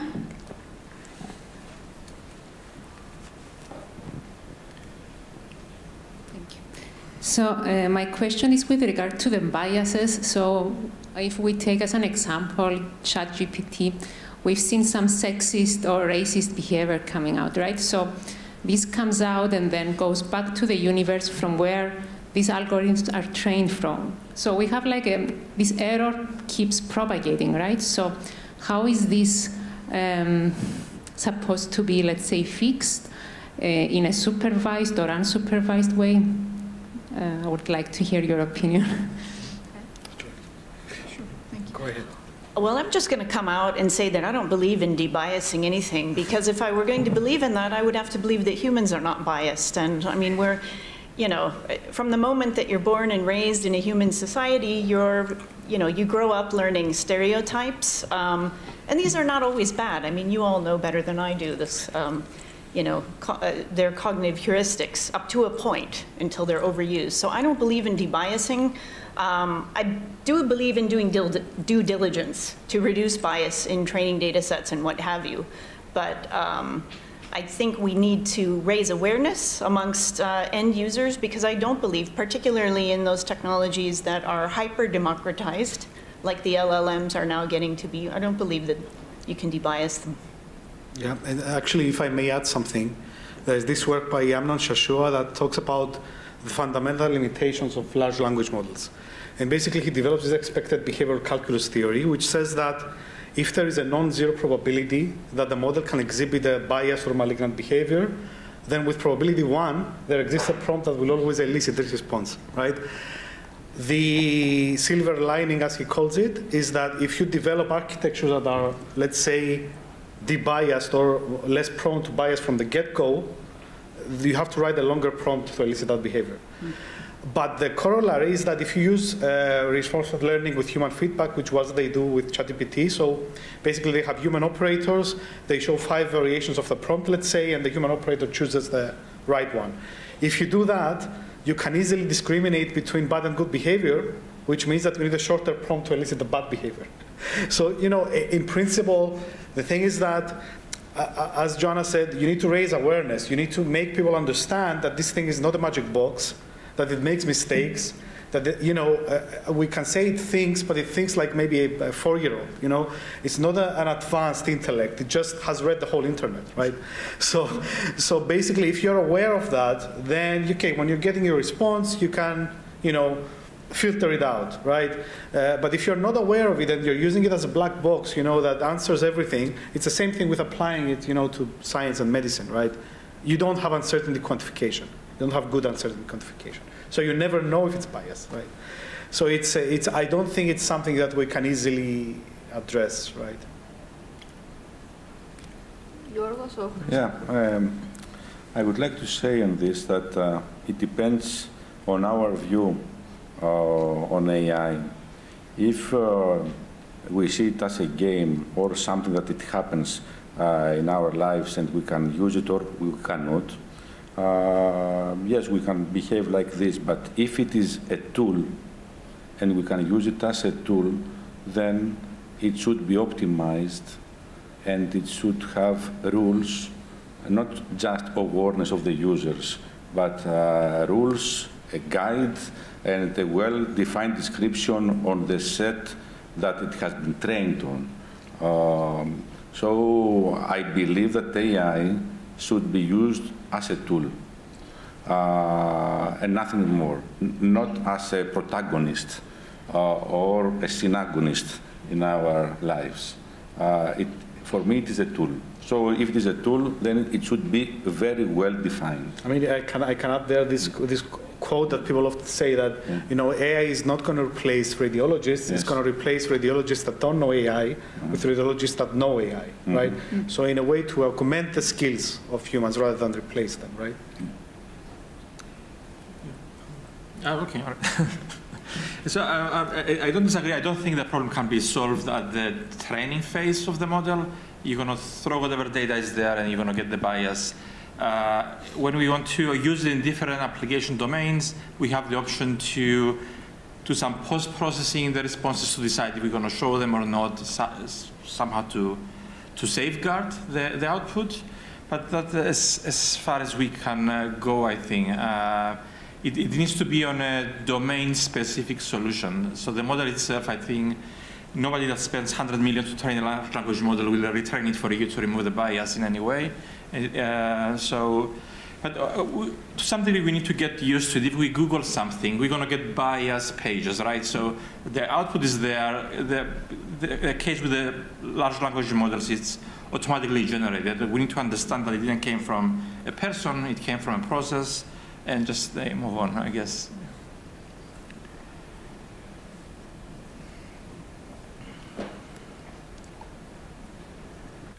I would like to ask you as researchers and scientists, if you ever feel that the whole data protection legislation and institutions, as they are applied in our everyday lives, may sometimes make your research more expensive, data less available, even distorted, or even if it destroys data that in the future may be proved to be useful for AI and research. I can try this first. Well, I think the society needs to have some rules and regulations about data protection. We need to decide whether that threshold is. And I think this should be decided collectively, what the society accepts as enough open data and what is too much. And it depends from your point of view. As let's say, if we take it from the point of view of an entrepreneur that needs data to train models and get a product into the market, you don't want much restrictions on the data that you want to use. The other problem is that data are available to somebody anyway. So large corporations make sure that they've been collecting data for years and they have access. So if they have access, why shouldn't we have access to those data as well and do something with them? So there are a lot of aspects. In terms of research, it turns out the more data we have, the better we can explore the answers. But there is an ethical dilemma there, and I don't know what the correct answer is.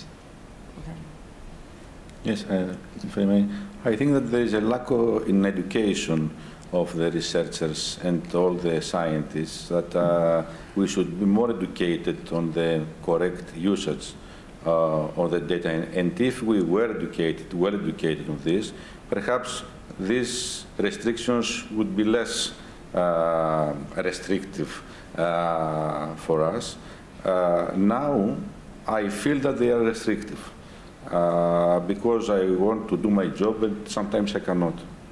But sometimes I see it also as a challenge because I may try more clever solutions and methodologies to work in this limited world of data. I would like to have all the data available, but due to the current level of our civilization, I must deal with this.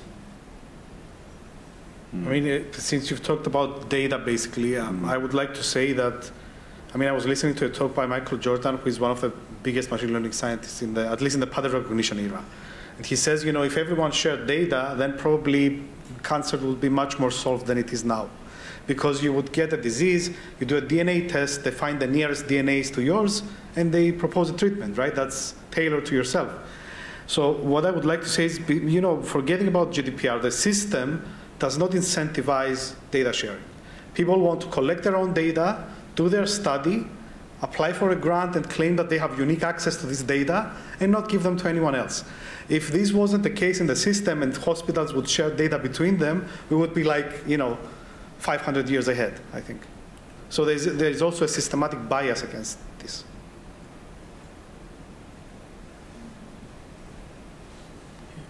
Other questions from the audience? To ask, so regarding what you said before about the biases in using AI tools, do you think there could be a way to develop AI tools that are unbiased and that do not need humanistic intervention for, let's say, different, I don't know, medical purposes like diagnosis? Let's say when you do a structured interview with a psychologist, they follow that specific structure of the questionnaires. So do you think AI could someday replace these tasks that do not need bias or professional expertise? Sorry, could I just clarify your question? So you're asking, first of all, if we believe that AI itself could be used for the purpose of debiasing, but then the second part of the question was, do we believe that AI could replace an interviewer? Yeah, not just an interviewer, but some... not just like psychologists, but in general, like, let's say, I need to think of an example, that there are some structure or some specific, I just know for psychologists, because I study psychology, that we use, let's say, for questionnaires that do not need specific training. You just follow the structure of that. So do you think that something that simple, the AI could replace? So humans do not need to do it, so AI could do it instead? Well, maybe I could start by giving the example of, I think it was Amazon, right? Amazon had come out saying that, you know, humans who work in our HR department are biased, and so we're going to start using algorithmic pre-processing of resumes in order to shortlist candidates and then invite them in for an interview. Indeed, that does reduce human bias because then you take the human out of the picture. But not really, because the historical data that the system is trained on picks up on the fact that, statistically speaking, more men had been hired in the past with very particular characteristics than women. So it's kind of a double-edged sword, I think. It's tricky. It's not that simple. Yeah, and also, you know, I mean, some people confuse having a structured algorithm to not being biased. That doesn't mean you're not biased if you have an algorithm, right? Because the algorithm can be biased also. I can write an algorithm that chooses only men, you know, very simply in one line of code, right? So the fact that you have structure doesn't mean you have bias. And I think that the fully biased machine learning system shouldn't use any data. So if you're not going to use any data from the real world, then, you know, so it's kind of a paradox because you're asking, let's say, the AI that is biased, you're having another AI that is less biased, that's checking the AI that's biased. So when do you get to the end, right? And I think we should always accept the subjectiveness of human experience, right? I mean, we're all subjective in any case. So, you know, I mean, we don't have the ground truth to train the bias systems. What does it mean to not be biased, and who will check it? And according to the biases of which culture? You know, so it's quite complicated. But tasks that are, let's say, with programming, we remove the need to do tasks that are sequential, non-ambiguous, and very well defined, right? So you can write a program that takes all your files, renames everything, you know, all these things that you don't have to do manually. With AI now, it doesn't have to be that unambiguous, as long as you have training data to show the model what exactly you're trying to do, and it's achievable within the capabilities of the model. So instead of going in your algorithm and saying, find all the Word files and replace this word with this word, you can say, go into all my Word files, and where I have the sentence about my name, replace it with a bio that you write on the spot, looking at my CV. So you're extending, you're augmenting the capabilities of not having necessarily you know, non-ambiguous predefined steps, but you cannot go and say, you know, you're going to replace this entirely with a human in cases where you need something more than that. Yeah, what I would add to that, I think the bias is going to be there, and if we're going to use AI as a tool and to make decisions automatically, we need to have processes that have a human in the loop. So let's say you don't have a system, AI system, to choose who you hire, but to create a short list for you, and then you can review those candidates to make sure that they are not biased. So that would be one solution. So if we leave the system to make all the decisions, then we're going to see these effects of bias. Sorry, I was just going to add, did anyone here watch the movie Dr. Strangelove? Yeah? So this is a movie from the 50s with Peter Sellers. And Russia has launched a nuclear attack on the US, and the US has launched a nuclear attack on Russia, but nobody did it. It was a false alarm, and the fires and the missiles fired, but the president of the US couldn't stop them because it was a nuclear system. So you know, what happened there? Well, these guys gave decision-making power to a machine, right? And the machine made a mistake, and then they cannot fix it. So I think the human in the loop comment is very important, right? Because essentially, how are you getting to the point where the AI system makes decisions that affect humankind in a very negative way? You give the authority and the tools to the AI to do it, right? So you run the algorithm, and whatever the algorithm says. Yeah, and this is why computer automated systems for diagnosis didn't work. And we are talking about computer-aided diagnostics. So we see AI and all this computer science to help the doctor to diagnose and to work, and not to replace the doctor. Also, sometimes I would like to mention that we would like to keep these asymmetries in logical reasoning or non-logical reasoning that human beings we have. So perhaps a doctor says something that cannot support it, but he says something because he feels it. that something goes wrong with this patient without any logical evidence. It is an instinct, it is experience, I don't know what is it. And sometimes this is what makes some doctors better than the others. And this could not happen with an AI system. I think, I'm not sure, but I think that could not happen. So I think that we should keep this that separates humans from machines. Otherwise, we will get lost. So basically, you want to allow the doctor to have their own hunch, but also check them. Yeah. Because there's the other side of the coin that a lot of doctors are negligent. And the machine would not be negligent to that extent. Of course. So you need both. I have met doctors that they say, okay, I will say what the machine says because it's the safe way to go. I don't like to have these doctors. I want to follow up. I'm dying to follow up. Okay. So I would like to follow up on this train of thought because, you know, in my work in neurorehabilitation research, it would be ideal if, for instance, we evaluate somebody at age 45 or 50, we have a cognitive profile, and if I could have a prediction as to how they are going to be in 20, 25 years from now. Will they develop dementia? Taking all the things into consideration. Or the case we presented earlier with TBI, where you have a person who has XYZ characteristics at the acute phase. How is their profile going to be in the end? And what kind of treatments should we provide this individual based on their predicted profile? So, I mean, those are the types of things that are of interest in our work, in our lab. And the ethical considerations that I'm worried about, because it is the issues of health disparities. And so I could foresee that the model that we develop will tell me that this patient 2 years, 3 years from now is really not going to improve much. They're going to become a very low functioning patient that's going to require significant assistance cognitively, physically, et cetera, et cetera. I would hate to see treatment not being provided because this person is not going to benefit based on my algorithms.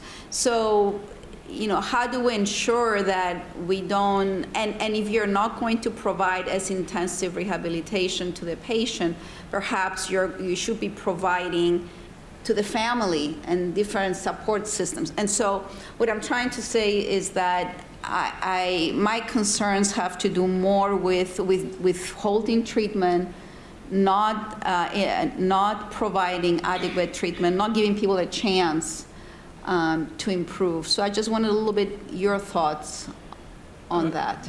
If I may say something, I guess what pops to mind when I hear your comments is, what if this model is not available just to you, but to the insurance company? It will be, and it will be, and it's been used in the US. So the company can refuse to insure you if they know that you're going to be a cost for them in the next 5 years. Mm-hmm. So that raises an ethical issue, and I think one way to deal with that is, I don't think we can restrict the usage of these models, but it needs to be dealt at the legal level and at the policy level to enforce certain policies. But we cannot envision for all possible use cases, so we need to have a more dynamic policies around the use of AI. But it's a really scary thought and scenario of how it affects people. Jana, do you have any thoughts? I was actually going to ask you, Fófi, do you see that, I mean, kind of as you were describing it, I thought, well, you're just talking about type 1 versus type 2 error, which one is worse? Do you see that it's significantly different with the introduction of AI? Well, I mean, there are multiple, like in brain injury, for instance, there are a lot of efforts to create predictive models that have been failing. for a number of reasons. And so there are teams that safeguard their data. We don't have access to the data, large multi-million projects. The aim is to create predictor models. And so, like you said, in a clinician, a physician has implicit knowledge and expertise on how to use different types of information. And so there are biases in medicine and in healthcare services in general. There are inherent biases. So I can imagine, you know, if models even increase those biases without having the right governance behind it and policy systems as check marks. That's where I was leading. Yeah. Okay. You know, I think that the part of the problem is that we believe that what we see or what we understand is the complete picture of the world that we live, and this is wrong. Also, this is wrong for the data that we have. So the AI system, all the AI systems are trained on non-complete data sets. The question is the generalization that they can do. They can cover the missing part. We don't know, and we will never know, because we don't know the missing part. You don't know what you don't know. Yes. So I think that we have to be a little bit skeptic on this to go to the safe side. And definitely, these models cannot be, if you don't have true uncertainty quantification, you cannot make actions to put someone in palliative care, for example, right? I mean, this would be criminal. But I have to say something here. We had a talk with the Ministry of Labor on the AI and work and so on and so on. And basically what I told the minister was that, you know, people are not afraid of technology. They're afraid of what the system will do to them using technology, right? Because you're not afraid that, you know, there's this, you know, the economists of the 80s, like, I don't remember the name of the guy now, they predicted that by now we would be working 5 hours per week, you know, and we have to find out what we're going to do with our leisure time because robots are going to do everything for us. That was the prediction, right? But it's not the reality. So what I'm saying is that it doesn't harm to have these models and try to understand how we can help people better. But if the system or the insurance companies use them to their profit, they're going to forget about uncertainty quantification. They're going to forget about, you know, all the ethics that they can forget about, and they're going to make maximum profit because that's their job, right? So we should have this in mind. Yes. Timo, you had a question? Just something to add, please. Yeah, Fotini will bring the mic. Thank you very much for all this. It's so stimulating. And of course, if we look for different reasons why to trust or not trust AI, that would be a never-ending discussion, at least at this point of our knowledge. Let me add that very recently we completed a study with a colleague from the computing science department, looking not necessarily or focusing particularly on AI or the person, but the interaction between the two, right? Which is another critical dimension of this issue. And we look for personality traits, but also cognitive traits of the people who trusted to use, and I mean AI more than others. And the fascinating finding is that has nothing to do with locus of control or anxiety of how I use computers and so forth, but primarily relates to issues of intelligence. So those who have fluid intelligence and they have lower attention to how to use computers tend to have a better, you know, relationship with AI altogether. So it is a matter of intelligence after all. And eventually, I think, no matter how much AI will develop, we'll never compete with the human intelligence. Comments? One thing that came to mind that I can share with you is, so at Open University now, we've been running a course called AI in Everyday Life. And the first time we ran it, we actually had 400 members of the public sign up to take it. And of course, we don't just do it because we're nice people, but we want to do some research as well. So we do a lot of research on people's perceptions about machines. So we look at what machines do and then what do people think about that, right? Because of this, you know, because what you're aiming for is a positive symbiosis between machines and people. So getting machines to do what they do best and getting the human to come in and do what they do best. So we find that this isn't a representative sample, obviously, because it's just people who sign up willfully to take our course, which is a 10-week course, that they overwhelmingly have this perception that, you know, AI thinks just like us, that, you know, this is a machine that can replace humans. And so one of our goals is, of course, to bring them to the point where they realize that machine intelligence has a very different nature than human intelligence. So I think, yeah, there are a lot of misconceptions from the general public about what AI can and can't do, and you want to bring them to the point where there's a healthy skepticism, where there's a, you know, they trust, but not too much. Or maybe they use and they don't trust, you know, that's one way of thinking about it. Because, you know, I mean, because if you think about intelligence in narrow domains, like take, you know, I've heard this example many times, in mechanical engineering, if you get a human to cut a machine in these dimensions exactly, 10,000 times, they're not going to make it. So super intelligence has been achieved, let's say, in mechanical engineering. So you can find tasks, calculators, they're smarter than me in that way. They can calculate better than I can, right? So, I mean, I think that when we refer to human intelligence, we're more thinking about some general AI rather than something narrow that does a really specific task better than us.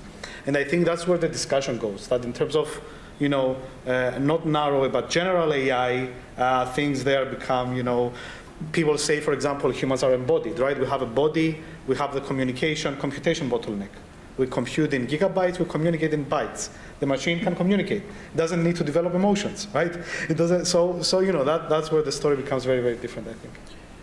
Yeah, and I think one thing that popped to mind, I guess, is my feeling is that it's a huge buzz around AI, but due to the fear of missing out, a lot of organizations and many people just want to use it and learn about it, and it doesn't necessarily solve their problems. It's just they want to be into what's trendy, and that creates kind of sort of a fear in the general population. And I guess the worry is that whenever there is a hype around a technology, that technology is eventually being killed until the reality sinks in. My feeling is that in the case of AI, and as at the level we are now, is going to, I guess, continue growing, but we need to find the right use cases for each specific model. It cannot be a one solution fits all, in a sense. And I am thinking, and I have a question for all of you also. I will firstly tell my thoughts that it depends on the scope of what we are doing. So I am comparing the search through the Google and the search through a library and a book. If I am in a hurry to find something, I will Google it.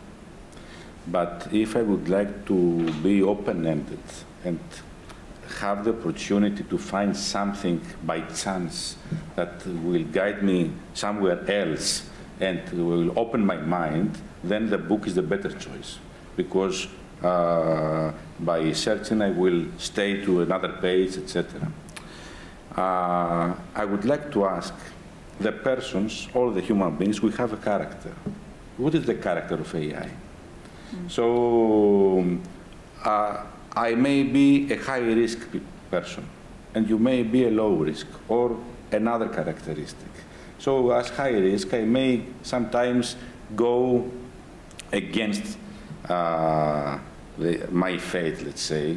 You know, there are also computational systems that in order to avoid local minima, they are going against the maximization or the minimization of the function. So they are going against. They are taking a risk in order to avoid something. So all of us, we have a character. And this character defines our decisions, etc. What is the character of AI? It's the temperature parameter in ChatGPT. Yeah, exactly. So what is the character of AI? Is there a character? Is it something expected? And perhaps this is something that we could keep for ourselves, the character that defines our decision, that separates us from machines. I'm not sure how I can answer the question. I mean, I know the temperature parameter. If you increase it, it does things that are more, let's say, hot. Yeah. So it goes against his character, and personality is what is described by the training. Simulated annealing. Yes, simulated annealing. Yeah. It's something like that. Yeah. So, yeah, but I'm not sure what the question. I mean, I know that the temperature parameter controls what you say. You know the answer, but you don't know the question. I'm not sure what the question is. Okay. This loss of serendipity that you mentioned, it really makes me sad. It's something that I've thought about as well, you know, this loss of being able to just find things by chance and explore and not be told. But actually, I wanted to share something else with you to answer, or maybe try to answer the question, as I understood it anyway. I don't have an answer, but I want to tell you something that I heard a couple of weeks ago. So I attended one of my usual conferences, which, because it was small this year, it was co-hosted with this collective intelligence conference. So the collective intelligence people, I wasn't really very familiar with their community previously. They were thrilled about AI biases. Why? They were thrilled about it because they said, these big LLMs, they've captured the collective intelligence of Western culture and all of it. It's a beautiful thing. Like here, just interact with ChatGPT and you can see the character, the collective intelligence. Wow, that's a different take on that. I hadn't heard that before. Yeah, perhaps. I like that, to be frank. Yeah, I was very excited. I'm very excited about these things. Yeah. Although I'm very critical. I mean, when Stable Diffusion, DALL-E, and ChatGPT was out, my 14-year-old childhood dream was realized, right? So I think they do indeed do that, and they. I mean, if you use them as a tutor to learn something complicated, it's fascinating. It's really nice. However, collective intelligence is like an average. So you miss the character. Exactly. And you reach to your scope to have the most intelligent object or something like that, but you are missing the character. So you have the best average. But it's a weighted average. So, for example, Elon Musk's GPT is a Hitchhiker's Guide to the Galaxy. It has a personality, let's say. But I think this is all in the evolution of how mankind finds knowledge and resources, right? So I mean, I'm in one generation that's a transitional generation. I started without anything, then mobile phones appeared, then internet appeared, then So I started from nothing, right, and ended up with everything. So the way I see things is that in the past, you had to have a strong seeking skills. You seek knowledge, you go to a library, you find the books you need, that's your PhD, right? And now you have to have strong filtering skills. You type your keyword, and then there's a bunch of garbage, and there is one needle in that haystack, which is the thing that you were looking for. So it's like your brain configuration needs to change so that you're not just seeking things, but you can efficiently filter out a lot of garbage. And now it's becoming even more difficult with language models, because it's not so easy to filter out the garbage, right? When you go to a conspiracy theory website, it's clear from the graphics that you're somewhere you shouldn't be, right? But if ChatGPT tells you a conspiracy, it's going to argue pretty well on it, and it's going to use all the psychological knowledge to convince you about it, right? So your filtering needs to become. So that's why I started before. I said we shouldn't believe what we read, see, or hear. It's our filters should become stronger. I'm not sure if we should change or if we should change the tools that we're using. So I'm not sure about this, that, okay, I should change my way of thinking or of searching. Or perhaps I would create, or I would try to create new tools that would be adapted to my decision of how I want to live. Definitely, that's a goal. I'm just saying this is what's happening now, right? So anything else than that is not what's happening now. So you're dying to say something. Okay, go. Sorry. Thank you. I just wanted to add something on the character part. So I was in a summer school recently, and we had a talk about humanoid robots. And in that case, giving them a character was the objective, basically. And you could think of any possible biases because this was about sex robots. So I will let you make the assumptions on how they characterized each one. But I will say a major difference is the adaptability. So our character is fluid, and it changes across time. And perhaps it's not as trivial. We can make systems that learn, but if they can have the same adaptability as the human systems, I guess is a question. And I would like to also ask your opinion on creativity, because that used to be something that distinguished us. We could make art and music, and we're not the only ones that can do that anymore.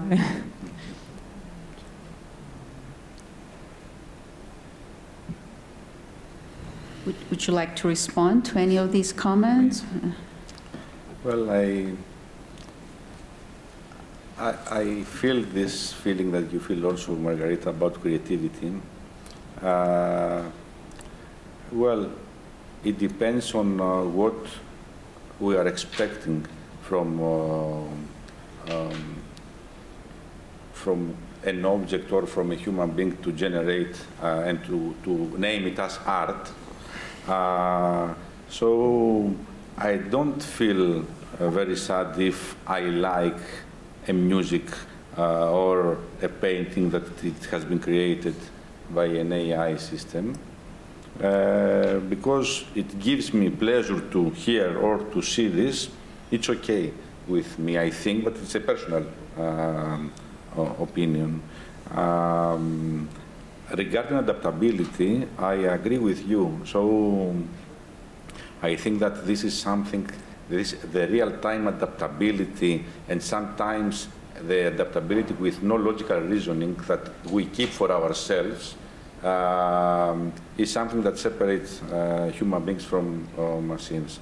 But if we give to machines this opportunity, I think that they will get closer. Much closer. I mean, with the latest stable diffusion models, I was shocked with what you can create. So I would say phenomenologically, if you look at the output, I would say it's creative. But I mean, I try to avoid saying these things because I don't know how to define creativity in humans. If we knew how to define creativity in humans, we could discuss. I would say that it looks like it's, you know, creative. But if you say, well, creativity is a way for tortured humans to express things they cannot say with words, probably it's not. You know? So it depends. But the skills have gone to a level that they're now really, I mean, people have won art competitions using AI. But again, what is missing from the descriptions is that there was a human in the loop. Someone ran the algorithm, then they run it again, then they copy that thing there, then they, so it's not like, you know, on its own. So, hearing all of you, it seems that AI has been in our lives, and it will continue to be in our lives, and it develops in a way we don't totally understand it, right? It develops constantly. We don't know where it's going to go, but it seems that there needs to be governance, there needs to be regulations and common sense in how we use it. So before we close this panel, maybe each of you can say a couple of things that you want to leave the audience with, if you have like parting words of wisdom or things that you want to share. Start with you, Mighalis. Yeah, I don't know. I mean, this is kind of now I feel I need to think for 5 minutes, but I don't think I'm going to say anything different. Fluid intelligence. Yeah, exactly. Let the subconscious flow. So basically, I think that education is important. You have to understand the limitations of these things. You know, you don't trust them, but leverage their amazing capabilities to get you to augment your skills and do things that you wouldn't be able to do before. Because I think that's very important, right? You can write a code and a program in a language you've never used before in one day using ChatGPT. That unlocks your hands. It's like you have someone working for you, right? You don't trust it, but leverage it. All right, well, Mighalis took the importance of education, so I'm going to, actually, Yorgos mentioned something about documentation, and I meant to follow up on that. So One thing that absolutely has to change if we are really moving towards trustworthy AI and responsible AI is more diligence with respect to documentation, not only of algorithms, but also of data sets. So this is a known problem because frankly, it's not prestigious, right? It's not prestigious to be a data curator, but it's of the absolute importance to build quality data sets, to explain how you have built them, who annotated them, when, where, what were the instructions, so on and so forth. I think, I don't want to call it a solution, but we have to continually evaluate these tools over time, and we constantly need to evaluate, document, and do it again and again. And it's not fun, but it has to be done. Okay, what I would say is the adaptation of AI systems is here, and there's going to be a learning curve from all stakeholders in the process, from politicians to activists in the society to technology. So everybody needs to stay informed, understand what the impacts of AI is, to use it where it helps us and avoid it where it damages society. So just being blindfold to the changes, I think serves no one. So we need to try to be alert and embrace the technology with some skepticism. Yeah. I would like to close with a thought that technology runs, but human-related science do not. Anthropologic sciences. And we should focus and we should put our money also to them and not put our money to what is up and running now. The easy way to go is to put our money to technology, the safest one. But this is also perhaps destructive. We should also try to boost the other side of the sciences, that to bring a balance. And then I think that it could be better to try to use computer minds to optimize human minds. So finally, I would expect to see our brains to be educated and trained with the use of AI in order to have a better brain than the computer that we are using.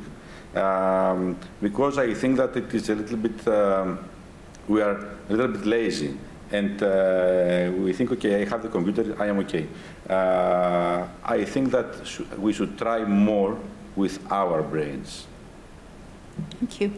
Thank you all so much. This has been very enlightening. I don't know if you all agree with me, so a round of applause to our panel. And we do have coffee and snacks, so we'll come back in 15 minutes for the data blitz and the closing. Thank you. Thank you again, all of you. Thank you. Thank you.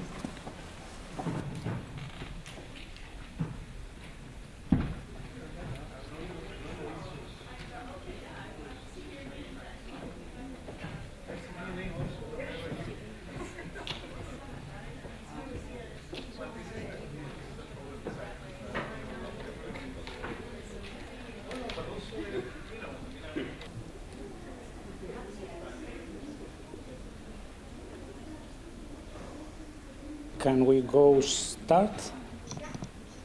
Okay. So welcome back. I hope that you have enjoyed the scientific posters and that you have enough time and of course the opportunity to discuss to interact maybe with their authors. We now move to our final presentations of the Cannes conference. There are 5 short presentations that researchers submitted, were reviewed, and of course now we are ready to give time to the authors to showcase their work. I want welcome the first presenter, the first speaker, Georgia Sursu. Georgia, the floor is yours, please.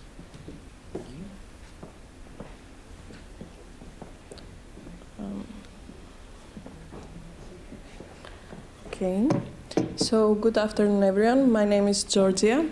I'm a PhD fellow here at the University of Cyprus at the Center for Applied Neuroscience and at the Department of Psychology under the Marie Curie Neoprism C project.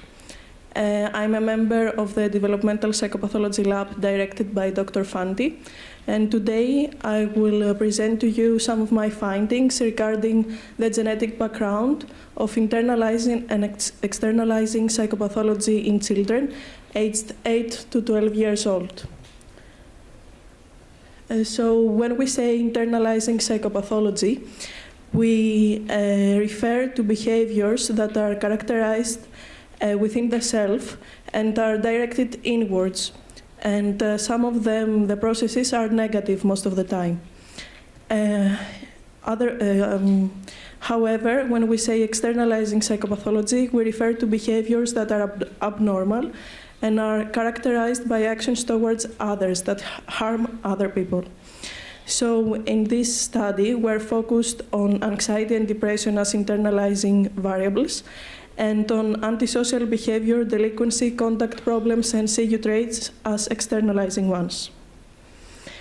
This study and this research is based on the RDoC framework, which is a novel framework to understand psychopathology, and its primary elements is to have a bottom-up approach, which means to have an approach based on the genetic background stemming to self-reports, and in between have units of analysis or domains like physiology, brain, and behavior.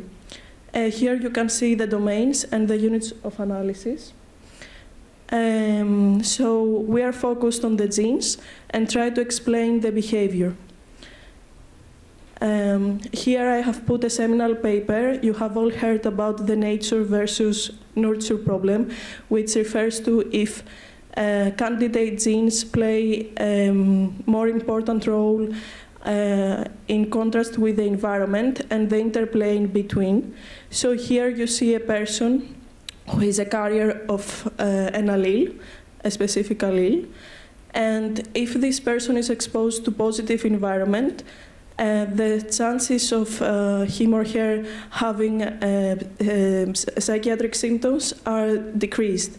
Otherwise, if the stressors of the environment are negative, the psychiatric symptoms may be more later in life.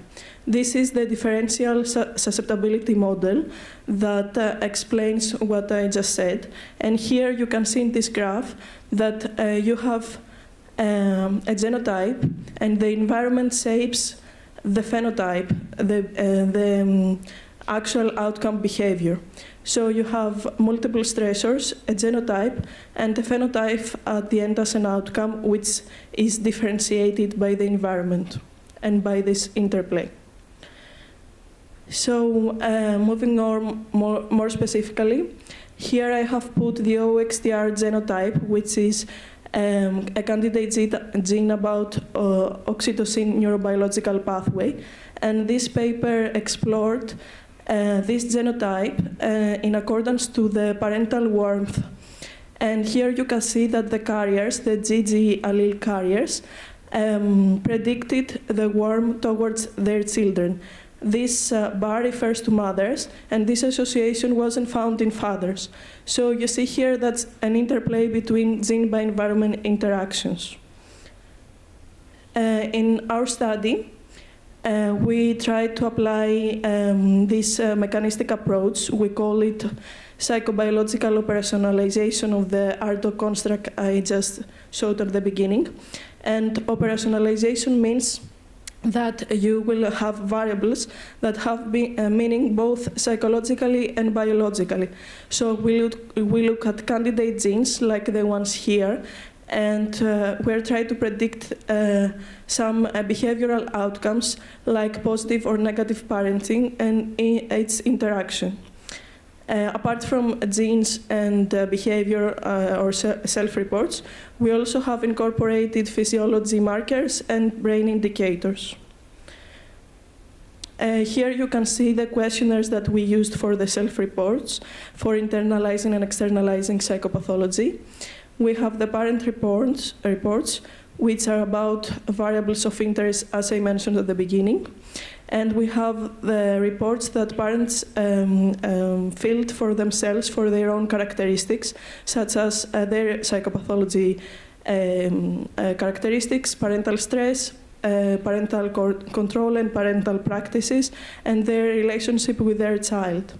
So we have all these variables, and we have all these genes and candidate genes, and specific single nucleotide polymorphisms that are shown here.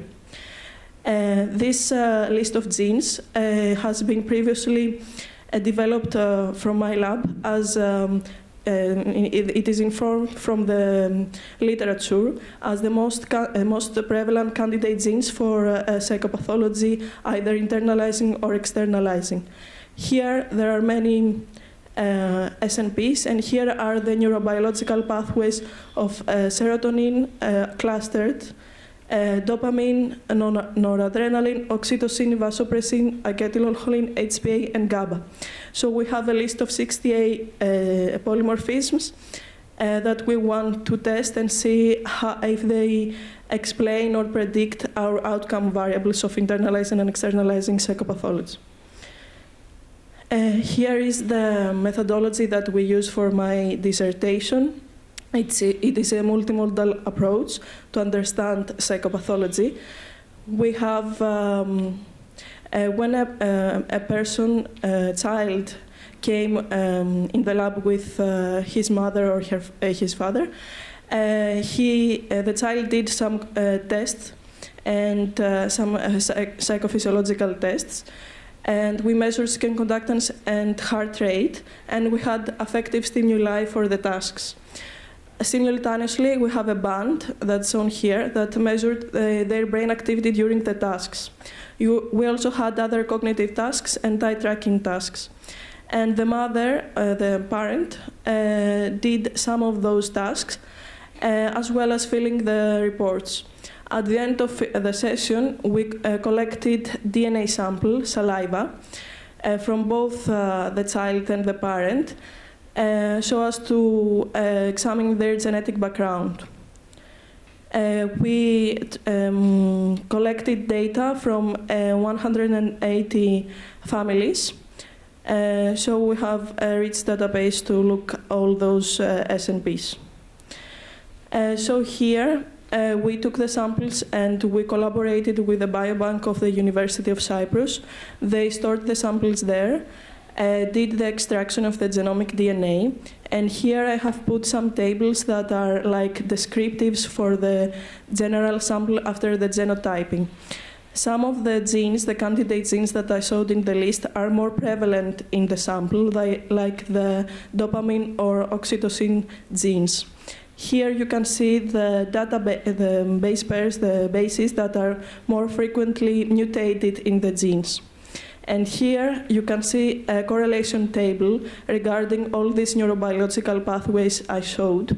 Because sometimes if we look at a specific SNP, we wouldn't find anything significant, and it's a common practice in the literature to see SNP by SNP interactions. So all these neurobiological pathways connect with each other, and from the SNPs that we have, it's a good practice to also see their interaction effect. And here we see the functionality, the prevalence of the functionality of these genes, mostly are about neurotransmitting activity. So here I have put preliminary results. We looked not all through the 68 SNPs, but for many more, because after the genotyping, we have actually identified more variants, and this adds up to nearly 200 specific nuclear polymorphisms. But not all of them predict our outcome variables. Then the one that was statistically significant was the OXDR genotype. And here you can see that those that had the G allele carriers predicted CU traits in children. So this is also in line with the literature. And it was found in our sample. In resemblance, we have the COMT genotype, and the A allele carriers were higher and more and predicted better, again, the CU traits. None of our other variables, like the internalizing one or other externalizing ones, could be statistically significant and predicted. So from half of the SNPs that I have already examined, I have only 2 that are statistically significant and explain the sample. So the next step is to also incorporate the physiological data and to have this bottom-up approach, as I said in the art talk, to inform genes from behavior for the sample that I have in the children. So thank you for your attention. That was from me. And if you have any questions.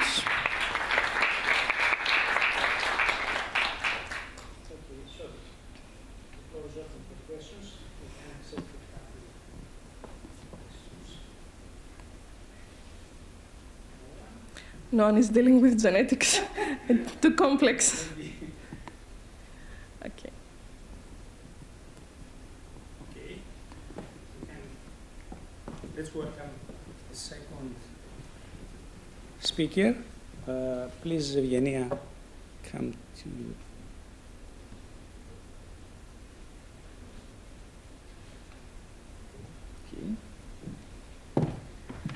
Okay. Hello from me too. I'm Evgenia Peristerakoukis, and I'm a doctoral student under the supervision of Professors Papadopoulos and Spanoudis. And today I will present you our work about eye movement patterns in a lexical semantic violations task. So, this work is about reading comprehension mostly, in terms of sentence processing. Reading comprehension depends on linguistic abilities that help identify and interpret incongruencies in text and specifically in sentences. And as readers develop, they typically identify these types of violations in different parts of the sentences and how they are interrelated. So this has been mainly studied with ERP methodologies, that is, event-related potentials. The most typically used ones are the N400 and the P600 components. Each one is supposed to be reflecting a different function. Mostly, the N400 is a semantic ERP, and P600 is a syntactic one, but they might overlap at times, and depending on the paradigm at hand. So these are both linked to semantic and syntactic abilities, and sometimes studies have also incorporated eye movement measures, and this is called what was also discussed today, fixation-related potentials. However, little is known about how eye movement patterns on their own during sentence processing might also be reflective of lexical retrieval and semantic integration. Therefore, we aimed to investigate this relationship between eye movement patterns and cognitive processes, such as the above. So what we did was select 12 chronological age controls that would be typically developing readers, and 11 poor readers. All were age-matched, the 2 groups were age-matched, and the age spanned from 8 to 12-year-old children. They were matched in terms of age, gender, parental education, and some cognitive abilities like verbal and non-verbal cognitive ability. And you can see at table 1 all the means and standard deviations for each group at its specific variable. So, apart from reading fluency and phonemic decoding fluency, all other variables were not different between the 2 groups. And this is how, let's say, it's the outline of how the task looked. It is a rapid serial visual presentation task. These types of tasks usually show 1 word at a time, And what we aimed was, let's say, a time sequence that would somehow represent the natural reading, the natural speed rate of reading. So you can see that at first the subject was presented for 250 milliseconds, and afterwards the verb on its own for another 250 milliseconds, and then we presented the object of the sentence, which would vary at random time points within the task administration at either 250, 325, and 400 milliseconds. This was mainly done because we tried to mitigate the risk of having a practice effect. And at the end of its trial, we had a question about whether the sentence did or did not make sense. So you can see here an anomalous sentence. That would mean that there is a violation at the level of an object. Or there could be a congruent sentence, a semantically congruent sentence, which would be going like the man kissed the child or the woman or something that could be kissed anyway. So afterwards, the reader had to choose whether the sentence did or did not make sense and reply with pressing a button. So about our eye tracking measures, we used monocular tracking with a sampling rate at 1000 Hz from the right eye, and it was recorded with the iLink 1000 plus eye tracker. Viewing of the display was binocular, so the children did, let's say, a reading was very close to, the RSVP paradigm was very close to how natural reading would be. And we also aligned the position of the children's heads with the center to the of the computer with its interest. We extracted data on fixations and dwell time, and also some data on saccades as well. And we performed repeated measures ANOVA with reading ability as the independent variable and eye movement indices of regression, fixation, and saccade duration, and the number of regressions, fixations, and saccades as dependent measures. So today I'm going to only show you fixations and saccades, which are the main findings, and we might work on regressions later. Comparisons included the condition as well as the group for each eye movement variable. So as you can see, none of these repeated measures ANOVAs yielded any statistically significant results for all eye movements, and no significant differences were also found between groups for each of eye movement measure.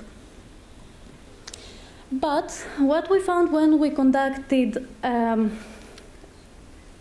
regressions was that the baseline, which would be the congruent condition, well, yes, the congruent, when we had the congruent condition as a baseline, we found statistically significant changes in how each specific eye movement measure predicted performance on incongruent sentences.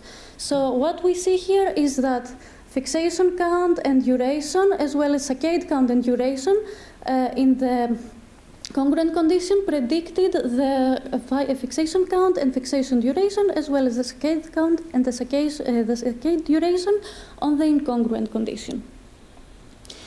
So what would this lack of statistically significant results on the ANOVAs would mean is that there might be task-related factors that could contribute to how the children processed each specific sentence in both conditions. So that would probably mean that we might expect, let's say, statistically significant differences in natural reading paradigms, whereas this is a very time-locked paradigm, as you saw when I presented the outline of the task. Also, there might be some attention allocation related factors, or some processing strategies that might not differ across groups and also across conditions. And there might be also differences in the developmental trajectories of reading among participants. That would mean that maybe the critical age for reading fluency might be, especially when we have a word-by-word processing, might vary across participants, even within or even between groups. However, we did find that successful reading of congruent sentences predicted the identification of semantic violations, and that's a start for later exploratory analysis on this specific issue. My idea would be that I had, let's say, trial-based measures, and we could mostly target the specific time frame that the object was presented, and maybe then we could find some statistically significant differences. But this is all about what can be done in the future. Natural reading paradigms have been found to be more representing of, let's say, how these violations can be identified during a learning task. And also, the age subgroups might account for developmental changes in reading comprehension over time. So we might also want to apply some cross-sequential models in order to maybe find something more substantial on this specific part. And that was it from me. Thank you for your attention.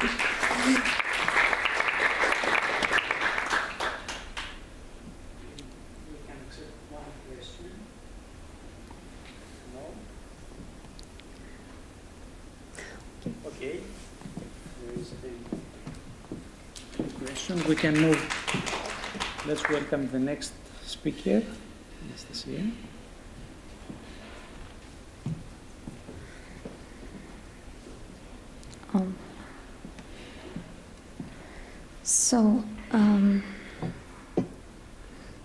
My name is Anastasia Maria Kesoglu. I work as a research assistant in the Cyprus University of Technology here in Cyprus, and as a research associate in University of Limassol. Today I'm going to present a study that was conducted in cooperation with Dr. Mighelidou, and a part of this study was constituted my master thesis. So the temporal and spatial binding of two or more perceptual features that root from the same or different sensory modalities refers to what is known as cross-modal integration. There are few but very interesting studies that focused on the impact of semantic audiovisual stimuli and the semantic congruency between those cross-modal stimuli. But all these experiments have in common that they mostly used pictures and were limited in the semantic content of a single sound or word. So the aim of the current study was to examine cross-modal integration in a more realistic setting by using short movie clips simultaneously presented with auditory three-word sentences. We introduced for the first time target-absent trials, which always contained target-related information either presented in one of the modalities or in both. In particular for these trials, we used audio sentences that included a semantic target-related noun or verb.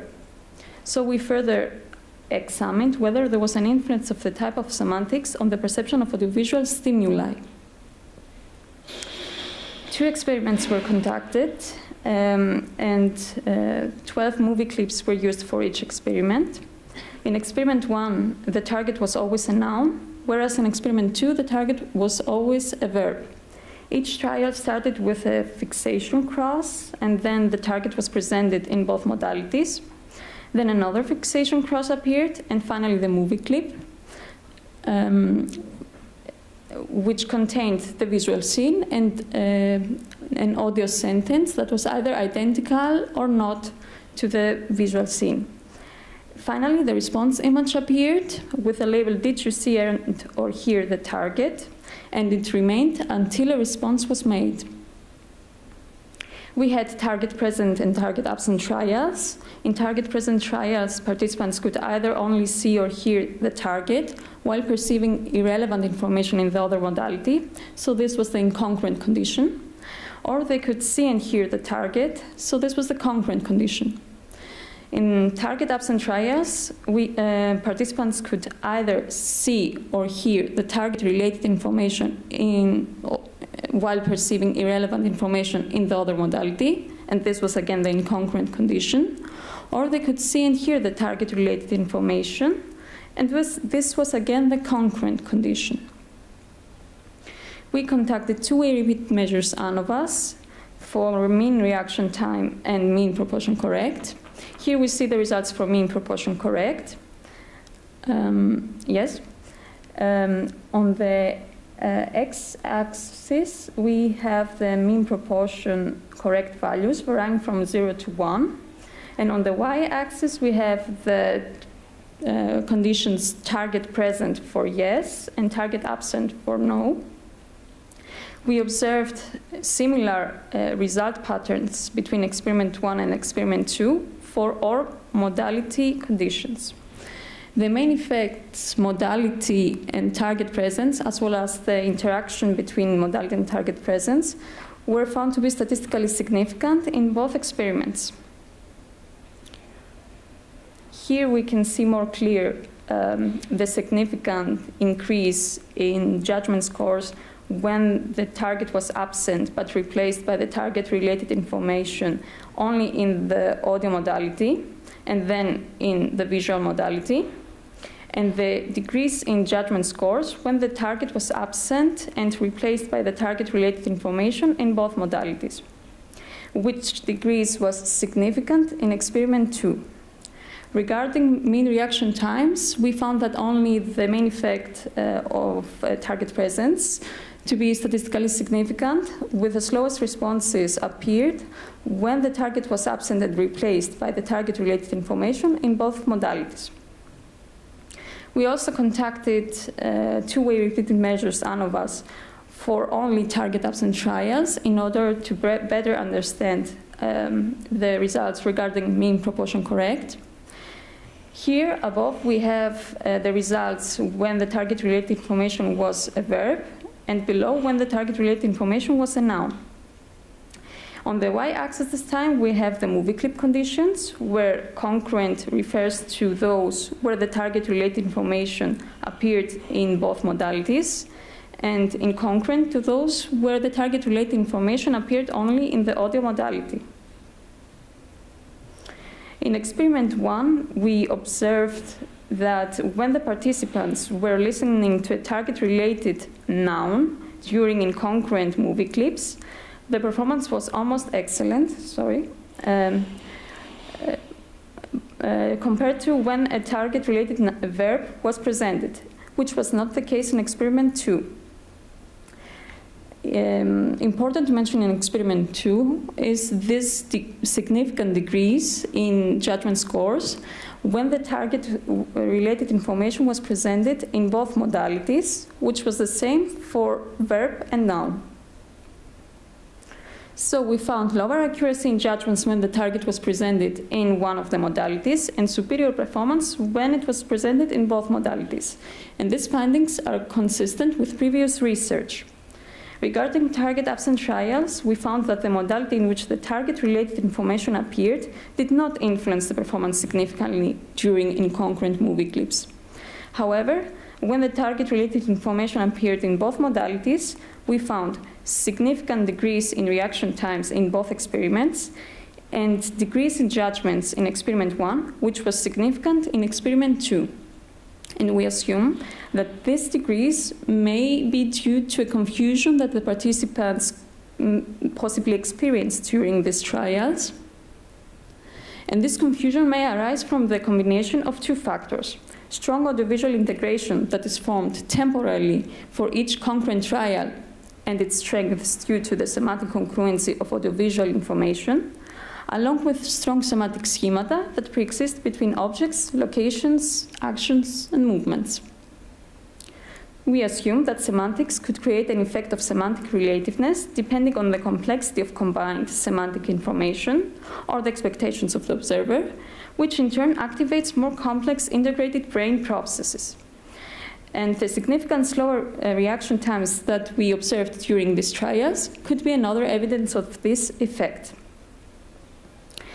Furthermore, taking into account the results regarding the type of semantics, this decrease seems not to be associated with whether the target-related information was in the form of a verb or a noun.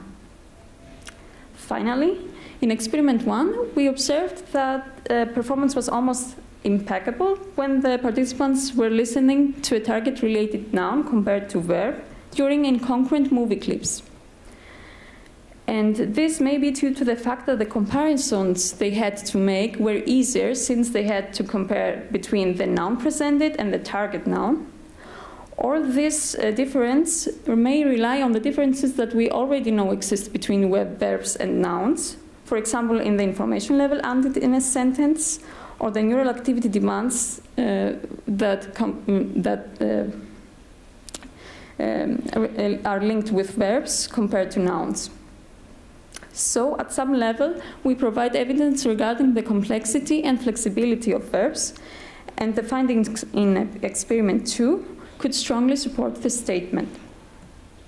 Our take-home message: semantic congruence cannot be a critical factor on its own, but complexity of semantics seem to play a critical role for determining multisensory behavioral performance. And last but not least, verbs show to build more elastic cognitive representations that lead to more complex associations. Thank you very much for your attention. Please feel free to ask any question.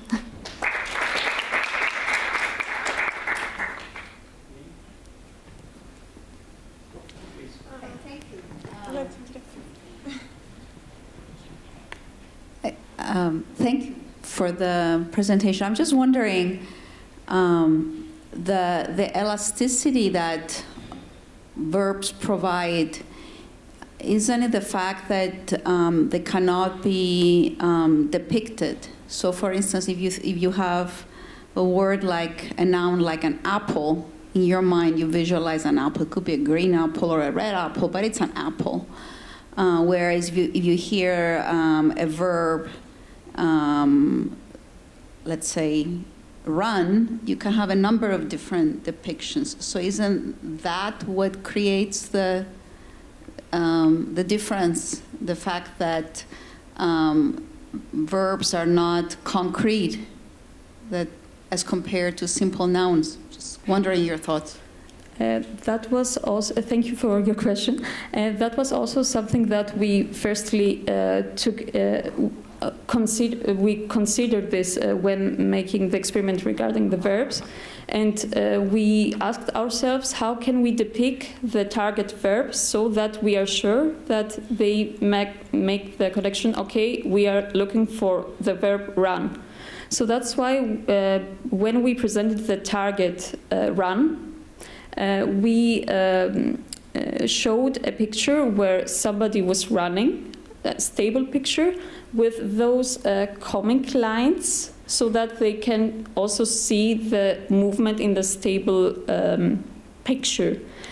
But searching in the bibliography, we found that there are indeed motor representations that are linked with verbs, but we didn't really include this in this analysis, because that's why also in the analysis on the trial, on the target absent trials, we didn't consider the trials where the target-related information was presented only in the visual, in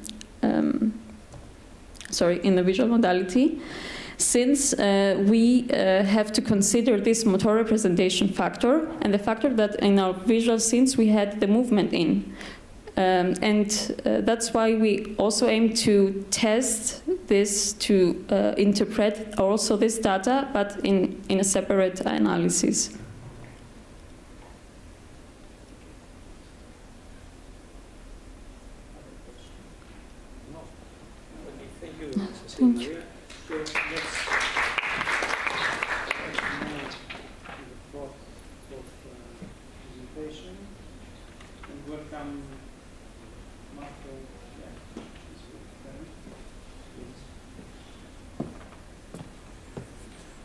Hi, I'm Marcos Apostolakis, and today I will discuss with you some preliminary data of one of the experiments that I did for my dissertation, where I'm looking for the P300 event-related potential and whether it can be used as a marker of emotion regulation difficulties. So we know from the literature that childhood is a critical developmental period due to the vast developmental changes they're going through, and there is an increased risk for internalizing and externalizing disorders. Early onset psychopathology has detrimental outcomes in the future. For example, social anxiety, which develops early in childhood and causes lots of trouble in social life and academic life, if left untreated, persist into adulthood. So early detection is required. And that's why we're looking at biopsychological and transdiagnostic factors as risk factors before having any symptomatology. We're interested into emotional dysregulation as well, which is when there is a failure of the emotional regulation process that result in an emotional experience that impedes goal-directed behavior. And we also know that psychopathology is often characterized by emotion dysregulation. But what is emotion regulation? It has been defined as a set of processes by which individuals influence which emotions they have, when they have them, and how they experience and express these emotions. We often measure emotion regulation using self-reports, questionnaires, such as the emotion regulation questionnaire, the cognitive emotion regulation questionnaire, and the difficulties in emotion regulation scale. But there is another index of emotion regulation abilities, and that is heart rate variability. Heart rate variability is the variation, the time interval between the R peaks of the QRS complex, the heartbeats, and is measured in milliseconds. It is believed to reflect the interplay between sympathetic nervous system and parasympathetic nervous system, and also it reflects the degree to which cardiac activity can be modulated to meet situational demands. Gross has claimed that emotion regulation depends on the ability to adjust physiological arousal in a moment-to-moment basis. Previous studies have shown that low resting heart rate variability is related to psychological difficulties and overall health issues, overall mortality, and it is linked with difficulties also in self-reported emotion regulation. Also, heart rate variability indexes self-regulatory strength and mediated by executive emotion regulation. It takes us to executive functions, which have been found to predict later and internalizing, externalizing disorder have been associated with those, such as attentional processes, orienting and regulating attention. I'm also interested in electroencephalography, EEG, and specifically the P300 event-related potential. There are two main hypotheses. One is a stimulus evaluation hypothesis, which suggests that the P300 reflects the time it takes for the stimulus evaluation process to take place, and the context updating hypothesis, which supports the idea that the P300 reflects the time it takes to detect a deviant stimulus. In previous research, the P3 amplitude reduction, or P300, have been associated with internalizing and externalizing psychopathology, such as alcoholics or abstinent alcoholics with vulnerability to psychosis, with at-risk children, with also pediatric population. So we're expecting that heart rate variability will predict the P300 amplitude, mean amplitude, under certain conditions, under emotional load. In this study, after excluding 13 subjects from the final analysis due to missing heart rate variability data, we included 70 children between the ages of 7 and 12 years old with a mean age of 9, and 47% were females, and they were a community sample. to extract heart rate variability measures, we used a 5-minute recording, and we extracted the RMSSD values. For EEG recordings, we use a 64-channel system. The epochs were from minus 200 to 700 millisecond post-stimulus, and we quantified the P300 as a positive wave from 250 milliseconds to 450 millisecond post-stimulus. Here we were interested in the target stimulus. The electrodes that were included in the analysis were around the midline, the selected ones, the ones in the circles, in the red circles. And the task we used was an affective Posner task.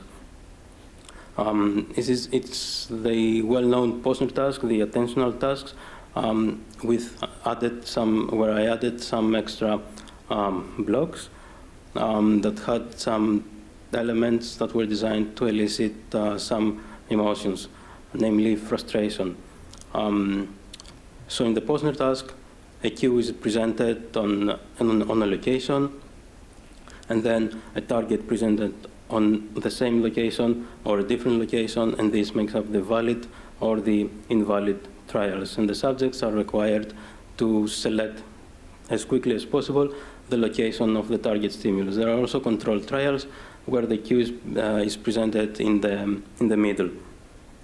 And in the end, they receive feedback. So in my manipulations, the feedback on the first block were just regular congratulations or correct or incorrect. On the second block, they would receive some bonus points. And on the third block, they would receive rigged feedback. Feedback that was not correct at 60% of the trials. They would give a correct response, but then they would receive the message that it was wrong. So some data exploration.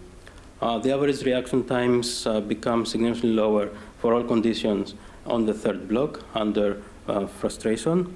They were faster to react on that condition. And on the left side, you see an example of one participant. The one on the left is block 2, and on the right is block 3 in the frustration condition. So we have a clear difference under frustration. So the first step was to check for within subjects effects, just to test whether the experimental manipulations had an effect on performance and on P300. Indeed, there was a main effect of block, as you see on the left, and the main effect of type, namely valid, invalid, or control trials. This is an example of 2 electrodes.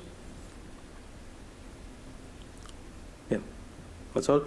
Then I ran some post-hoc tests to further examine the relationships between electrodes and compare them in different conditions, invalid, valid trials, in different blocks and between the blocks.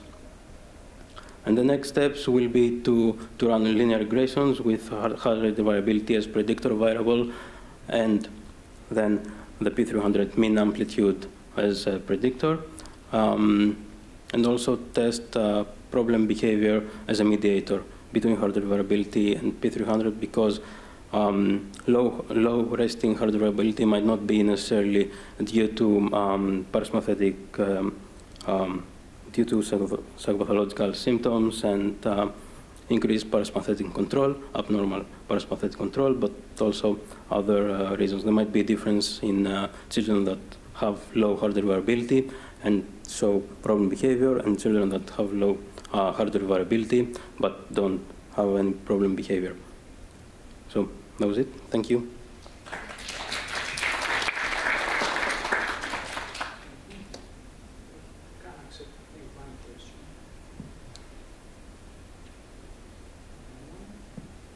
Okay, thank you, Marcos.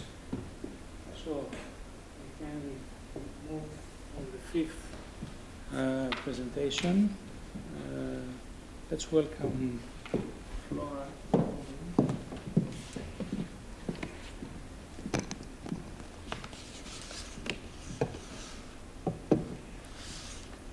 Hello everyone. Today I'm going to present you predictive factors of acquired brain injury in cases of intimate partner violence, an examination of violence characteristics and risk of assessment.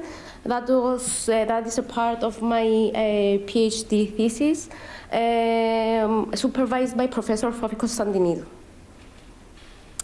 In today's presentation, we will begin by a few information regarding the literature related to the present studies topic. Following that, we will explore broader context of the BRAIN project before going on specific aspects of our study, which forms a crucial part of the BRAIN project. Moving forward, we will discuss the results of the current study, providing valuable insights. And towards the conclusion, we will examine the implications of our findings, addressing their significance for both research and practice. Intimate partner violence is a serious societal problem. Victims of intimate partner violence face psychiatric and neuropsychological deficits because of the physical and emotional trauma. A neglected aspect of IPV is trauma to the brain. Acquired brain injury creates compounding effects to those sustaining IPV, which include physical, social, neuropsychological, and mental health issues. The effects of TBI may hinder survivors' awareness and insight into their own deficits, preventing them from seeking help or being capable of living an abusive situation, thereby remaining vulnerable to repeat and chronic violence. Regarding the prevalence of this condition, recent literature reviews and studies report that 74% of women have experienced at least one head injury during an IPV incident, and 51% sustain repetitive TBIs, sometimes too many to count. Although evidence shows that the prevalence and the incidents reported in many cases are not the exact incidents, and that's because the vast majority of those TBIs are mild and they do not receive the appropriate medical attention. For example, many individuals may leave the emergency department without being suspected or screened about mild TBI and being informed about the further neurological symptoms that may have. Even when women present with an apparent injury to the head, face, or neck, and IPV is suspected, a TBI diagnosis is often not made. One explanation for that is that the emergency department are simply not aware that the survivors of IPV are at great risk for TBI. Brain injuries tend to be observed among young men as a result of high-risk behaviors and car accidents.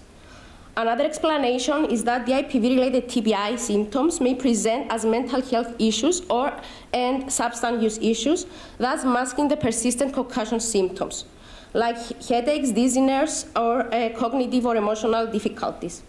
The underreported incidents highlight also the lack of a specific screening tool and difficulties that are related with diagnosis of mild TBI, especially the mild form. Screening is essential at an early stage to identify individuals that may need further examination without expensive testing or invasive neurological tests be the first and only accurate options. Hence, the BRAIN project was conceived to bridge the gap between domestic and intimate partner violence and brain injury. Our objective is to contribute to the development of innovative practices and legislation, ultimately enhancing the quality of life of those affected by the intersection of those issues.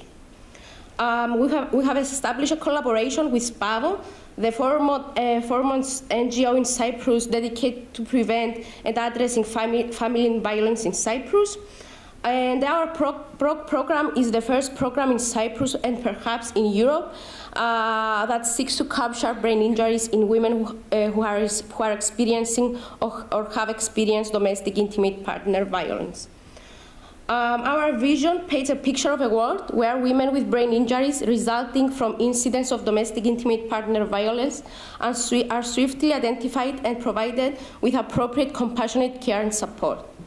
At this point, to note that a significant step forward has been taken in disseminating our findings by submitting this study for publication in the Journal of Head Trauma and Rehabilitation. The study aims shedding light on critical aspects of the relationship between violent events and the risk of acquired brain injury in women.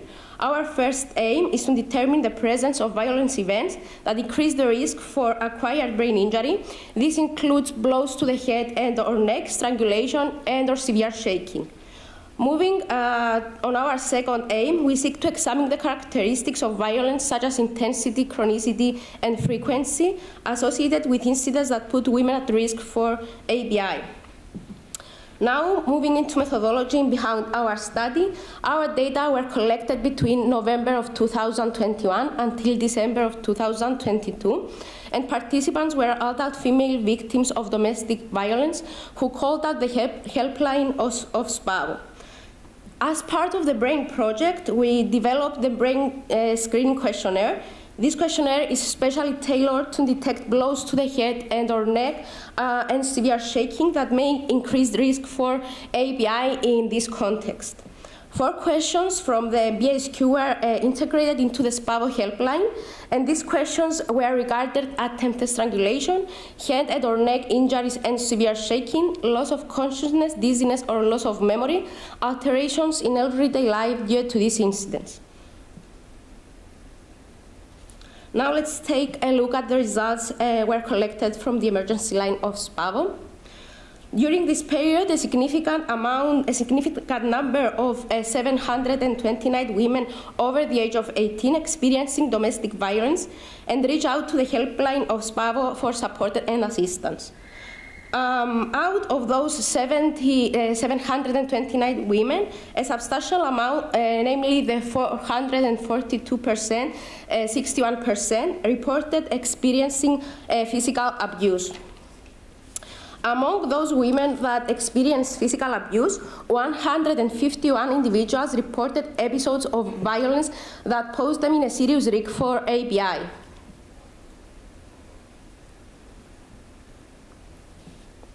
Among the women who reported experiencing physical violence, a noteworthy 77.3%, namely 251 individuals, experiencing this reality for more than 2 years. This prolonged exposure emphasizes the chronic nature of the violence. Even more concerning is that the 256 women, accounting for the 58.6% of those experiencing physical abuse, reported a concerning escalation in the frequency and intensity of the violence over the past 3 months. Our findings reveal a significant association between the chronicity of violence and trauma to the head. Chi-square test underscores the importance of considering the duration of abuse when assessing the risk of brain injury. Our analysis also identified a significant association between the intensity of violence and trauma to the head. This highlights the crucial role that severity of violent incidents plays in the risk of brain injury. Now, moving into conclusions and implications that have emerged from our exploration of the intersection between intimate partner violence and traumatic brain injury. Ultimately, the results of this study will advance the current state of art for the intersection of IPV and TBI, not only in research, but in practice as well. Our findings underscore the critical need to prioritize prevention and early intervention strategies. Timely and targeted interventions can play a significant role in breaking the cycle of violence and mitigating the risk of ABI among survivors. Also, it is crucial to ensure that women have access to safe spaces and resources when they need help. Additionally, community education remains paramount in recognizing the warning signs of IPV and understanding how to support survivors effectively. Our study reinforces the importance of fostering an informed, compassionate community. In summary, our study sheds spotlight on the urgent need for increased awareness, education, and screening efforts. These proactive measures are substantially addressing the risk for ABI in cases of IP. It is through collective efforts, informed policies, and community engagement that we can strive towards a future where survivors receive the support they need and deserve. As we conclude our presentation, Let's reflect on how these insights can guide future initiatives and interventions to create a safer, more compassionate environment for those affected by the intersection of IPV and TBI. Thank you very much for your attention.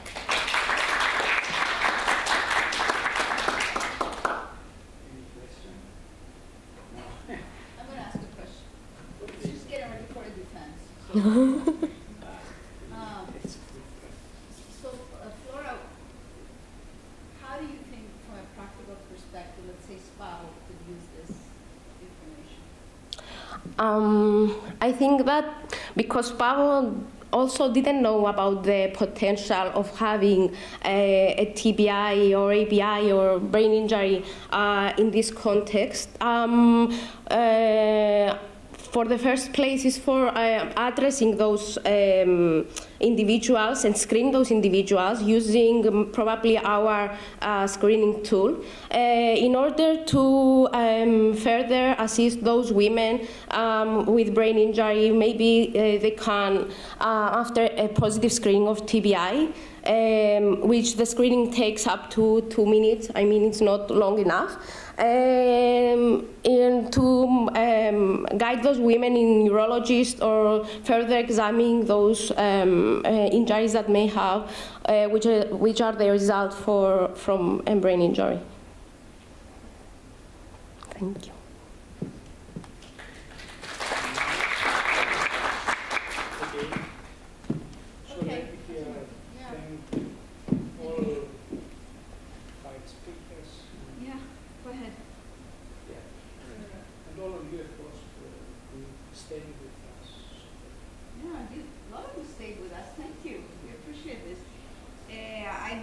To tell you, to remind you that the QR codes